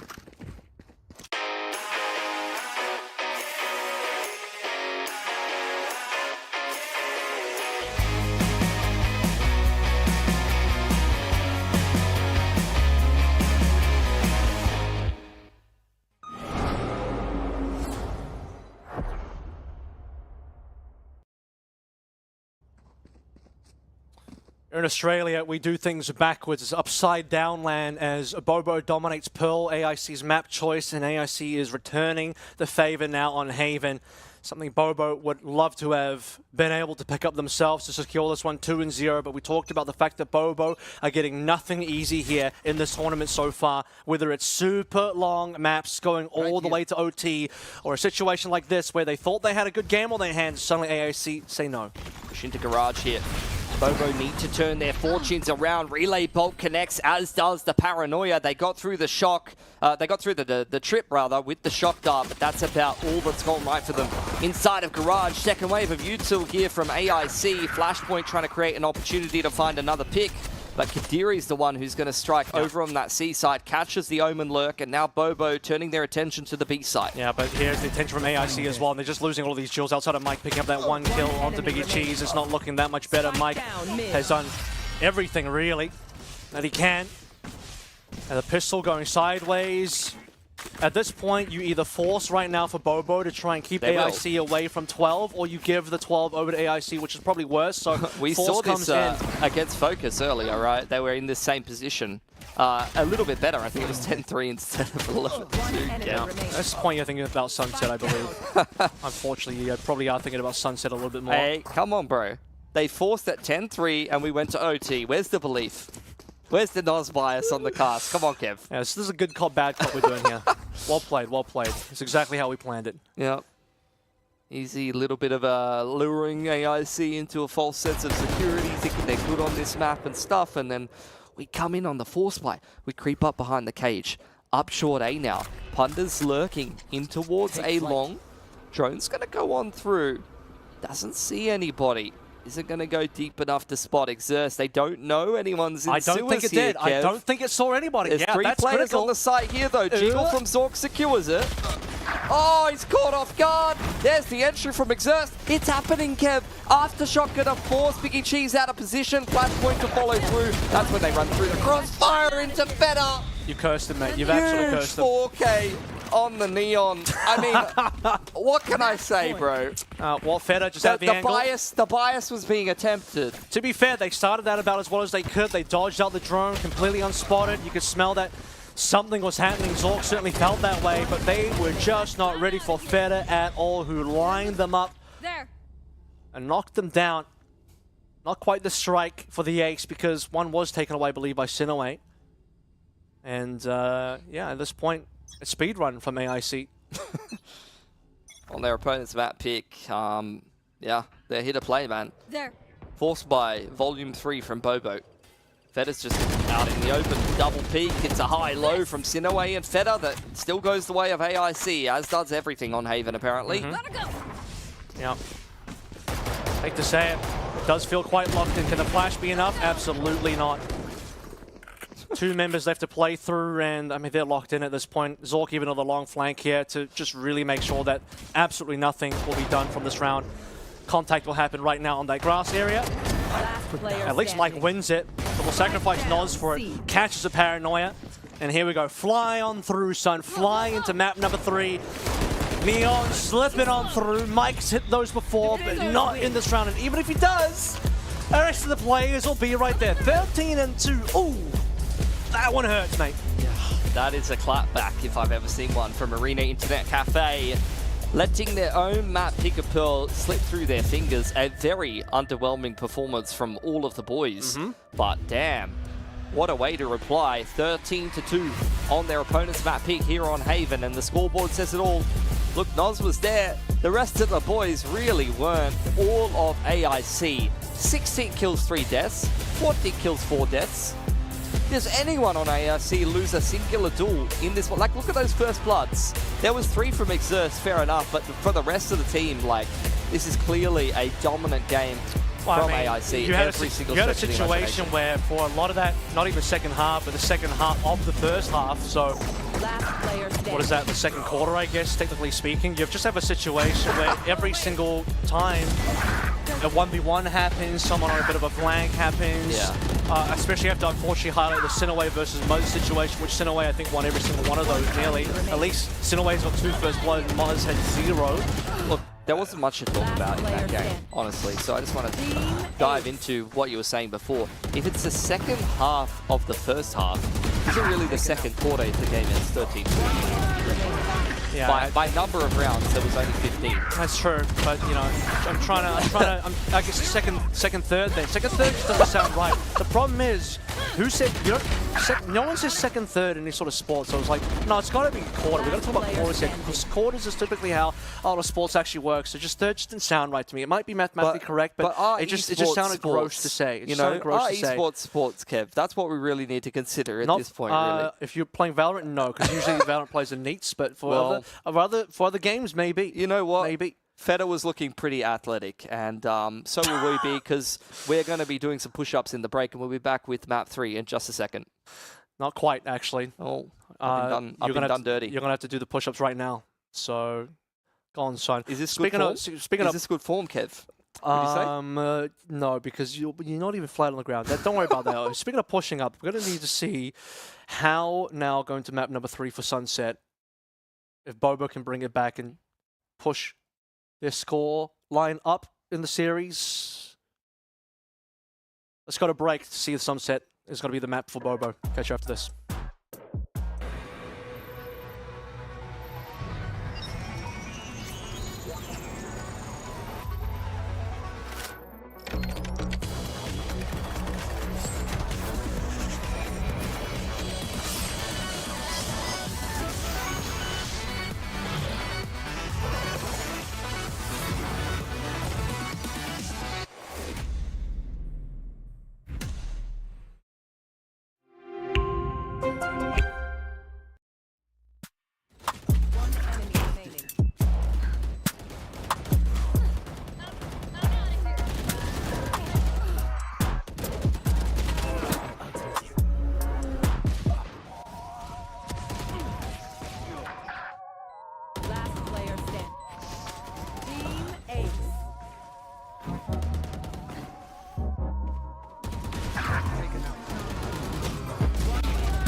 Desperate times for Bobo as they really now, not trail on the series, but got quite a bit of a shellacking on that second map of Haven. Pilski looked decent on Pearl, but man, they really got shown what true dominance looked like. Yeah, I would agree with that. Momentum firmly with AIC at this point as we head into the last map of the day. Here are the results earlier. Focus beating GG How 2-1 despite playing with a substitute. 2-0 over Hornswogglers. Pretty cut and dry win for Arena Internet Cafe there. And Bobo winning a bit of a barn burner in 2-0 fashion over Kebab Clan in two very, very tight maps. Yep. Now here in the last series of the day, we'll play a best of one on Sunset to decide who will take on GG How for a chance to play in that grand final, because Focus is already sitting pretty up there. If you remember how that Sunset went for Bobo in their game versus Focus yesterday, I believe, what was it, 14 and 12 that they did lose. So and they were down 3-10. Like, it was a huge comeback on their attacking side, so we'll see. The comeback is possible. It didn't quite happen versus AIC, but we know the capability is certainly there, and they don't want to be in that type of deficit again for Sunset, surely. And I feel like, look, they were off to a very big deficit on their defensive side to start that game off, but a lot of those rounds were quite close, at least from how I remember it. Like, a lot of those defense rounds were winnable. They dug themselves into a big scoreline deficit hole, but I felt like they could have done better on the defense than they did. So I'm going to be keeping in mind that side bias in the back of my head heading into this game, thinking, look, Bobo were rock solid on that attacking side playing the double E-nits, but hopefully they can get more out of the defense this time. Yeah, I think the first half coming from Bobo was pretty competitive. The second half of Haven, unfortunately, didn't look competitive at all. It seemed like all of the endurance and all the vigor had been sucked away from Bobo a little bit. They seemed dejected in that second half as far as the energy was concerned. They were losing all of their potential plays where they could have at least had decent trades in there. The kills started to fall off and they weren't winning anything, at least in that first half of Haven. Competitiveness, tight rounds, a couple of 2v1, 1v1 type of situations where you could have said it could have gone either way. So if they can sort of just use this break to find the momentum again, find the confidence again to really lock in for a map 3. Otherwise, AIC, who we did discuss, is a team that you probably favor into this anyway, a team that is capable of going all the way and qualifying into Malaysia. They're going to be able to really pull through now because they did lose Pearl. It didn't look good. But man, Haven was ugly for Bobo. Yeah, it was. I think both of those maps a little bit lackluster, leaving a lot to be desired for both rosters. And I think even for a team like AIC, despite the core of this team having very consistent results going forward into a lot of challenges this year, both them, Focus, even GG How, you got to remember, into this off-season, all of these teams have changed their roster so much. Bobo here, take a look at their composition. Once again, it's a double inits with the Rays. Over on the side of AIC, it's the double inits, but not double info init, although Gecko, I mean, it's debatable what you want to call that, whether it's an info init or not. Arena Internet Cafe will instead play the Sober Breach, and they'll rely on the Neon, which is, I would say, a little bit more popular at the moment, although the Raze is great against Cypher. Yeah, I've certainly seen a lot more Neon internationally on this map as well, so probably the more common pick overall, especially given how strong Neon still is in the current meta on the current patch. But this lineup that we saw from Bobo is exactly what they played versus Focus, which they narrowly lost after a recovery was required. AIC we haven't seen on this map yet, at least not on broadcast, so interesting times ahead as, once again, Bobo started out on the defense. Yeah, so they need to get more out of this defense this time around. For AIC, we'll see what they're going to give for us. Already a big setup towards tiles. 5 players with their eyes trained on middle here for Arena Internet Cafe. Bobo looking for information early on. Dizzy's gone up towards A main, hasn't spotted anything out for Noz. Punda closing the door and spotting out the fact that there was a cage towards middle, so it's going to be some mid-control secured here by AIC. There's the fault line and the drone to deny the A info to the defense. And now going to try to take a duel towards top middle. Punda pushed off the line, but it's going to be an A split. He was ready to receive, but unfortunately he's been pushed off, as you mentioned. The A split is into effect. Zork for maybe a bit of a late entry here as the rest of AIC from the top side is just going to slide on in, but just sliding straight into a paranoia, as mentioned. Still collecting more kills than required here. Spike on the floor is maybe just a little bit worse than what AIC would have preferred to have. They'll still get the plant though and still have a numbers advantage. Yeah, 2-on-3 for Punda and Mike is something that's going to be difficult to navigate for them. Shocks are there for Punda. Would be great to start to chip down the HP of some of these AIC players, especially given the fact that they're playing inside of the dark cover and over towards Jenny's side. Those are easy shock dart targets.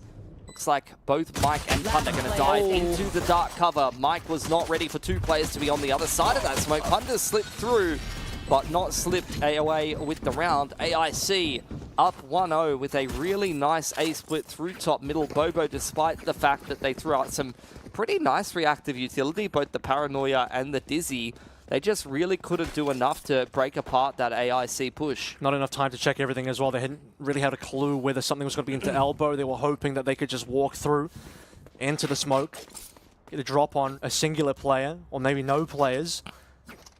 That's unfortunate for them too. So, AIC, opening pistol, decent. Let's have a look at what we got here. Opposite side of the map now. Mike up first. Yeah, B main control, the port of call here for AIC. They're just continuing with the same style that we've seen from them all day long here, Kev. Just slow, defaulty kind of style of Valorant here on the attacking side of pretty much every map. And anti-eco in particular, they love to just take their time and wait for some aggression from the defense. Look at the mid control now via dark cover being put down. Sinaway all the way in B main, throwing that through, even droning as well. This is dragging members from Bobo over though, so Bobo have actually made it a really reasonable call, and they've been potentially rewarded for that one, especially Mike, tall in the turret, and he's got the shots required to do so. Couldn't collect the second kill. Has he done enough damage though? 3 versus 2. Spike is on the floor, giving a little bit of time for Noz to come on in. Exerce is swung early, and he's actually won that duel. Unfortunately, Noz couldn't get it done. And Exerce, the lone warrior, still up. Yeah, he's still got 2 planes in front of him, and just only a pistol. Needs more. Yes, Sinaway. I mean, to be fair, he caught Sinaway jumping up there. So, as far as expectations go, when you're scanned in a corner like that, taking one away with you is a pretty good result. AIC here, going into their bonus, but having taken pretty significant losses against the Pistols, it's a really good result from Bobo on their eco as far as they're concerned. And now going into this first gun round, they need to start to get themselves rolling on defense. Like I said, they had a slow start up against Focus. Very winnable game for them. Oh, Punda forced off the line here, caught by the vault line. Stunned as well. Better is trying to isolate him, but the trip keeps him safe. Mike continually locking down these sites when under pressure, and what a spray transfer from Punda as well. Yeah, can't hope for much more than that. Punder's done all he can. Mike even with a kill himself. So realistically, for 2 anchors, getting 3 kills between them, that's actually brilliant. Does deliver 2 rifles over. Paranoia is just going to go slightly wide. Get Dizzy as well. Is going to force Sinaway's crosshair high. Now 30 HP left for the sole last player in the post plant. And unfortunately for Kadiri, won't be enough. Good damage though from AIC on their bonus round there. Taking 3 guns away from Bobo and getting that spike plant down. So a fair few orbs picked up. That was critical from Mike. That trip not cleared there by the offense. Shock not into the right position by Zork, or maybe Mike, as I've seen him do a couple of times this tournament. Take the trip away and then replace it as the execute's coming in. A lot of Cyphers starting to cotton on to the patterns of util breaking from the offensive inits. Anti-neon utility is coming up, at least in that round. One of the few things that can really stop Feta and other Neon players from getting away with all that they want to be able to. Similar round to what we saw in the, I believe this is the first or second round as well, just locking through into mid, closing the door. We'll see what happens. Yeah, that's why Cypher's so popular at the moment. Trip cleared on top mid though. Nice stuff from Zork. And that's going to force Bobo to play a little bit more heavily around middle. They've still got this A info line courtesy of Exerce and Noz in a soft crossfire between short and long A. And that will definitely be tested by AIC here. We'll see how much they want to stick around and fight for this A main control. Exerce with a multi-frag could grab himself a showstopper here as well. Drone is unlikely to get any vision here. Now Exerce playing within the dark cover. However, as Noz goes walkabout on A, he's not going to see anything. Might still get contacted. He does. Here. Oh, Noz going down there early. Good opening pick from Sinaway from the shadows in towards the B main. And that will be heard here by Muzz, who wants to try to play disruptively inside B main. That's a spike drop. Huge play from Muzz. And now he's looking for 3. Oh, stunned up. Unfortunate situation. Kadiri couldn't lock in any shots there. Can't find anybody behind the cage. How many members can, by the way? Spike back on the floor. Punda through the wall onto Feta. Low HP for the last 2 members of AIC, and they're not going to get it done. Just surrounded. Noz dies early, but Muzz delivers absolute gold over to Bobo as he detects movement, hears all of this extra noise that Sinaway pops down once he uses from the shadows. I'm surprised he doesn't get the 3rd there onto Feta as well. Feta once again got stunned running up, I believe. into a Cypher trip. I think maybe some weird movement. Punda was a rock on the side though. Did you see the dart that he threw? He threw a dart up into the bloody palm tree outside the map and it scanned the entire team. Yeah, scanned all 3 of the last members, and that allowed Feta to get taken down through the wall as well. So beautiful. Really nice side defense from Bobo. That's a critical gun round for them to win. Resetting the money here of AIC. They need to make sure they don't lose to the Thrifty here, though. A lot of ults coming online here for Bobo. They need to keep their finances on board. This is a classic situation where it's actually just got to be Exerce onto 3. I was going to say classic situation if you're a Neon player. You want to slide through into Elbow, but you're sliding through directly into Exerce's hands. And he'll take that. In fact, he'll take 5 if he can.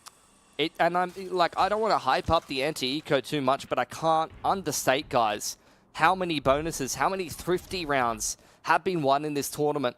So to be able to this cleanly deal with an anti-eco is huge. Not to mention the fact that Exerce can be a bit of a pop-off player from time to time. If you give him an ace this early on in the game, it's going to fire him up and he's going to get full momentum and he's going to start running at you. I was going to say, like, you know, in terms of the technicality of the ace, he didn't need it because he already had the showstopper. Probably would have been better to get the ult point over. But you talk about the confidence factor. Maybe that is worth its weight in gold if you're Exerce. So, yeah, give it to him. Make him feel good. That's 2 maps out of 3 now, rather, where an ace has been found. Unfortunately, that ace has been found on, I think it was both an anti-eco type of situation. But, hey, it is what it is. I mean, Bobo has got phenomenal money now off the back of that really clean ace from Exerce. The ult economy is coming online for them as well. Big ults in the Showstopper and the Hunter's Fury pretty close to the Thrash as well. AIC, once again, slow opening to this round, but they're going to turn things pretty quickly into a B split. They've had really, really slow starts to these rounds. But it looks like they want to kick off the mid-round a little bit quicker this time. Mars pushed off the line and caught hopping down from the market window. Kadiri with the neural theft as well reveals that Mike's all on his own. And Mike is under so much pressure now. He's got everything thrown towards him, and the stun does not fade away in time for Mike to get a trade. He would have really liked that. Mike has been good so far, so many times anchoring sites. That hurts Bobo so much, especially on the retake. Look, they still got ultimates to play through. They haven't used any just yet. Are they going to do so at all? I don't think it's worth it in a 3-on-5. Pretty low percentage situation. Under pressure in towards Spawn. That's Maybe good. he's the one who's applying the pressure. Rolling Thunder being considered wouldn't hit anyone unless Noz wanders into spawn side. This is where you're thinking, should you pop some of these ults? The attackers think it's worth it to try to secure this 3-on-2. Another duel won by Sinaway. And Noz now in a 1-on-3. He can't win the round, but how many guns can he take away from these wounded players? No, he copped that Rolling Thunder as the only member, and the answer to your question ends up being 0. Zork found the angle. It all came down to Exerce, in my opinion. He was the one that managed to dodge the Rolling Thunder. He was over towards Market. Dry swung that one and just could not win the duel versus, I believe it was Sinaway. Huge catch onto Muzz, by the way. That timing was critical to give them the player advantage. The good news for Bobo is they held on to ultimates. The bad news is, Right here. I don't know, would the Showstopper have potentially won them that 2v2? That is a question. Could have. Coulda, woulda, shoulda. What I do know, though, is they've done pretty substantial damage to AIC's economy and do have some reset potential here. So Bobo still have money in the bank here, Kev. That's how clean of a start they've had to this defensive side of Sunset. They even have a bye if they lose this round, so no excuses for Bobo this time. They had a bad start on defense in previous series. This time, not the case. Drone heard by Punda. He's trying to pull the Hunter's Fury to pick up Zork, but instead lines up a collateral dry blind in middle. Noz going to pick up Sinaway. No smokes for the offense here. Exerced. Next point of contact. Not someone you want to test when he's got a rocket in the back pocket. And Sinaway wasn't even one of the members tagged up by the Hunter's Fury as well, so that damage is still going to stick through onto both Big Cheese and Kadari. What do they want to do here? Because you have advanced movement coming through from Feta onto mid. Smoke support coming in now from the opposite side of the map as Muzz will assist on that. Exerts is stunned up, so unfortunately, this Showstopper does absolutely nothing. He's way too slow. Punda still finds Feta though, so Showstopper doesn't get a kill, but effectively, they're still going to get one off that ultimate regardless. Not looking good at all, given, again, that the two members tagged up by the Hunter's Fury are actually still alive, and their HP is not good. Lazork trying to isolate 30 some seconds duels, being left. given nothing. Muzz even just going to TP back towards the backside of side to link up with Mike, who's not even needed. Biggie G's the last player trying to hop up. A flawless round from Bobo to reset the money of AIC, and this defensive side is looking like a stronghold right now. Let's see what they want to do here. They have money to do like a half buy, something like that, so possibly upgraded pistols at minimum. Tac pause, okay, might be required. They need to think about what they want to do in the situation, because realistically, yeah, you talk about the money here. They have only won one round of the last 5, which is why they're in this situation. I wouldn't mind seeing the False here, honestly, not because it has economy-breaking potential, but because you've got the overdrive. Like, honestly, a Force or a half buy, I could go for either at this point. Much more in the favor of a Force when you have the chance to break the defense economy. I don't think they're going to have the chance to break the defense economy for most of this game, because Bobo's just look so solid on the defense, and they've got such a great economic start. Yeah, so Flawless will do that for you. We'll see what AIC is going to come up with in this pause, because this is an elimination game, 3rd map of the series. It hasn't started well. I'd say there's a pretty big duelist diff in the server, but at the same time, Exerst has done a lot of anti-eco fragging so far this game. That's a 5 from the anti-eco, to be fair, yeah. Yeah, at least, if not more on the other anti-ecos. So, look, we'll see if Feta can turn his fortunes around. Definitely one of the premier duelists inside Oceania. When he's feeling himself, he's very annoying to play against. And with the overdrive coming in, they are going to force around it and give this round a crack. And it looks like they're going to turn their attention towards the A side. It's actually, for me, been Punda the one that's been stepping up, especially on anchoring. In the gun rounds, for sure. In the gun rounds, stepping up and anchoring, being able to trade himself, sometimes for 2. Overdrive, you mentioned it. This is the big tool. This is the big option here. And they're going to force in a couple rifles in there. 3 rifles plus overdrive. What are we going to find out here? Ultimate's being popped through. Feta wants something. He'll get Exerst. It's number 1 down so far. They've got themselves almost a clean site to work through. Punda, I talked about how good he is on the anchoring. Can he do something here? He needs to delay. Muzz finds one through the wall. Spike still gets planted though. Civil Lime caught lacking. And the laser beam has been shut down too. Punda gets even more done. He actually might have been... he nearly did enough damage to give the opportunity over to Bobo. That was a clean double entry from AIC, and Punda keeping things competitive. Once again, it's a round win from AIC, but it's not a clean win. Their economy is once again not quite established, not quite where they'd want it to be. Gives another chance for Bobo to economically reset them going into this round. The Thrash is there for Noz as well. I believe they went in with 3 guns and recovered 2, so that is pretty acceptable actually for AIC, because I think there was 1 pistol and then overdrive plus 3. 2 of them are broke though. So if they lose this round, they're cooked either way. Could go down to a half buy or force up some hero rifles, and that could be something, but brass tacks of it is Bobo do have some pretty decent reset potential here. A main control early on from both teams, just trading down utility, but AIC, it's an early regroup back towards the B site. Full retake setup from Bobo. They're going to trust in the Thrash to be able to complete this retake while Mike just chills in spawn. I would like to see Bobo go and take mid control if this B execute comes in and then try to wrap. Okay, well, here comes the B execute. Potentially, you'd expect everyone flying on through now. Feta leading the way. And everyone is off the site. You mentioned it, full retake, double ultimates online. One of them is unfortunately the Neural Theft, which actually still could have value, but Thrash is realistically what we're interested in. Muzz has cleared out market as well, so they know that all of AIC is inside of the site, and they've got the Thrash to break in as well as the Paranoia. Yeah, Paranoia, Dizzy in, that's your double flashes. Thrash is next, Muzz is down. That's a little bit unfortunate. We're going to find anything on the Thrash? Sadly not. That could be costly. It doesn't matter though. Mike and Punda getting kills each, only 2 alive now for this attack inside. The post spawn is falling apart nice and quick. Mike is not done just yet. Silway could have an opportunity, but Punda shuts it down. They weren't looking in the right position. Punda's the last one standing, but you only need 1 to win the round. That was good layering of the util from Bobo. First wave, the Paranoia and the Dizzy prompts out the counter util there from both Biggie Cheese, and I think maybe the Paranoia was used on the execute there, but a little bit of breach util burned through there from the attackers, and then the second wave, the Crash connecting all on three Biggie turned Cheese. around. Yeah, there was clearly a miscomm there. There was some kind of miscomm, or maybe I didn't see, maybe Sinaway Shrouded stepped onto where he was already. I wasn't paying close enough attention. Regardless, though, Wingman comes through with a dub, sticking the spike, and I totally agree with you. 5 anti-eco kills for Exerce, 9 and 6. Punda is doing the heavy lifting right now. Yeah. Multi-frag again in the gun round. Whether it's a retake or he's anchoring. And it was either the round that they lost previous to the overdrive round coming through from Feta. Punda was still doing work on that round, and they lost that round, but Punda made it close, so... Punda comes into Bobo.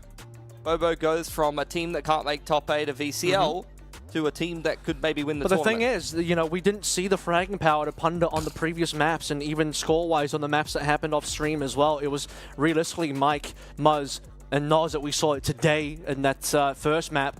But now it's Punda's turn to step it up for Bobo, and we talked about the fact that nobody on this team on Bobo did much of anything on Haven.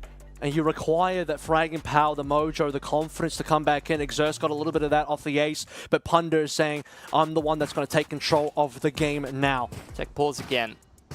So that will allow us to review where we're at in terms of this game. As I mentioned before, Kev, money's pretty cooked for AIC. Yes, they do have enough cash to half buy into this round, but some of the other boys are pretty brokies. Zork in particular only got a classic, so Bobo has reaped the rewards of winning yet another XVX, and they set up that round well. Full retake set up on that B site, multiple waves of utility to be able to retake it together. Honestly, wasn't as close as Sinaway made it look, and as we head back into round 10 here, anti-eco attempt for Bobo to try to secure themselves a pretty clean defensive half, which... Looking at the way their attack went against Focus, that's pretty promising here on Sunset. As a reminder, or just a little bit of extra information there, that was not a tactical pause for people wondering. That was a tech pause just to sort out some issues. The issue was obviously 3 members turning around on Bobo, so a bit of a funny one. Here we go. Cage is still going to be there. Feta in first, as you'd expect. Feta had a bit of a rough game so far. Hunter's Fury now defensively. Can we get a tag on a couple of members? Not quite. Mike has been stunned up. And Kaderi is going to come up big for 2 on the Guardian. Now the post one is looking really, really nice. Neural Theft is going to target the last 3. Okay, they don't have to worry about flank. That's big info. Yeah, Neural Theft revealing all of these positions despite the weaker weaponry and despite a couple of kills going back the other way. Sinaway on the flank is securing things. He's going to TP back to safety. Zork playing the off angle is going to catch Punda off guard as well. Yeah. The double entry from Kaderi into that B site made a huge difference. Mike, I don't know what was happening there on the short side, but he's peeking out full stunned into multiple players. That's exactly what I was talking about there with the Hunter's Fury. I think he's trying to fight with Punda's ult there, and it really kind of backfires. Yeah, Exer's been caught with his pants down that situation there as well. But it was, I believe it was Sinaway. They got their double there. One of the players from AIC got the initial double on site. I'll tell you what really it was. Damaging. It's a missed opportunity from Bobo to close an anti-eco. And now they are looking pretty broke themselves. And Kaderi, That was Kaderi, sorry. He was actually the one that got that double. He's heating up. This man's heating up again. He's been the best player in this tournament from AIC, and he's one of the new guys. You know what? Kaderi is the multiple role player, and we talked about the fact that he's got the duelist chops. Bringing that over now onto Sentinel for multiple rounds, and pretty dangerous when it's on your Sentinel player as well. We talk about Mike's ability to frag, but Kaderi's been that guy. And also Muzz, freebie onto Feta, and a secondary. That can't be allowed. How does Muzz get through there? This is falling apart. By the way, it's a super cheap buy from Bobo. We talk about not winning against his anti-ecos. Bro, throwing hands. Muzz is still spamming them through the smoke. Another 80 HP off of Kaderi there. Muzz TPing out. AIC clinging to control of B main. They have soft control of the spike, but a huge numbers deficit, and Rifles handed over to the defense. Good peek back in. Kaderi needs to have another hero moment. Sinaway's been pretty solid for AIC here as well. Smoke to create a little bit of space on the right side. Bobo sitting behind it and waiting for Noz to take contact first. Noz doesn't have a gun, so his life will most likely be forfeit, but buy a little bit of space for the rest of the players through here. Smoke will be fading away soon. Exerst, does he have the right line to play on through? It's actually going to be Noz. He'll see both players, but he'll not do a single lick of damage. Unfortunately, actually might have tickled Kadiri there a little bit. 12 seconds. Paranoia is going to come out. Paint shells inside of the smoke, cleaning up Sinaway. 50 HP for Kadiri. He had a huge round in the round previous. Needs a 3K to keep things alive for AIC. Bobo biding their time. Satchel inside of the smoke, trying to dissuade Kadiri from playing inside of it. And Mike, with a huge HP advantage, going to win that duel and safeguard the round for Bobo, winning a half by straight after AIC win their own. A dangerous 1v1 though. If Mike actually falls right there to Kadiri, huge opportunity for Kadiri to actually get that win, but opportunities given here as well. Yeah, the second kill came through because Bigger Cheese was actually flashed. Didn't catch that the first time around, but 2 kills with the Bucky through a smoke, being very cheeky. Glad we have the all chat turned up because as someone that knows about it, you might get some keen comments in the match chat after that one probably. Probably not from these teams. These guys are distinguished young gentlemen for the most part. That's true. Except for Noz, that guy's a bit of a wild child, you know. He loves to. He's probably talk the oldest player in the server, no? He's at least 45. Last I checked. Yeah. Darting towards deep B main. Gonna clear all of that info out for Bobo. AIC are chilling in the back of A main. One way thrown up. There's the dart to elbow. So much info on this round for Bobo. It's a full retake setup on A. So once again, they're going to rely on the showstopper for the retake and the numbers. Final round for the half, by the way, as well. So all to play for here to find an advantage before we go into number 2. All 5 from AIC coming through from Alvo, led by Sinaway. And Sinaway will be first blooded. Mike again. I believe that was even through the wall, maybe Straight through the side box, dude. The wall, the smoke, everything at this point in time. Hunter's Fury coming on in, but Exerst, the paint shells have been so clean. Flashes are good, but can Feta do it? No! The flash doesn't last long enough. It's looking like 7. It will be 7 and flawless to end things up. Bobo have managed to get a decent advantage here. Final thoughts before we head to the break. Yeah, beautiful retake from Bobo. We'll mull that over during the break and come back with the second half right after this.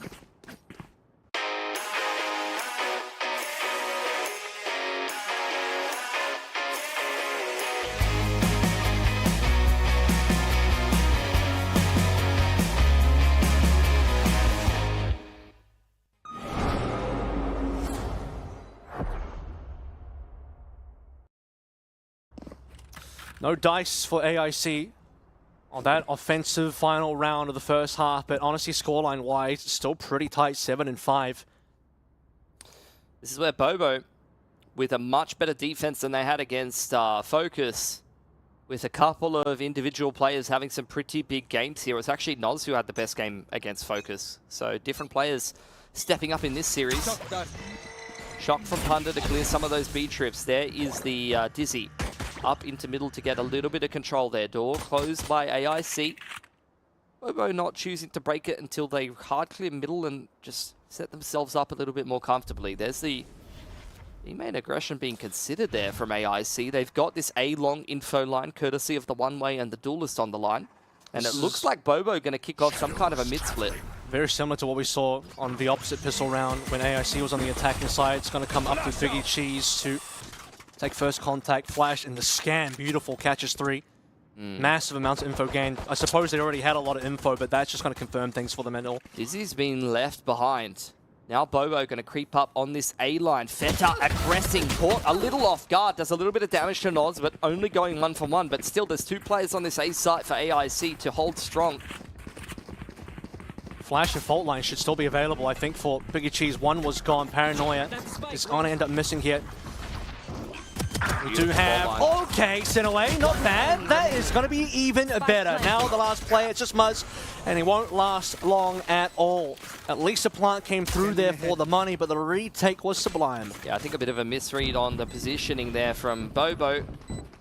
After the 1-for-1 over on the A line, you would most of the time assume that A has been rotated off of. You had Feta on that deep A line. You're expecting AIC to be leaning more heavily towards middle. They saw the breach at top middle, but who they never saw was the Omen. They never knew that Sinaway was there, and he knew that. He knew the information that was given over towards Bobo in that round, and that's why you see him hiding away on Jenny, and the fault line comes through, and he plays perfectly off of it. Yeah, the fault line, you know, final gift posthumously coming through from Biggie Cheese there stuns up 2, and those are the 2 kills that Sinaway manages to sneak away. The final player that was not cleared on the site itself. So, really nice from AIC to try to bring this one even 7-7. Force buy from Bobo, though. They don't want to let this one go by the wayside. They're spamming away on their classics. They are giving the info to the defense that, hey guys, we only have classics. Look at me trying to shoot the trip with my classic. I definitely don't have a stinger right now. Look at this situation. AIC actually have 4 members with heavy armor on, so they've managed to kind of read things reasonably well here. They're well equipped, I want to say, to handle the force coming through from Bobo. Mike knows there's a camera. He just doesn't know where is the camera.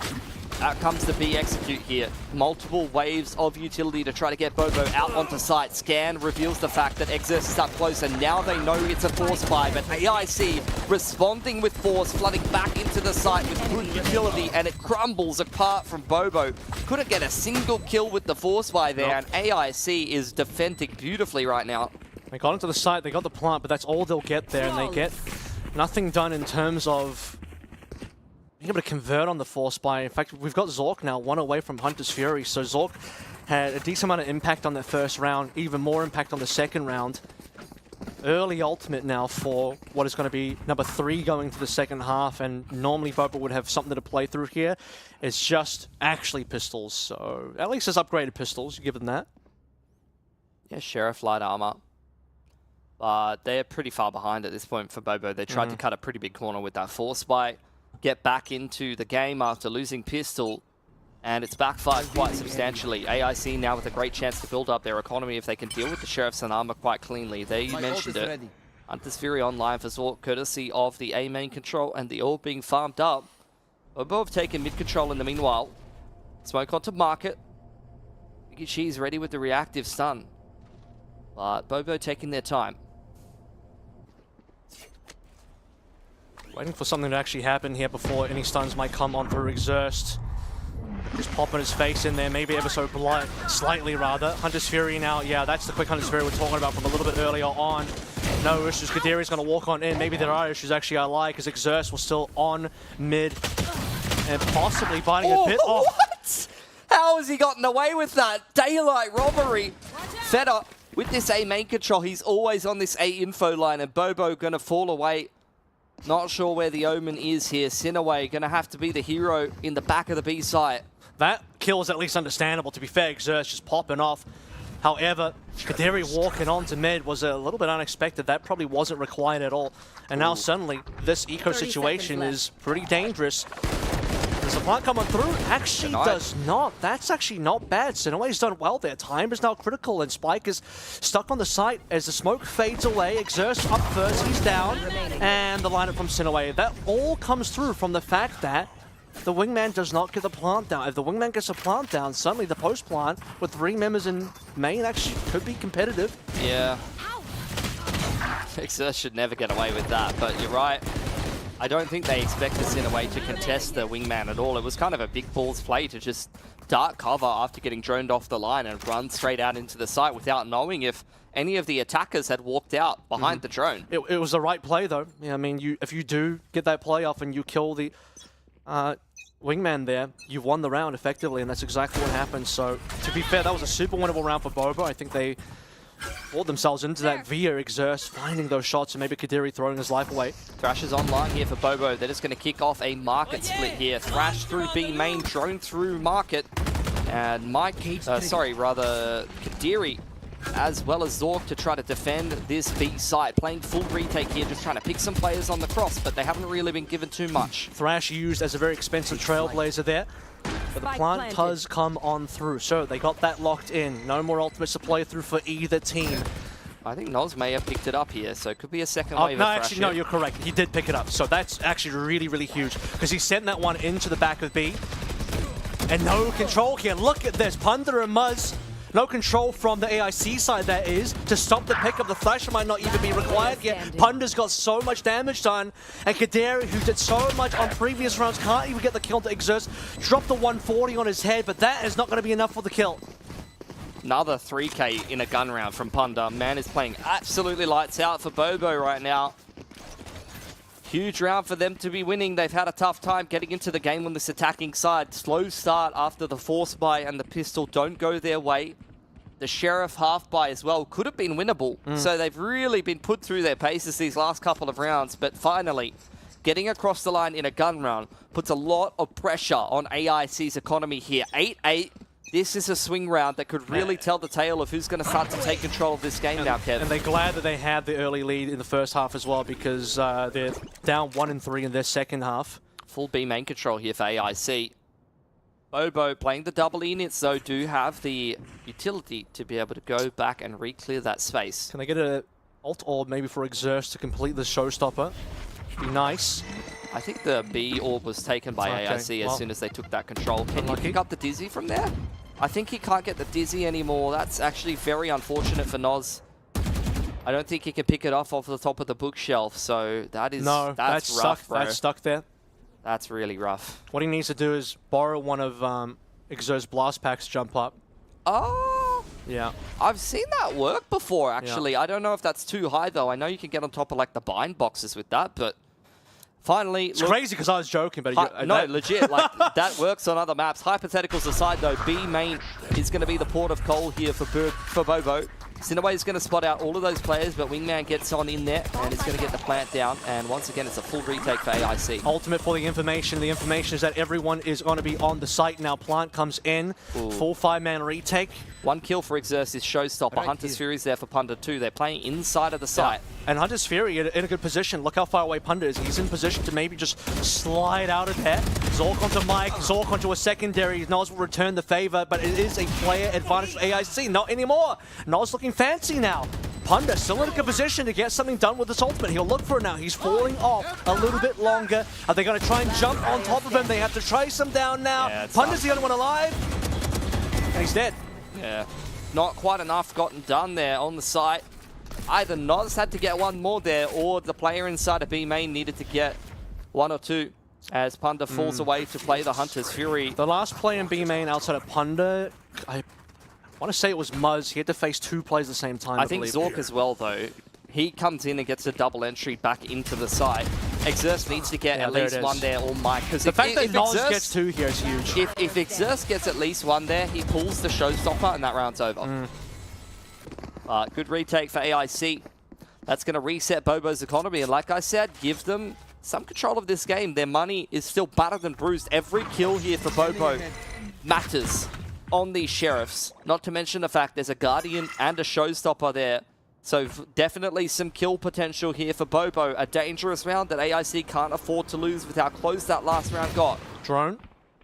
Might have seen at least 1 there. It's definitely going to call over players. Look at this. 4 now on the defensive side coming over towards B, including the TP. They're just walking up market. You can see AIC somewhat aware of this.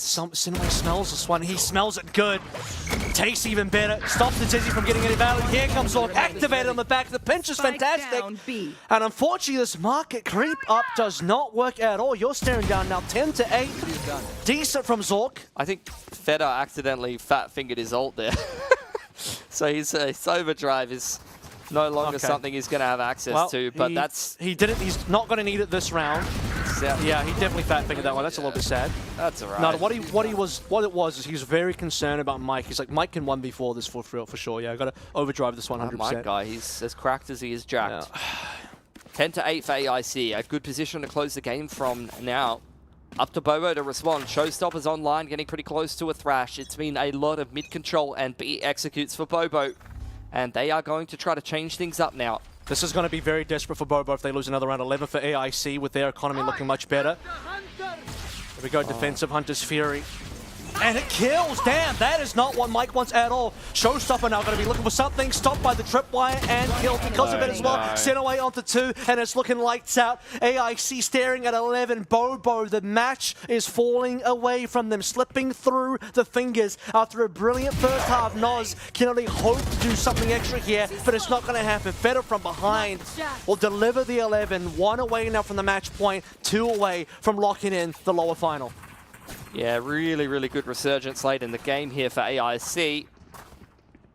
Fake mid-push at the start of that round. You saw the fault line and the dart towards bottom middle. Just to be able to sow some seeds of doubt in the mind of the Bobo guys that there was some kind of mid-aggression. Does push them into the A setup. Trips are in there. Zork gets a kill with the Hunter's Fury, who he's had a rough, I think, opening map in this game, but now he's really stepping up. Sinaway's having a great game. Look, Biggie Cheese and Feder are twinning in the fact that neither one of them are fragging, but if you're getting the dub across the line anyway, then you're not really minding that too much, honestly. Well, it's the Sova players defensively that have been put in the work. Zork now, I mean, he had some impact on the attacking side, but really the defensive side is where the magic has been made. Punda, very similar deal, has had less impact now on the attacking side, and that's maybe true across the board for Bobo. A couple of very unfortunate rounds. That last one, you saw that Exerst couldn't quite get the showstopper value and couldn't find the showstopper at all. The round before that you mentioned, that had he been able to find it, could have been a difference maker. You also had the round where 3 players on pistols, and the wingman failed to get the plant down. Another winnable round, multiple rounds for Bobo that very realistically could have gone in their favor, but just small details that ended up going wrong for them. Tack timeout from Bobo, I'm assuming, half buy. It was, yeah. He's coming in. Thrash is there for Noz. It's a winnable half buy, but it won't break the money of AIC. They've been stringing these defensive rounds together, and they've been doing it cleanly. Cam cleared over on the A side of the map. AIC secure control over there. B main control taken by Bobo, spotted by the Cam from Kadiri, and it's a very defensive setup on B. Trips in the backside of the site. They just want to play full retake here. Top mid, though. Could be action. Trying to draw some rotators over, showing a lot of presence on towards B. Mike up first. I don't know if they realize he's there. Yeah, well, he's dead. That's unfortunate. Mike probably have had 1 kill there.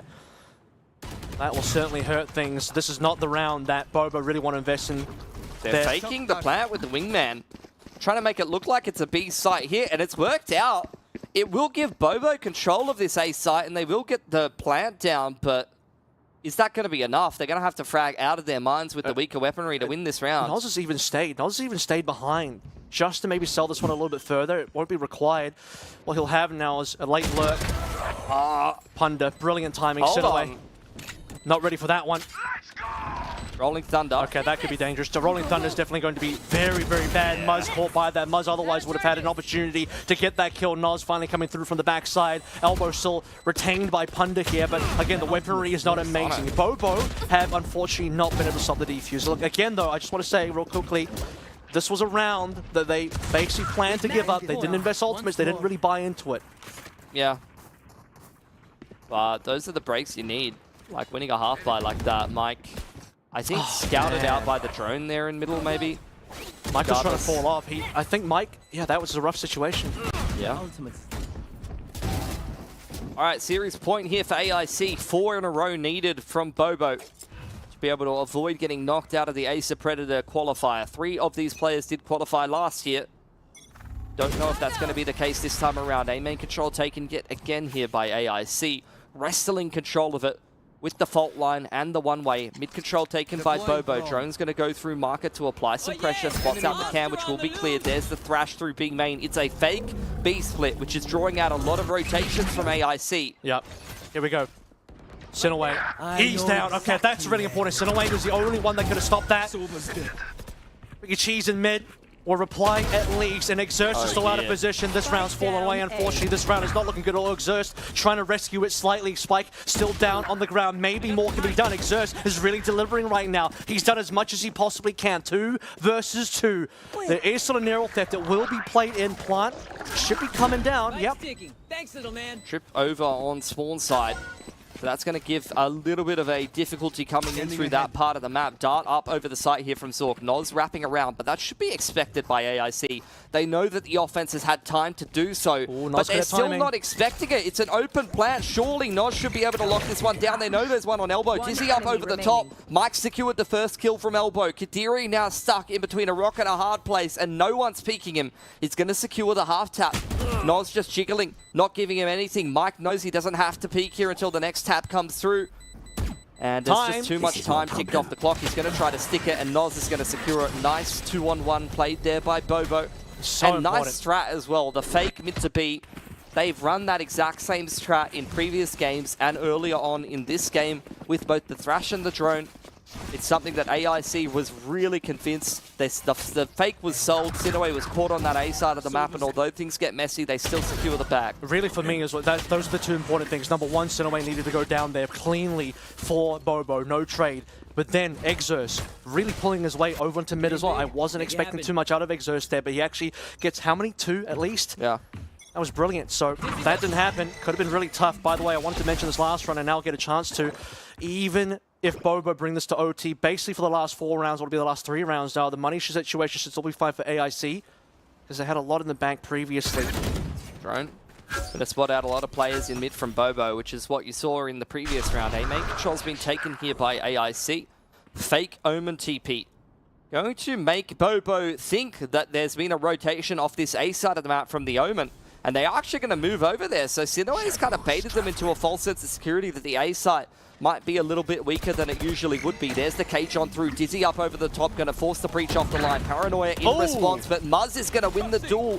He was losing those against Sinaway on Haven, but this time he's come up with the goods. Yeah, I mean, it looked like Bobo wasn't going to be able to get any distance on A at all, given the breach utility was slowing things down. And look, Muzz was good versus Sinaway, but that's the smokes.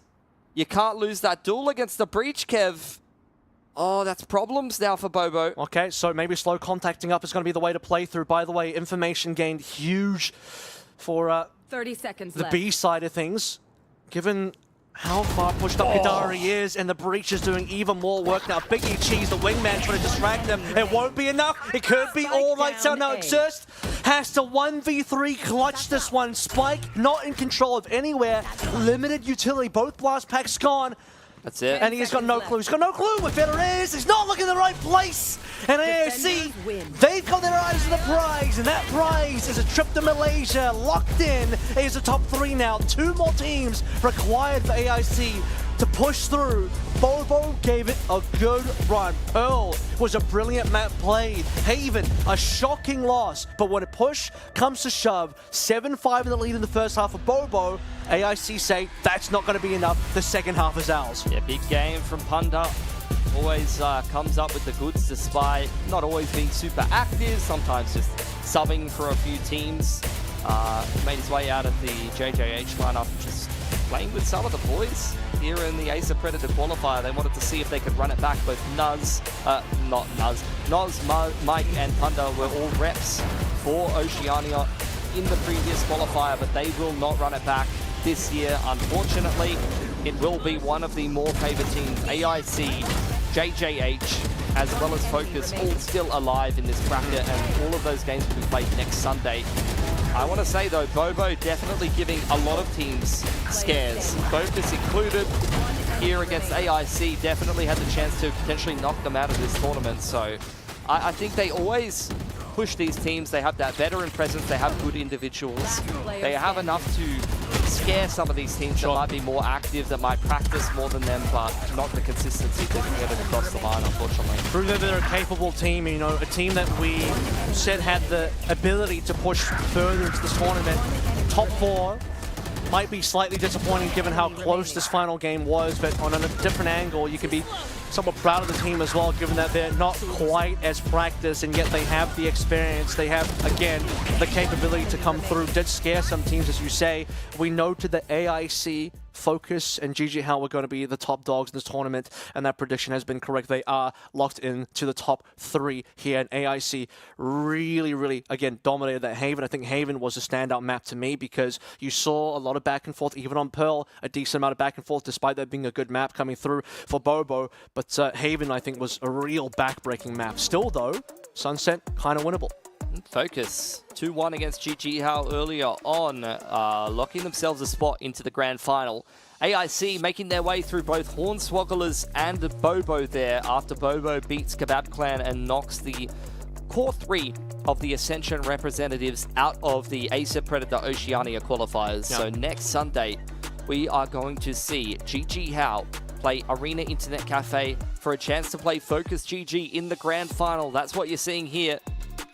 These are the expected top 3 teams in Oceania playing off for a spot at an international event to play against the rest of the best from Asia. Each country here in Acer Predator, all with at least one spot over into the Malaysian finals.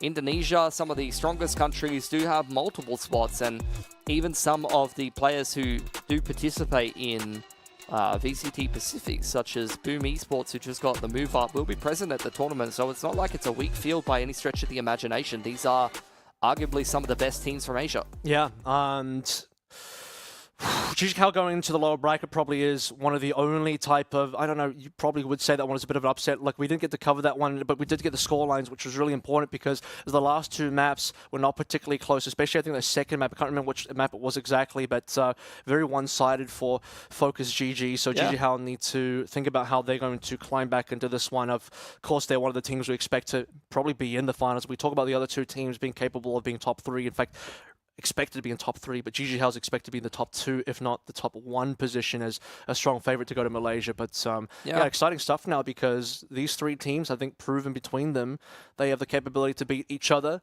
and a brilliant way to finish our second day out of 3. Yeah, I think looking forward in towards next Sunday, like I said before, we do have the expected top 3 from Oceania, and I think if we've seen anything from challenges this year, it's that they can all kind of beat each other. The core of GG Hao won Split 1. In Split 2, both AIC and Focus did beat GG Hao, and then JFT beat both of them. So, like, the end of the day, I feel like the results are all over the place for Oceania, and I honestly couldn't tell you who's going to qualify for that Malaysian final. A lot of it will come down to who's feeling it on the day next Sunday, who's in good form, and who can deal with the pressure of an international qualifier spot on the line. Yeah, exactly, and so much to play through as well. And a week to try and prepare for that very important both lower final and also grand final, both to be played on the same day, on the final day. Yeah. Both best of 3s in that one as well. And potentially quite tight games, given that, you know, as you say, now we're in a situation where I don't think there's a super clear favorite. Obviously, you would say that one team is, on paper, should be favored against the others, but at the same time, results would say that, you know, any team could potentially actually take it out, which is quite exciting stuff for us. Yeah, and I mean, at the end of the day, Focus should be the favorites. At this point, they've beaten AIC in a BO1. They've beaten GG Hao pretty cleanly on 2 maps, despite playing with a stand-in, or, well, even though it's someone who's still an active player. So, at the end of the day, Focus, if they can deal with their nerves, because might I remind you, the core of this team was actually the same core that played the grand final to try to qualify to Philippines last year, and they were less experienced, and they didn't quite play well in that grand final. So maybe under the pressure in the past, this team has not necessarily played the best when the actual spot's on the line. But we'll see if they've had some character development in that regard, even with some younger rookie players in their roster mixed into this grand final. Well, that's going to do it for us. I mean, first weekend locked in. First day was pretty exciting with a bunch of games of the best of 1s, but really the really good games were here on day number 2. But we still have an exciting final day coming up next Sunday on the 17th. So make sure you guys tune back in for that with myself, Errol, and Pilsky signing off. We'll see you on the 17th for more Ace of Predator League Valorant Oceanic Qualifiers. See you then. Done a lot for him. Oh, they've thrown the lockdown down on default. That means that they have to first up. Ooh, they get Kaz, it's workable. 2 versus 1. Also, this is trying too much, and we talked about the fact that even be able to cross over. Couple that with the run it back. Looking for a little bit more here. Too much, he threw utility at him, and he just wasn't phased at all. Cat.